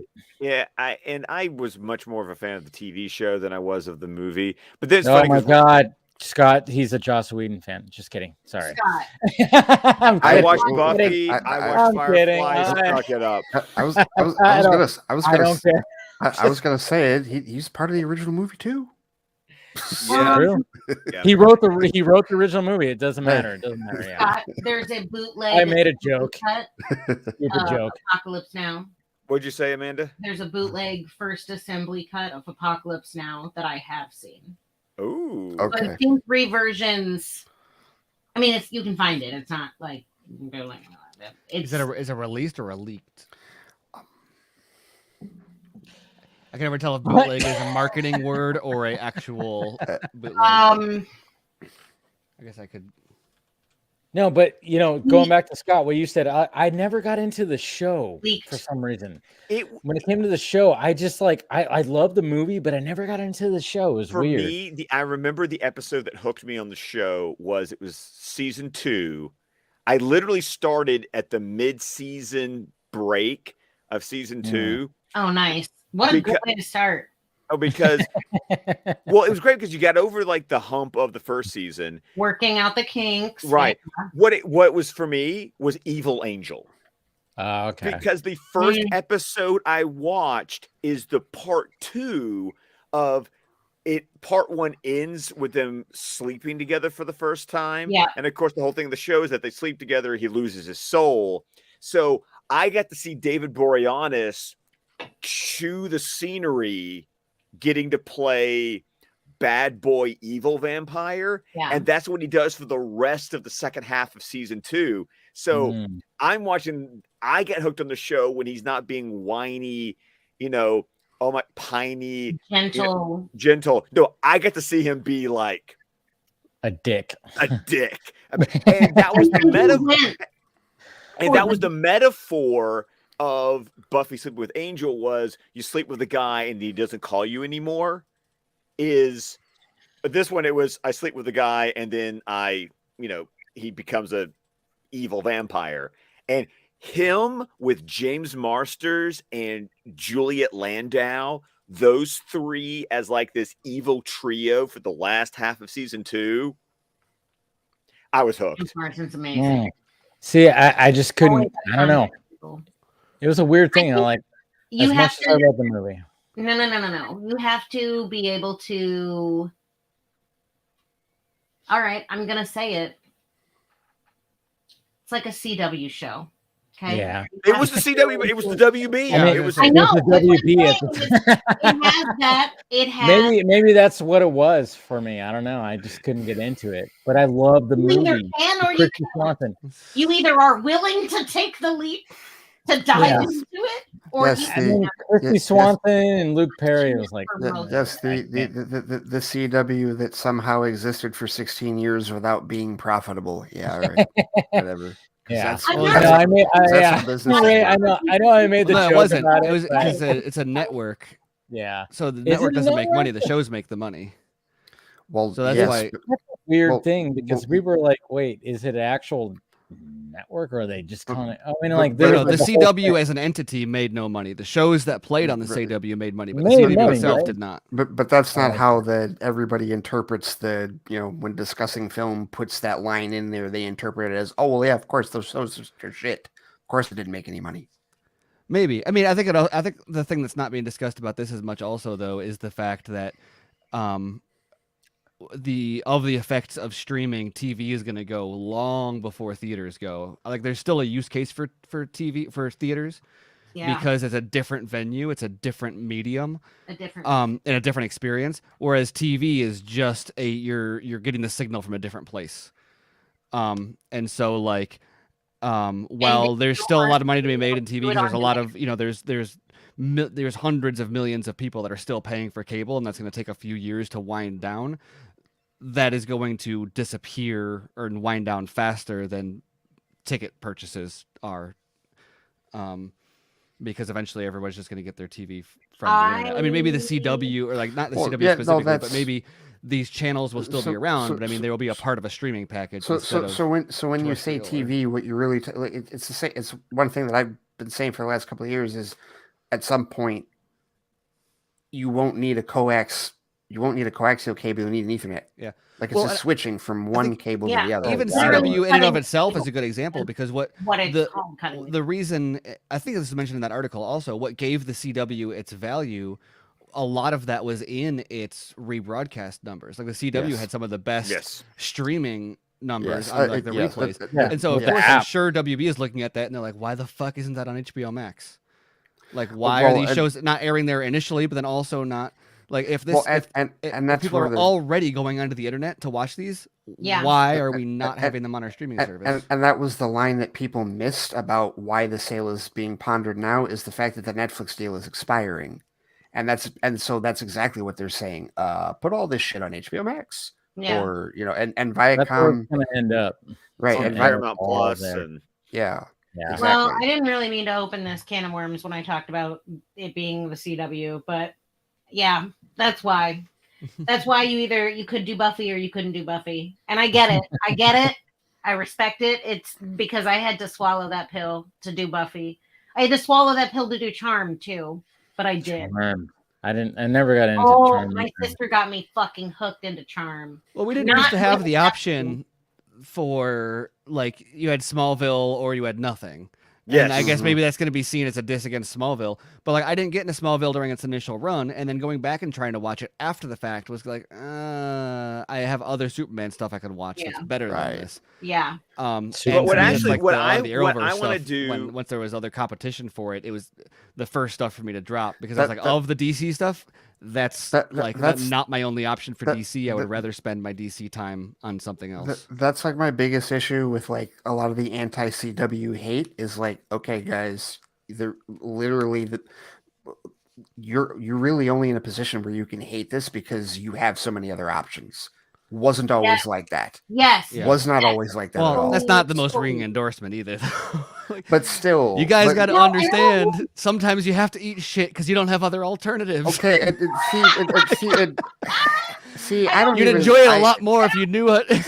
I don't. But I'm just saying it's its own. I'm mostly razzing it's all you. subjective. Like it's subjective. It's like if you have 15 places to. But there were people. Why do I like this one better than that one? But so many of the people that like hate on the CW now, like, don't fucking lie to me. You watched Arrow, you watched The Flash, you've watched Legends of Tomorrow. Don't sit here and act like it was just all shit all the time. But I mean, those shows very much dropped off, though. I mean, like after subjectively. Oh yeah. After I mean, well, to me, like season 4 of Arrow and season 3 of Flash, I was like, I don't think I'm done. Yeah, I couldn't keep up with Flash. Legends of Tomorrow was mostly good, like, or I don't know, mostly like I was curious enough about it to keep watching it through the first season, and then when it kind of was like, oh, this is just kind of what it's going to be. That's not my bag. And then Arrow for me, I think once I realized just I will say my biggest complaint with Arrow is more about just the nature of network television and not as much the show itself, although I grew to despise certain things about it. But is the fact that there's not a show on network TV that will ever have the lead not getting the most screen time in any single episode, because that is like what they promote and that they want people to tune in and see, and they do that, and they tend fans of Supergirl might argue that. Because Yeah. there's a lot of See, people that's like, I actually- make I Supergirl actually the lead agree of with her own that. show. I actually agree with that. After Arrow went from rough to okay to yikes. I started having trouble being invested. I felt obligated to watch it after Oliver died and came back, and I was like, and that's kind of what I'm talking about. Where I was like, that was way too fast. He should have been gone for longer. That had no impact on anything. Nothing. And I was like, I was watching it like out of obligation, and then the second Felicity stood up and walked out of the room from her chair, that's when I was like, oh, okay, I'm just not watching this anymore.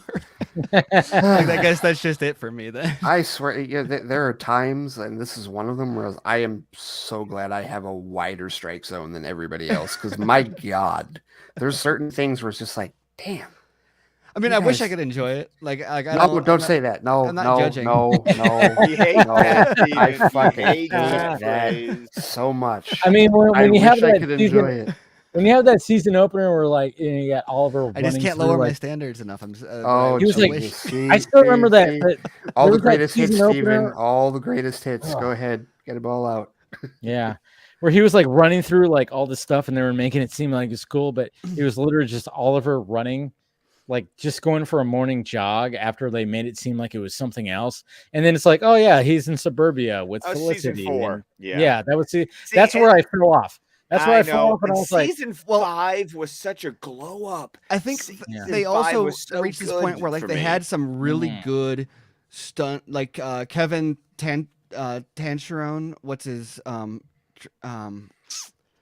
he's Joss Whedon's brother-in-law, I think. Seriously? Yes. Okay. Is that his name? Yeah, Tancheron. Married to Jed Whedon's, I don't know, whatever. Jed Whedon's wife's brother, I think.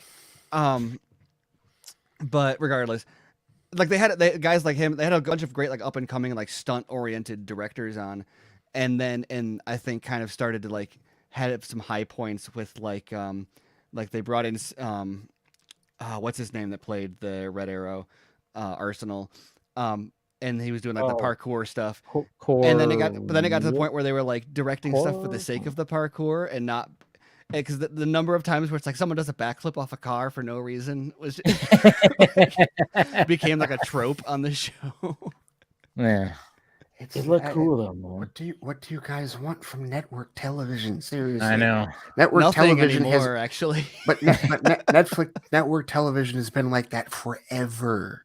And so when you talk about your point about how like all of this like that is going to erode faster than theatrical presentation, yes, because streaming presentation is better. Well, because you're also network television is written for commercial breaks. It's written to keep the star front and center because people are catching it, channel flipping. Like there's all these non-storytelling things influencing the way that the story is told. Absolutely. Whereas, like for example, watching like the first season of Daredevil, they've got that episode where he's like on the couch the whole time, and it's like that just doesn't. You can't. That doesn't happen on Arrow because like, oh, we need a shirtless Stephen Amell scene at 13 minutes into the episode. That's when people are coming to the commercial break after the game ends. Salmon bar, salmon ladder.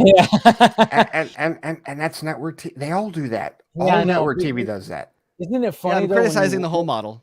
Yeah, no. Isn't it funny though? Like when you go back and watch network television and you see those commercial break like cliffhangers. But then it's like you just get the fade out and then it just comes back in. That's now that we don't have to watch commercials, you can tell when someone comes from like TV when you watch streaming stuff and you're like, oh, they feel like they're required to write commercial breaks into this. Well, no, that's how the scripts are written, right? Well, of course, they're the act breaks, right? Yeah. So like, that, believe it or not, that was something I didn't know until I went to film school. Like when I was like beforehand, it's like you just don't think about that as an audience, and then like. When it came time to learn and study the format, I was like, "Oh, so they write that." So I didn't know. Like, it's just funny to watch it like on a streaming service now. When you like see like old shows, you're like, "Oh yeah, that was a commercial break," and it was like, "Oh, remember that?" Even like if you watch it on even like other channels that are playing like old X-Files episodes or something like that. Sometimes even the cliffhangers to the commercial, they just kind of like fade out and then it just comes back in and you go, oh, was that originally supposed to be a commercial break or what happened right there?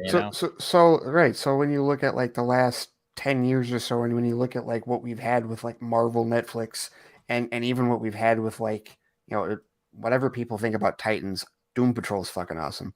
Like when you just look at how the superhero, like the comic book genre, like has evolved on like streaming and cable television, really, if I throw Watchmen into the mix, like if you look at all of that, yes, I can understand a point where you're like, I will take this over the CW. I get that I totally get.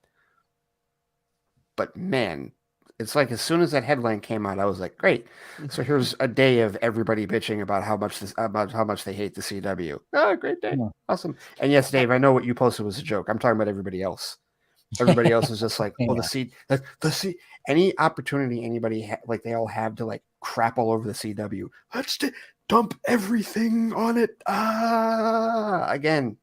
Okay, Like, can I ask you guys a question, because I've caught up, and I've been hearing like mixed reactions to the Book of Boba Fett, and I don't understand it because I'm enjoying the hell out of it. Okay. Yes, I have a few answers to me. that. Okay, I'll go first. The first episode, a little slow and a little like, okay. I was kind of interested in like, okay, how are they going to do this? And I mean, I dug the fact that you know, of course, we see him escape the what is it, the Starlight pit.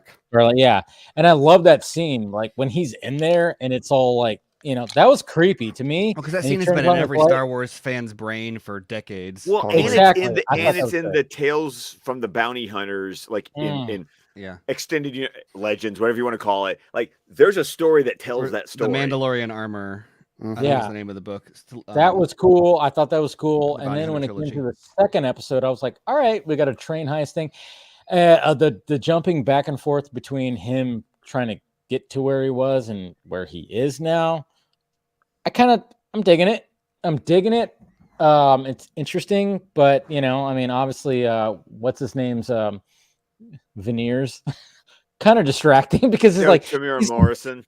Yeah, because it's like his skin is all kind of, you know, but then his teeth are like big and white. I'm like, maybe they shouldn't have. Okay, that's the only thing that I just get distracted. I'm like, God damn, his teeth are big and white. I'm like, I didn't notice it until all of a sudden, like screenshots everywhere of it popped up. I did, but at the same time, I'm still enjoying it, though. I'm enjoying it. I like it. I dig it. So that's me. So everybody else. So I love the show. Seriously, people and I know a lot of people that are like. I saw a lot of people say the second episode should have been the first episode. Whatever. I like both episodes. No. But unfortunately there's a thing and I'm seeing this with the Star Wars. This keeps coming up with the Star Wars fan base. Change anything about something that they've always held true in their head, and you have desecrated their god. Essentially, that's pretty much what it is. And in this case, it's the Tuscans. The fact that the fact that they're great. Yeah, the fact that you actually give them a dimension. But they already did that in Mandalorian. That's not a thing this show added. That's the thing is like the Mandalorian, you know, they showed that, and then I think Book of Boba Fett made them even better. Right. That's the thing. And the purists hate it. It's totally like another. Why? Because I don't get it. Well, I think there's two different reactions too, though, because I think you have I imagine that's probably like a geeks and gamers kind of circle that hates that the most. Yes. For me, I've got a few issues with it, and I'm overall enjoying it. It's just that if I were to describe how I feel about the show to me 10 years ago, I would be aghast at the level of meh I have towards a show featuring Tamora Morrison returning as Boba Fett. This should be the thing that I have been waiting for my entire life, and it's just fine to me. I would agree with the people saying that the first episode or the second episode should have been the first. Not so much because that episode should have just been cut and paste into the first one, but I felt like if you're gonna do weekly drops, you're putting yourself into that weekly format. And for the first episode to focus so much on the cliffhanger and then ending, or to focus so much on the flashbacks and then it ends with a cliffhanger to a flashback that we already know is resolved because of the present day timeline. And there just wasn't as much as a premiere episode. There weren't enough answers or questions. It was why is this not this feels like episode 3 where you're okay, what's next? Whereas the hour-long second episode had a lot more okay, this is what he's about, this is what's going on. So I don't know. I'm watching the whole thing, but I feel like that would be much more suited for a binge model as opposed to if you're gonna drop it weekly, why is that your first foot forward? Okay. On the Star Wars shows, also there's a lot of they're doing really, really impressive things, I think, with their budgets, but there's a lot of stuff. And I don't know if I'm spotting more of it or if it's getting worse.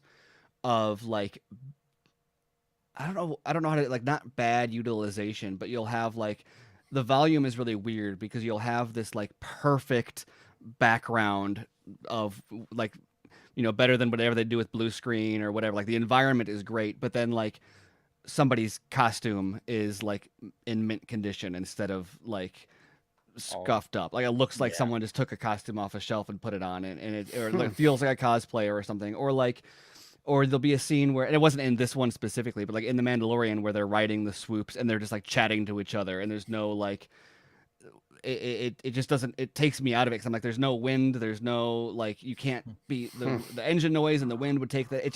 It shatters this level of like grounded realism. And so there's a weird, occasionally really weird mix of like lack of like distressed set decoration that you would expect from Star Wars, because they'll have like a crate and then everything else is in the volume. And also with the staging of the volume, which I've complained about before, is that the way that the scenes are blocked are very often feels like a stage, as opposed to, but even and I was really nervous about the show when I saw Rodriguez's Mandalorian episode. Oh, jeez. Because okay.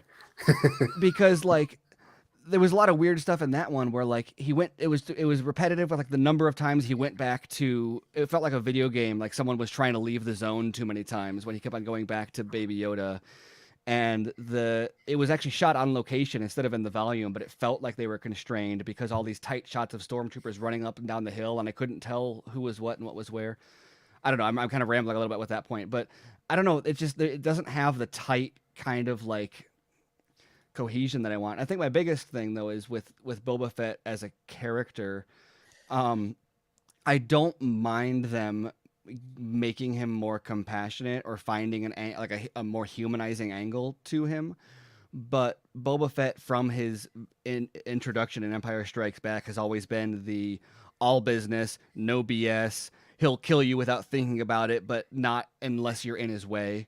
Like he's not going to go out of his way to kill you, unless he's like being paid to do it. But otherwise he's not like a guy whose heartstrings are really pulled. And I think it's cool to bring him into this place where he is with the Tuskens, but I feel like the show just kind of introduced it and was like, this is who Boba Fett is. And because he hasn't really had, like, even if you're talking about outside of the show, obviously in the original trilogy, you just have like him in the suit and you don't really have much development about that. And then you have him as a kid and you're like, okay, he has that tragic background, and you have a little bit of him as a kid developing like in the Clone Wars, but then you miss those years that they were supposed to tell at the end of the Clone Wars, where Cad Bane is training him to be a bounty hunter, which ironically includes a scene where they're stranded in the Tatooine desert killing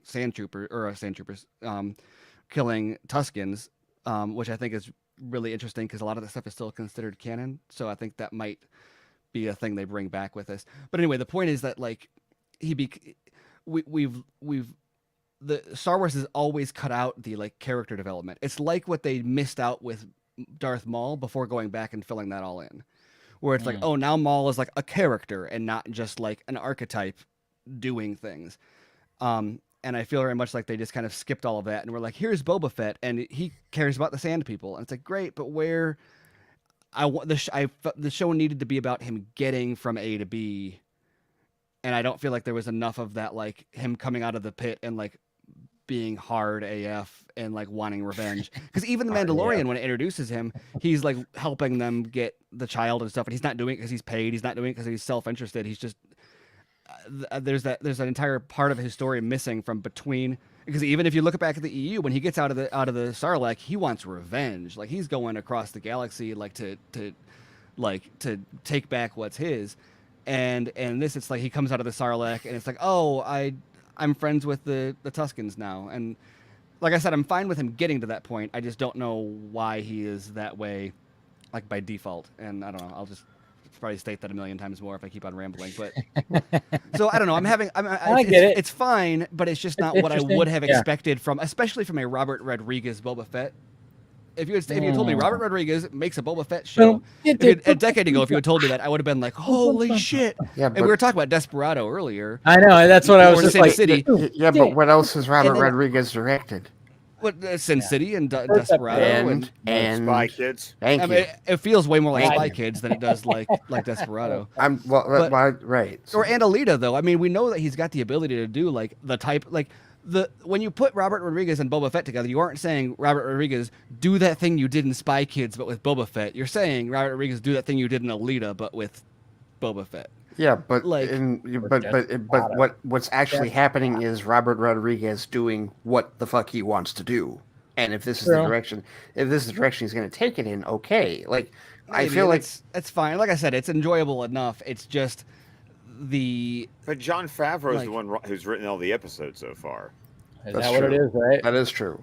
But like I think that one of the things that I've said from the beginning, like when Disney first declared that the expanded universe was going to become Legends and that they weren't treating it as canon within the universe and everybody flipped out over it.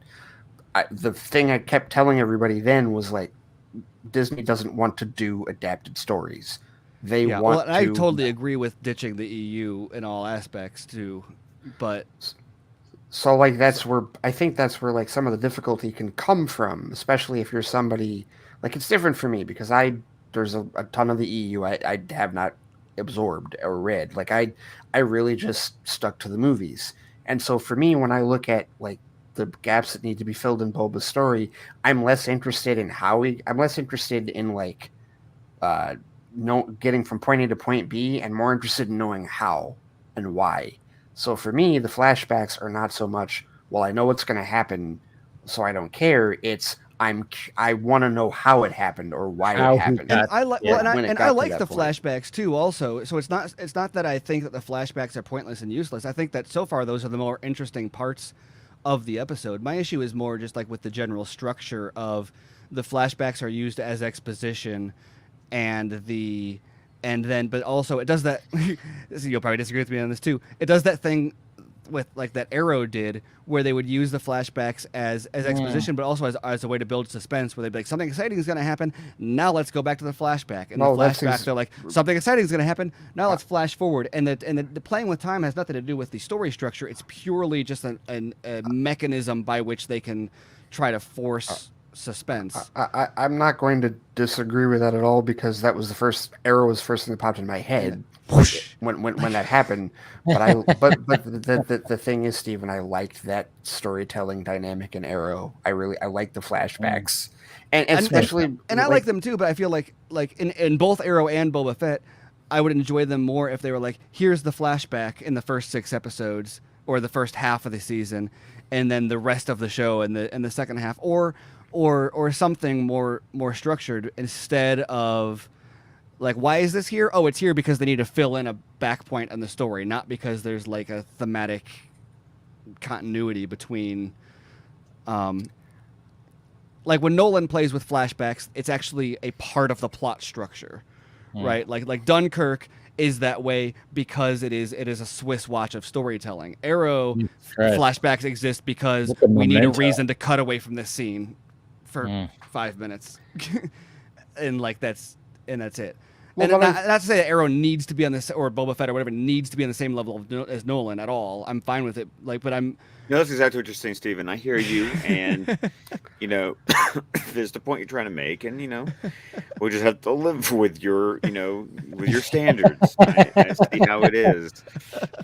No, but I mean, I think we're all kind of in our own way. We're enjoying it. The first 2 episodes. I'm just kind of curious because, like I said, I'm enjoying it, but it's just like when I've been kind of like just checked out of social media and not really interested in listening to people gripe about it.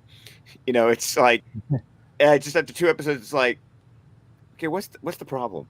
Like, because I'm like, I guess it's also because I think for me, what I like about The Mandalorian and then Book of Boba Fett is they're both Westerns. Yeah, but they're 2 different kinds of Westerns. Yeah. Like Mandalorian is the gunslinger. Like it's that Western. And Boba Fett's kind of like the sheriff, maybe, or I don't know. No, it's the Dances with Wolves joke that everyone's been doing. It's the white man who goes and lives with the indigenous people, or the Lawrence of Arabia. Like that's what a lot of the stuff that I loved about the latest episode is that of Mandalorian almost got frustrating. Sorry, I can't avoid couching this stuff in like my frustrations with it, but how it would homage or steal from a reference a lot of the stuff that inspired Star Wars, which I kind of loved at the beginning, and I got to the point where it was like, oh, now we're doing the whatever vignette, okay. Whereas one of the things I do like about Book of Boba Fett, which I feel like is a to credit Rodriguez, is like when I saw the Lawrence of Arabia, like they straight up took that shot with the train. I was like, oh, that's like really cool. I've always wanted to see like more of the Lawrence of Arabia like in reference like that, and so I really appreciated them pulling that kind of stuff in it, and think that that's better executed in Mando. As one thing I could compliment about it. Well, it's interesting because like the train stuff actually was giving me Solo vibes. Truthfully, like it's funny because I saw that and I don't know that I entirely agree with it, but I see where it's coming from. But I think it's drastically different in the type of excitement that it provides. It's a train heist in the Star Wars universe. So I think that's why people are like, hey, Solo. Well, it's not just that. It's also because of the implication of the crime syndicate. Because obviously in Solo it's Crimson Dawn, and so like there's an implication here. That it's also literally the Pike Syndicate, which is who is on Kessel in Solo. Right. So there is a direct Solo connection with the train too. Right. So and there were I guess there were other there were a bunch of other Easter eggs like in the second episode that I actually had to look up. Like there was the two characters from the deleted scene from episode 4 that are like they're like Biggs and Luke's friends. Yeah. Like those are that's the man and the woman that are in the bar where the Pikes are about to beat or if the you've crap listened out to of like them. the radio drama or seen those deleted scenes of and they call him Wormy or something like that. And then who's and then also the Wookiee, the black Wookiee is somebody. Well, he's been in the books. He was in the Boba Fett and the Vader books. That was cool to see him show up. And the Hutts were like, I don't know. I haven't seen anyone point this out, but the Hutts came up and I was like, "Whoa, that's totally." They're doing some Lannister shit with those twin Hutts because that is exact. As soon as he's like, "You've made my sister angry. She thinks we should kill you." Well, and just the way they're draped over each other, I'm like, that is. Oh, it's Jaime and Cersei. It is absolutely. There's no question about it. And it was like as soon as Garza was like the twins, I was like, oh. Okay, like you saw where that was going, and I think that's. It's just knowing the context though is just so weird. If like really the Hutts, you had to do that with the Hutts. I mean, I don't know. Does it seem that out of place? I don't know. I feel like I have a different. It's better with me than like Zero Hutt in like the Clone Wars movie where he's talking like this, and I'm like, oh god, that voice. Yeah, yeah. I do feel like though that I feel like you judge this stuff differently depending on how connected to like the EU and the now Legends canon you are or not, because essentially you're seeing blanks get filled in that are going off book from what you may have already. But I'm not even mad about the book. That's a generalization because I was all in on the EU. Well, no, I had no issue with this. Well, no, I don't. I'm certainly not talking about you in particular. I'm talking about when you talk about the people that have an issue. Mm-hmm. I think that part of it, I think that a lot of it just comes from, that, and then just this, like Steven, you were saying, it is the gamers and geeks type crowd that just keeps popping up with this bullshit. With respect to, someone made a comparison between the complaints about the Tuskens to very similar to the complaints about Luke in The Last Jedi, in terms of like how and I thought that was interesting. I was like, it's funny though because so much of that stuff always. There's a kernel of like I almost get where people are coming from with those sometimes. but it always misses something huge. Like for example, I would argue that like Attack of the Clones very much frames what Anakin is doing to the Tuskens as tragic, even though what they did to his mom was like, you know, not forgivable in any way. He even says, I killed them, the women and the children too. You go there and you see dogs playing on the ground. Like, it shows like these people are more complex than this. And even in the I know I'm going off movie here, but if we're talking about George Lucas's Star Wars, Anakin makes a deal with the Tuskens in Attack and the Phantom Menace novelization, where he's like out stuck in the desert and they find him and he like I think he helps one. It's like a lion and the mouse kind of situation or something like that. I think where he like helps one of them. I don't remember. I'm probably getting it wrong. But the point is that George Lucas did a ton of like kind of sort of maybe not humanizing them entirely, or yes, humanizing them, but not like he didn't like obviously they were still shooting at the pod racers and stuff, but very much drew a much more complex image of like, oh, maybe they're not just like bestial like desert people, and maybe there is a culture and a heritage there that maybe should be respected a little bit. Seems like there's something there. I mean, what I noticed in like the second episode was like, you know, you have this like, I guess you could say this like child, like, you know, Tusken, who's like all like, he's very happy when it comes to certain things that happen in this episode. And the whole time I was going like, man, like, what are these, you know, what is the backstory when it comes to these certain types of people? I mean, we've seen them throughout the whole Star Wars. Well, they even talk about there being different tribes. I mean, it's actually a story point. There are different tribes who've taken on the Native American like symbolism. Yeah. Like, totally. Even the fact, you know, the brain lizard. Like he goes, he's on a vision quest. It's a vision quest. I feel like I saw it once a long time ago, but I've only become reacquainted with it because I saw someone name drop it on Twitter. Is A Man Called Horse? Does anybody know about A Man Called Horse? Yes. No. I went back and I rewatched a bunch of it because someone made a Man Called Horse. I think that's what it's called. In reference to this, and it's very much like, yes, there's Lawrence of Arabia, there's Dances with Wolves.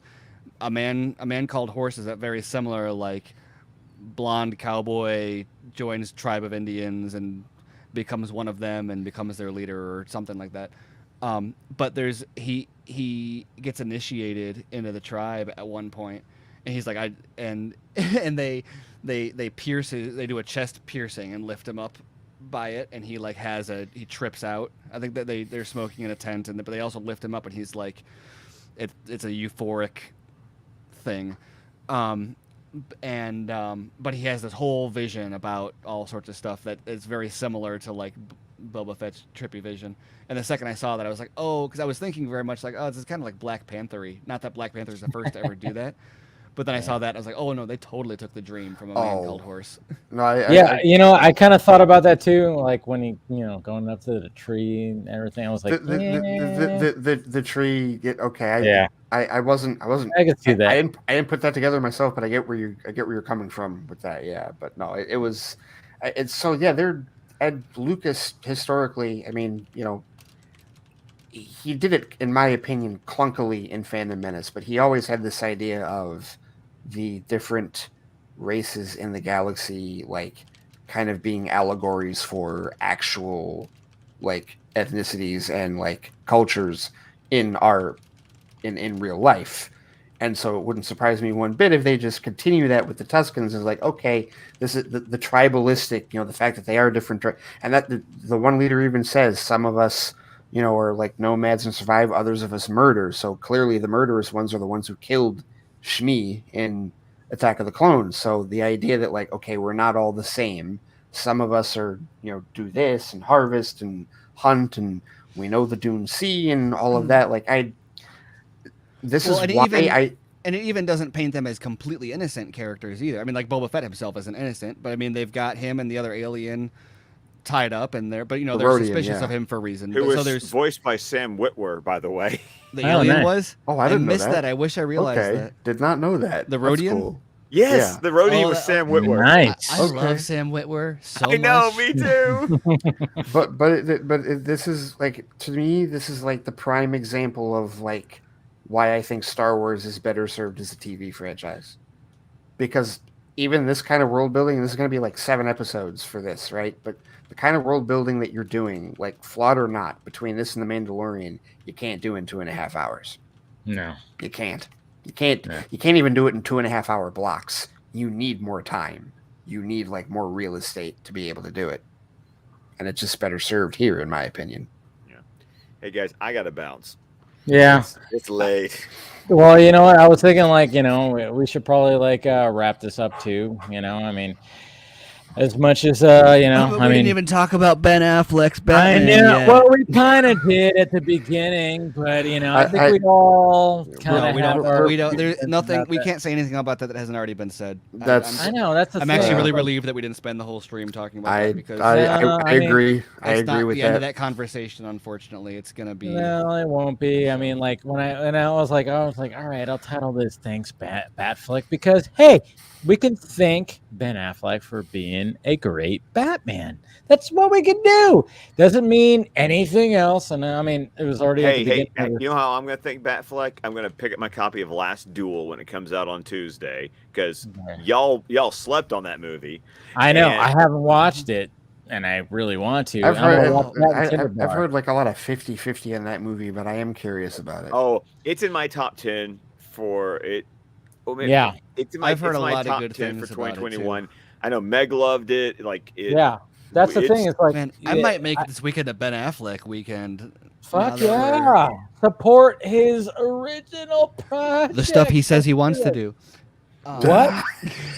How dare you, Steven? What? Don't say things like that. You're gonna piss people off. Like, I'm just doing what he's saying. He's saying he wants to do this, and he doesn't want to do that. So I'll support him where he says he wants to be supported. Well, I mean, that's the thing. Is like, even at the beginning of the show, I mean, I talked about it for a good like 6 minutes about this whole thing. I'm still waiting for that erotic thriller to come on Hulu. I'm ready to support that. There it is. Support it. Support it. Oh, the one with Anna. I know, Damas. Yeah. Mm-hmm. Yeah, I know. I'm kind of wondering about that one too. And that's the thing. It's like right now, Ben Affleck is like, he's happy. He's content. He's J-Lo. Yeah, he's.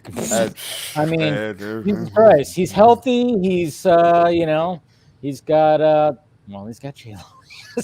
He definitely does.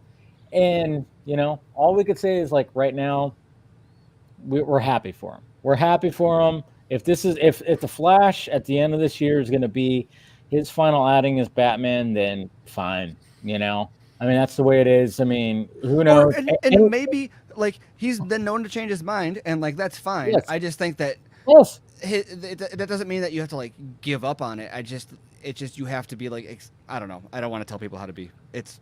Well, at the end of the day, I think it's a waste of time to be obsessed with a movie that he says he's not interested in right now, instead of like just waiting and seeing if he comes around eventually. It shouldn't be that difficult to respect that. Above all, it's his choice. Yeah. It should not be that difficult. Well, and a lot of this came around from the fact that when he was actively playing Batman, he was being constantly harassed about it in interviews for other movies that he was trying to make. Yeah, not that that's the sole reason, but I think that maybe let him get some space from the. If he's going to come back and be Batman, it's certainly not going to be because people hound him about it for 5 years. It's going to be because he does what he wants to do creatively and is like, you know what, I could do that again. So yeah.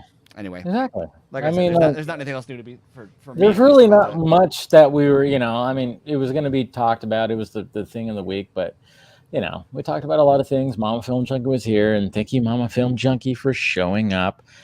And let's go around the horn. Scott, if you need to go quickly, or do you want to send us off? What do you want to do? I'll go quickly. Okay, go. All right, yeah, you got to go. All right, Scott, I gotta go. But yeah, Steven will go on for another 10 minutes.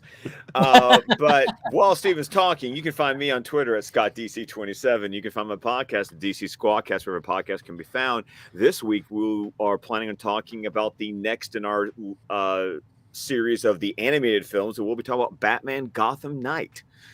You can find us on Vero, Facebook, YouTube. We entire network of shows at squadcastmedia.com.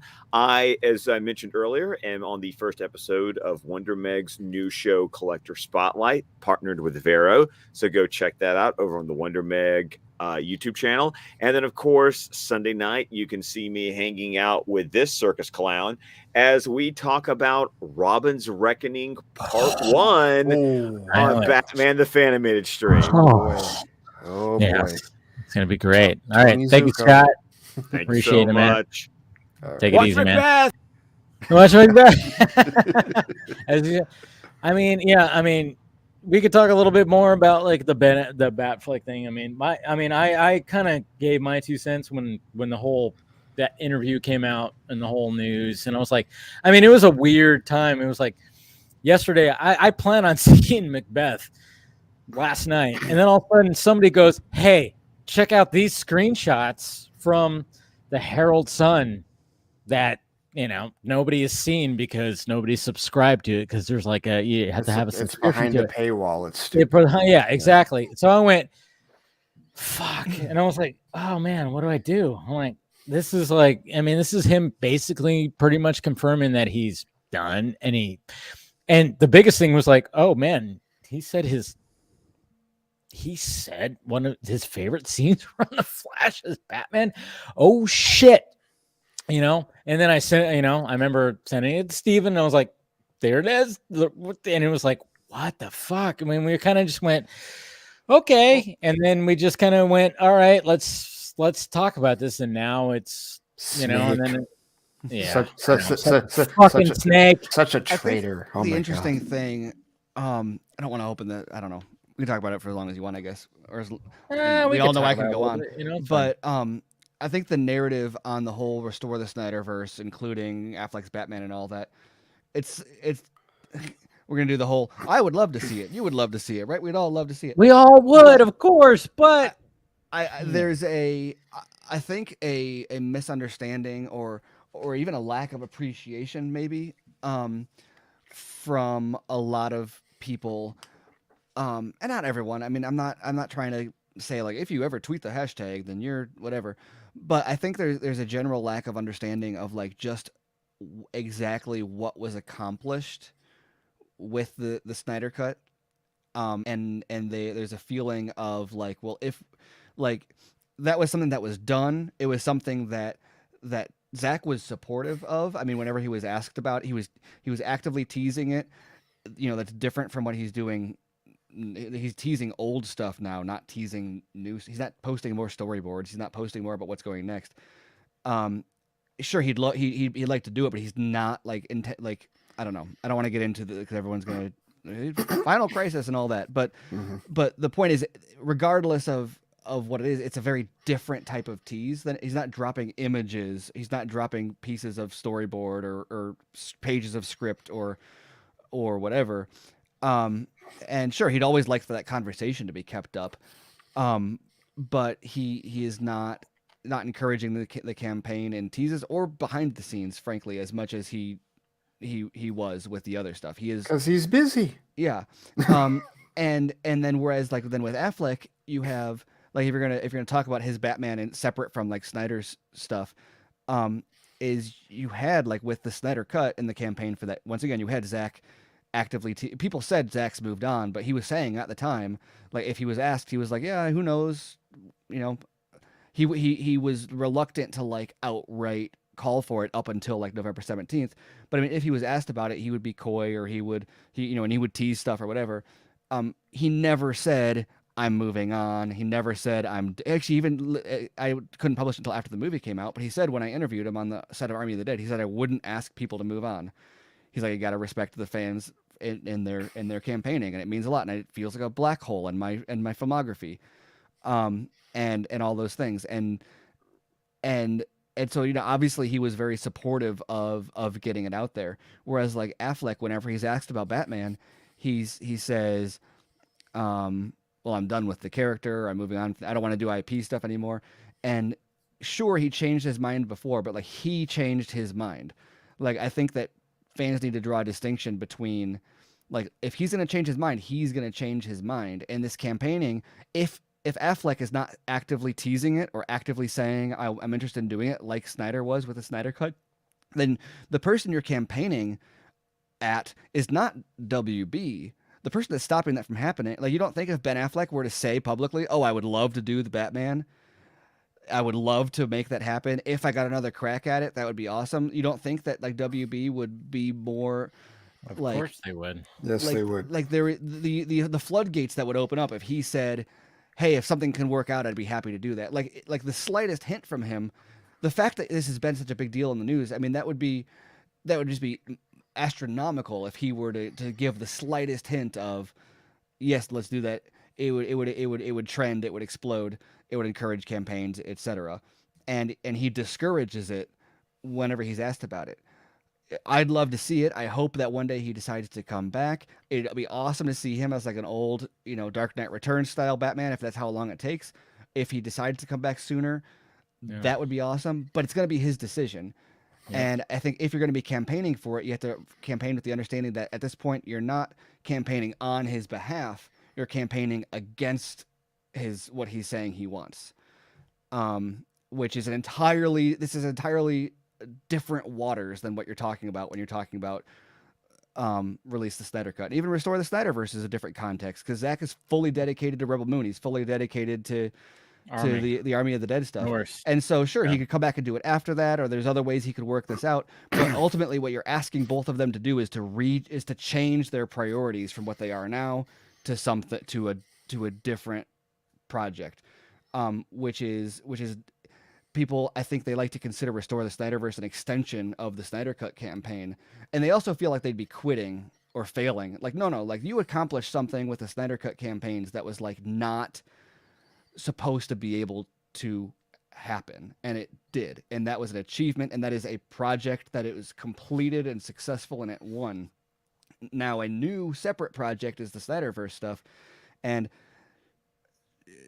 yes, bang the drum whenever you get the chance about what that could have been or what that should have been, or what, or how we would like to realize that. But we're not you have to do it in the context of understanding that we're not campaigning for a half completed cut to be released. We're campaigning for an entire slate of films to be greenlit and funded, and actors re-signed and contracts formed and crew brought back. And schedule opened up, and when is that going to happen? After Rebel Moon and after Planet of the Dead, or is it going to happen like I don't know. Yeah. So it's an entirely different thing, and I think it's really disingenuous to consider it an extension of the Snyder Cut campaign, because it's not, and I don't know. I think that a lot of people are caught up in this, like, oh, if I back down now, I'm letting Zack down. No, Zack's happy. Like Zack is totally happy. Like Zack is happier doing what he's doing now, having finished the Snyder Cut, than he was having to leave the Snyder Cut behind. Like, he has no incomplete movie. He has no movies that he shot that haven't been able to see. He did what he wanted to do with the Snyder Cut, and he's proud of that. And in a way, like, I think he kind of tried to walk out the door at WB, like, and burn the house down behind him. And now everybody is like, it like kind of almost ruins the dramatic exit when you're like, he's like, peace, I'm out. And then all the fans are like, no, wait. It's like, no, want your sequel. And it's like, no, let them like stew in his, like, let him walk away from the explosion. Like, yeah, give him his slow motion.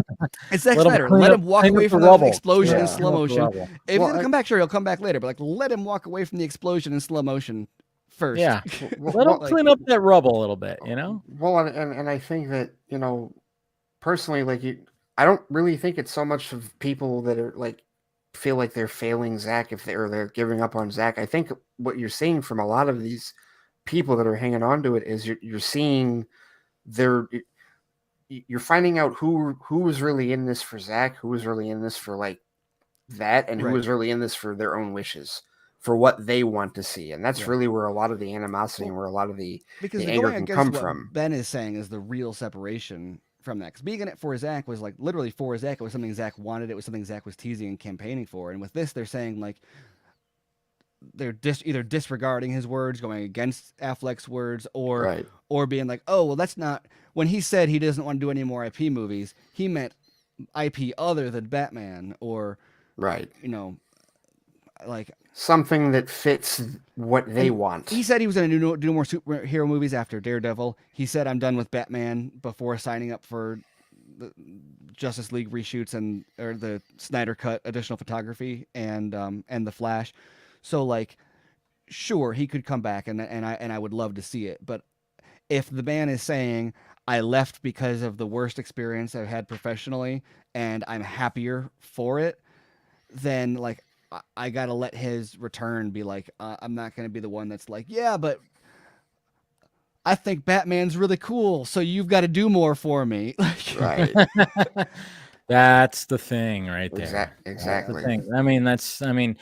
We know that Ben loves Batman, you know, we know this, and it's probably been a dream role, but at the same time, it's also been harrowing. Like the fact, when you read the articles that he's, the interviews that he's had recently, he went hard on the LA Times one, right? He just talked about how, like, talking about the reshoots being some of the worst experiences and everything. And what he was going through at the time, you kind of go like, hey, you feel for the guy. You really feel for the guy. And, when it comes to a dream role that is playing Batman, and the fact that he wanted to do it for him and his kids, and then it ended up being something that was like grueling, and it was something that just was one of the worst experiences that he claims that he said in his quotes.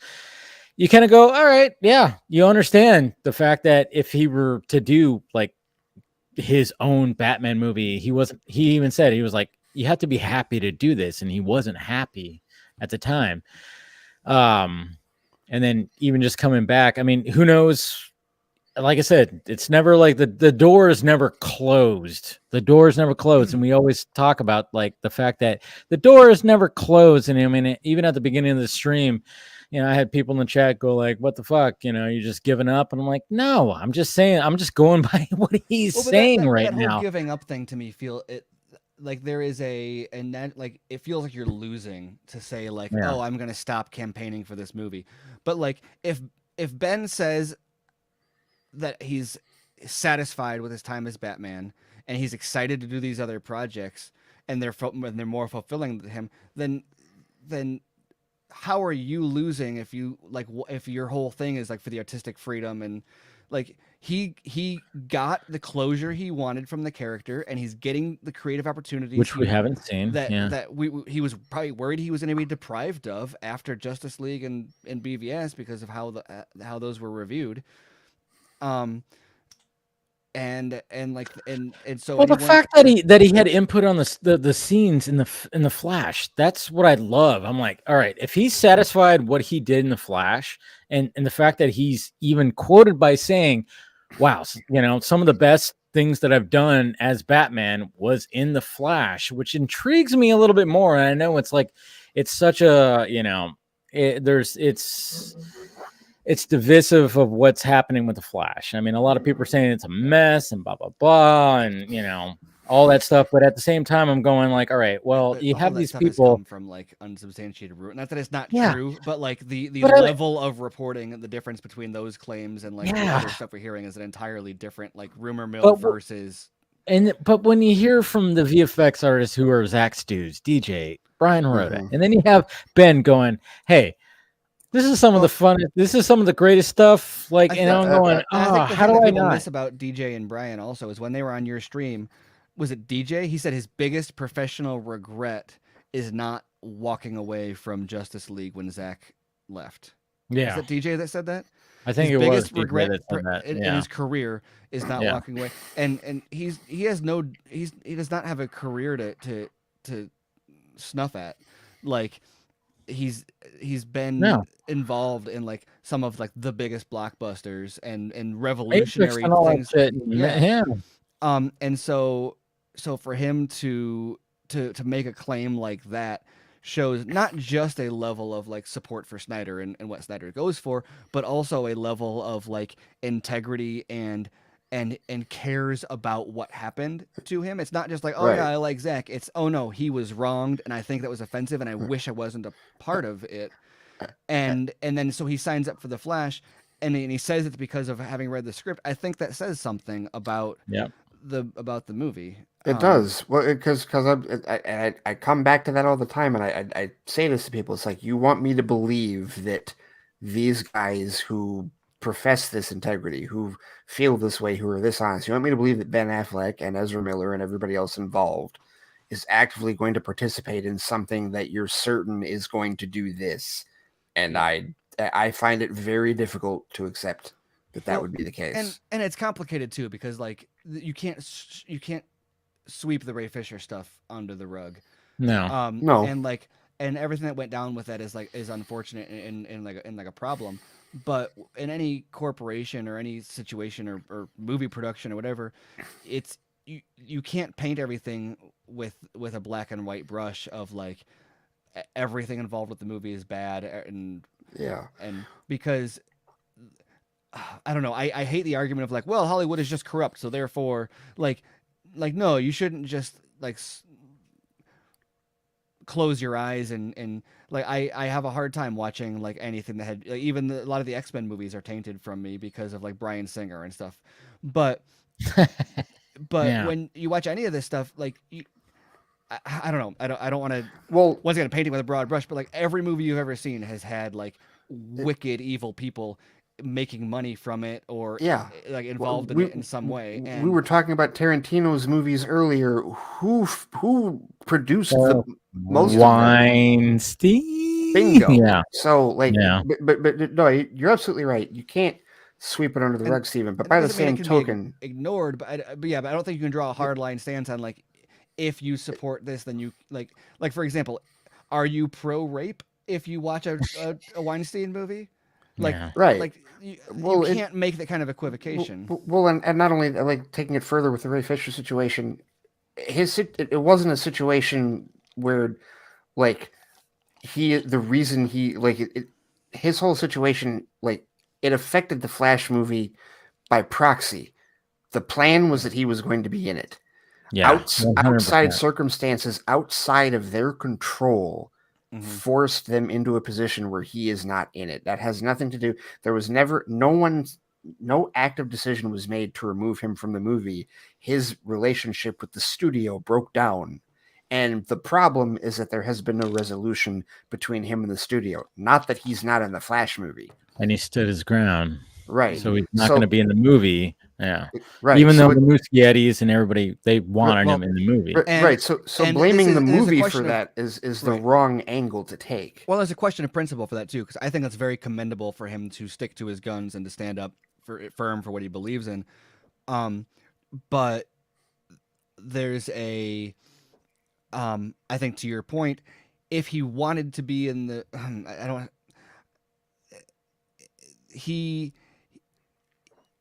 if he cared more about being in the movie than he did about the principles that he's standing for, then he would be in the movie. So it's not like he was removed from it for other. He had a choice between this or that, and also it wasn't just because standing up for this principle. It was specifically the statement that I won't work with Walter Hamada.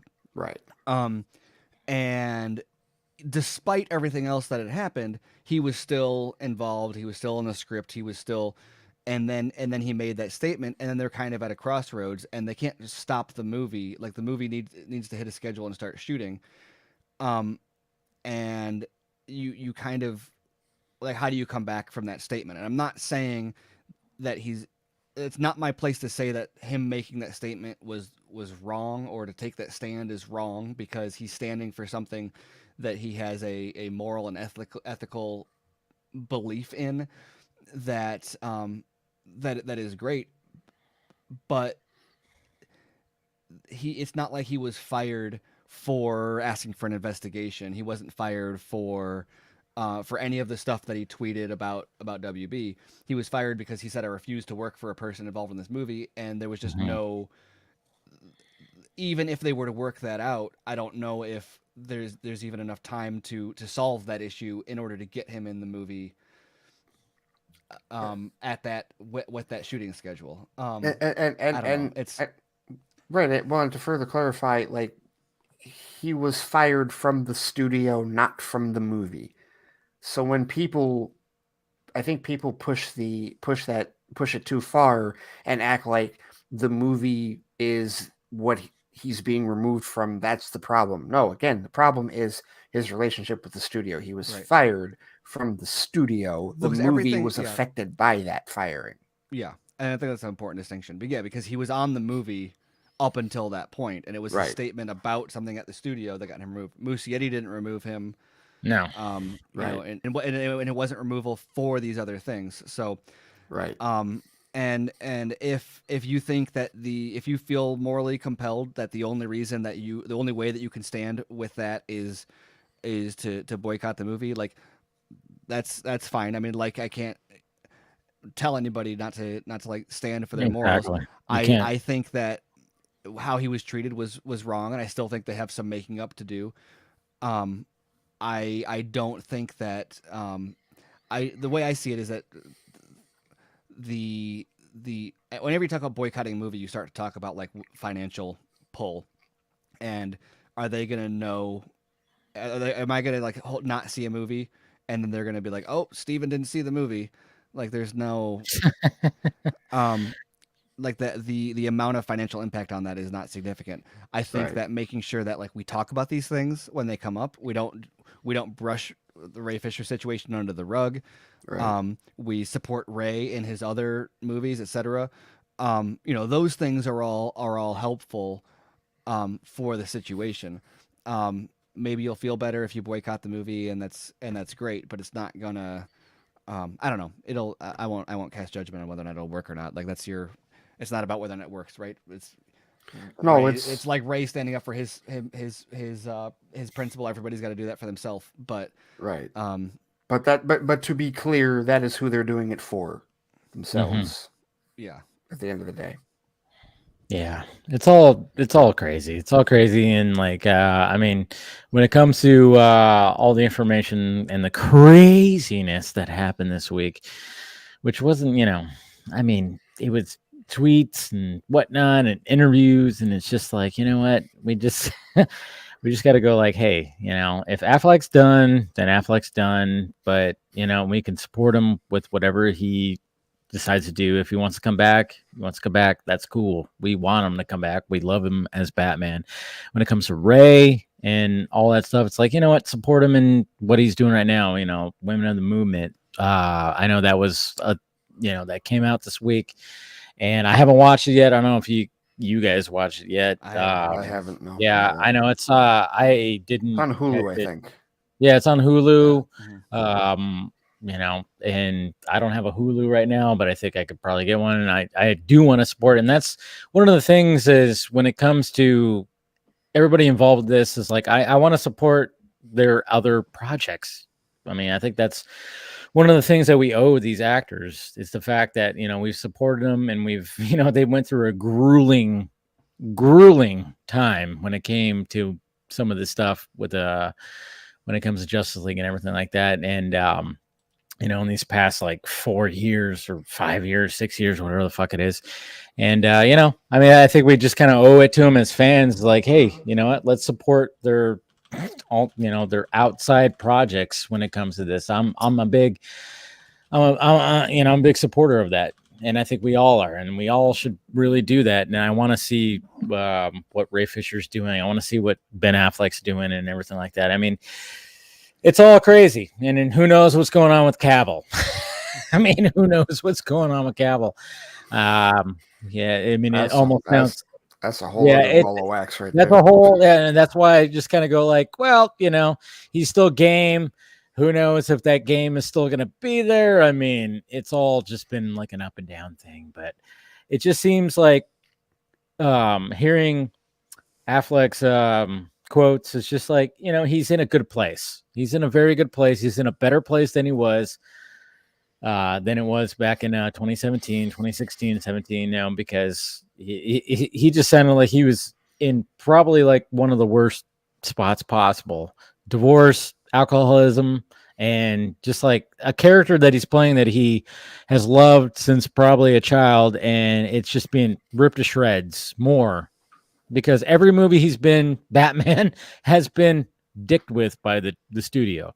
And hopefully when it comes to the Flash, he threw a jab to that when he talked about the Flash too. Yeah, exactly. He was like, I really loved what I did in the Flash. I hope they don't mess with it. He said, I hope they keep the integrity of the scenes. Yes. And it's like, yeah, we hope so too, because I read it's that. like, I was like, that is. I know. And you can't blame him for saying that after everything that happened. You really can't, because it's like, you know, when it comes to BVS, Suicide Squad, and Justice League, they've all been messed with, and it must suck to see that. I mean, luckily we got a BVS Ultimate Cut, which is essentially, all right, cool, we got that out. We still have not got the Ayer Cut, and hopefully we do get that, and we got the Snyder Cut. So, I mean, at least there's been a little bit of redemption when it comes to what he's done when it comes to Batman, but I mean, we still need that. I mean, but he wasn't a big role, of course, when it comes to Suicide Squad, so maybe it's not that effective. But there's other actors that, hey, Jared Leto, we need to see more of what he did in the Suicide Squad and everybody else. It's just all big. It's all just been crazy. But I love the fact that Ben is very content, very healthy, very you know. He's just good where he's at right now.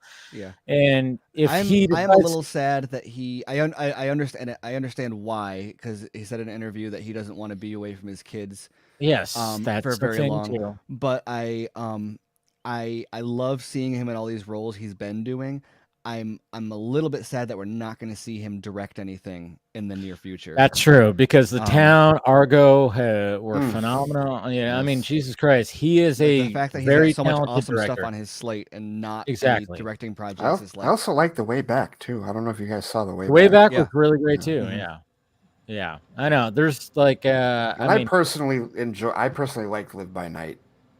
Oh yeah, it was great. I know. I liked it. I liked it. Well, it had some issues, but I really liked the vibe and what it was going for. No, but I'm hoping it gets to a point where I mean, when his kids get older, where now it's like, all right, these kids are older now. I can take more time where they don't need to come back and he'll play Bruce Wayne in Zack Snyder's Dark Knight Rises.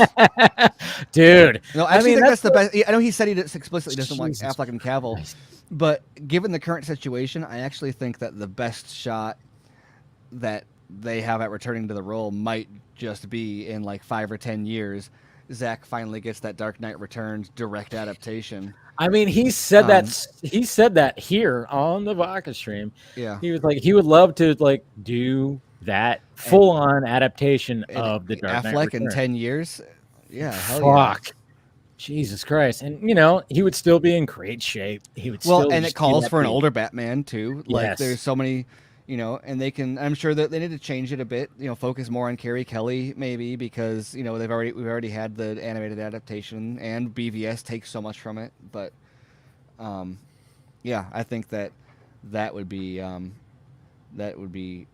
seems like the more likely scenario now. But who knows what what happened? Yeah, I mean, and then when it comes to everything, I mean, dare we say that there's anything that's not live action that could be, if the Snyderverse. I know. Now I'm walking on those hot coals. Of course, I know.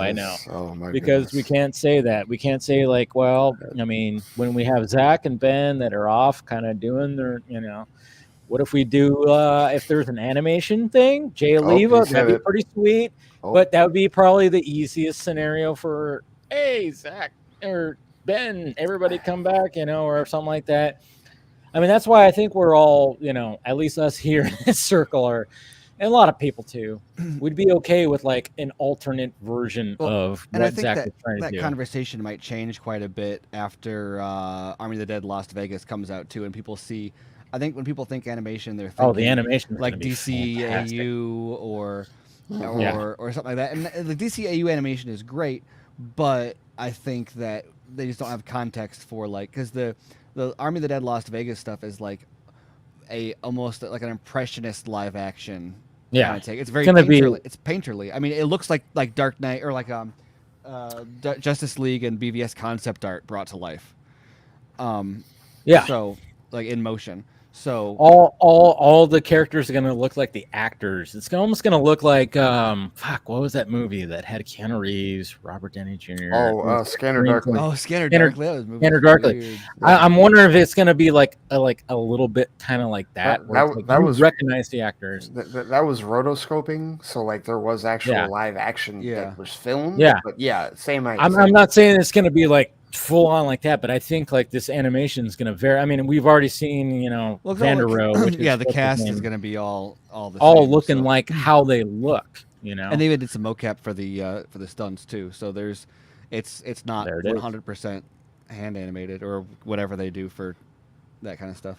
So kind of, imagine if like we don't get the live action stuff, we can get something like that. I mean, I don't know. We're always open. I guess that's an exclusive. But don't say that. No. Don't say that. But I don't know. I'm excited for it to be awesome. It's all going to be great, and we're just kind of just looking towards the future, and now thank God the 40 Club has been retired. Now it's the Move On Club. Is that what the whole thing is? I'm so far out of that stuff these days that every time I hear about it, I'm like, wow, A, that's still going on. B, they're saying there's no 40 Club. Like, there's no 40 Club. It's the Move On. Be glad that you were this far out of it. You don't need to pay attention. I have a hard time putting energy into things that are clearly like, man, if I'm going in a circle, I get real antsy about so. I mean, it's all just about, right now it's just we just want to whatever's good for Zach, whatever's good for Ben, whatever's good for Henry, anybody involved, whatever is good and whatever we can get. If we can get that finished story in any medium that we can, whether it's animation, live action, or if it's a, dare I say, graphic novel, I know I did. I said that word. Oh shit. I'm going to get dogpiled again, but it's just like, well, and eventually if Zach eventually comes out and is like, yeah, I'd like to do it that way. Yeah. Then are you going to have everyone act the same way they are to the Ben Affleck news where they're like, no, we want it. We don't want what you want. Like, but I mean, one thing about Zach, just even talking to him and just seeing how he likes to finish his stuff. And and to him, it seems like it doesn't matter. Like, okay, if obviously the Snyder Cut, that was like a hole in his filmography that he wanted to, finish, and he did it. He achieved it. The fans rallied behind him. We got it done, and blah blah blah. And of course, he's got these, the sequels to that. So it's like, how do you finish that? Well, who knows? Maybe it's going to be, if it's live action. That'd be great, obviously, but obviously he's busy right now trying to build original stuff over at Netflix. Maybe it could be something else, and maybe he could put it somewhere else, or it just who knows? That's the thing. It's just whatever happens, just put energy towards whatever these guys are doing. That's all I like. That's what I like. Is like, as we're waiting for whatever happens, put energy towards what Zach is doing over at Netflix, what Ben is doing when it comes to like Tender Bar and anything else he's doing. Just put the energy towards what they're doing, because they're doing good stuff. I mean, Ben Affleck's getting recognized award season for Tender Bar. Apparently he's killing it. And, I'm going to probably watch it this weekend because it's on Amazon and everybody should watch it too. He's getting praise for what he does in the Tender Bar. And, let's just support it. If we're going to support Batfleck, let's support him when he's not full on Batfleck. That's what I'm saying. We love these people. So let's just do that. So, all right. I think it's a good way to wrap it up. We touched on it, and took a little bit. And thank you to Momma Film Junkee for showing up and embarrassing the shit out of me, which I loved. I don't mind it. Showing the pictures and telling the stories, it was a lot of fun. And thank you guys for joining. Thank you, Scott, for joining. Thank you for Amanda for joining. joining and everything. So, Ray, go ahead and promote yourself. On Twitter at the Flightcast. My blog and my weekly podcast are available at theflightcast.com and wherever podcasts can be found. I'm still also co-hosting Fans Without Borders as part of Squadcast Media. I've also got the sports show. I didn't mention this before. Monday Morning Sports Ball, which comes out every Monday morning, and it's literally me just talking about the week that was in sports, because you know me, I love my sports, and like we're getting into football playoffs now, and the college football season is almost over because the national championship game is on Monday. Yep. So we're talking about that for sure. And yes, I would also really personally like to thank Momma Film Junkee for the old sitcom talk. Yes. That's my wheelhouse, seriously. Like I feel like finding some episodes of that girl right now and like watching it. So oh, and she was a big fan of that. I mean, I tell you, I mean, when I went to that collectible show and I went to a booth and I saw That Girl Barbie, I was like, give me that. How much is that? I mean, it was a perfect, like, and when she opened it up, it was like, she was like, oh my God, I didn't know they made this. Like, yes, there it was. It was a perfect Christmas gift. Man, I tell you, I always say, hey, if you have family members that are all about, shows or whatever the fuck, just go to like random collectible shows. You can actually find some really good shit when it comes to Christmas gifts. And that was like I remember when I got that, I was like, perfect. This is the perfect, she's not going to suspect this at all. And she was blown away because she never knew that there was a Barbie doll that was that girl. And sure enough, she has that still in her probably in her closet somewhere or something like that. But yeah, it's great. Anyways, Steven. Yeah, I am Stephen Colbert. You can find my writing at screenrant.com. You can find my social media at Twitter at smcolbert. And you can find me at smcolbert at basically any social media. You can also find me with Andrew Dice on the Snyder Minute podcasts. The newest episode of BVS by the Minute dropped just a couple hours ago, titled, as any fans of our show will be excited to hear, I get the exact title here, The Horses Were Drowning. Damn. Oof. We talking about horses more than we probably ever talked about horses, and on this podcast, that's quite a lot. So yeah, definitely check that out. And that's the one I was teasing. We recorded it right before No Way Home came out, and I said a bunch of stuff about Spider-Man. And then I saw No Way Home, and I was like, oh, they kind of did what I was talking about with the Tom Holland Spider-Man. So check that out at SnyderMinute.com or Snyder Minute on Twitter, or search BVS by the Minute on whatever podcast platform of your preference. Sounds good. All right, guys. Smash that like, thumbs up, jeez. Thumbs up before you leave, and make sure you subscribe, join if you want to become a member. We got the Patreon down there too, and the Film Junkie Closet, everything there. And like I said, thank you to Scott, thank you to Amanda, thank you to Momma Film Junkee for being the guest tonight. And glad to be back after 2 weeks off. And yeah, we will see you guys next Friday for another Vodka stream, and we'll talk to you guys later.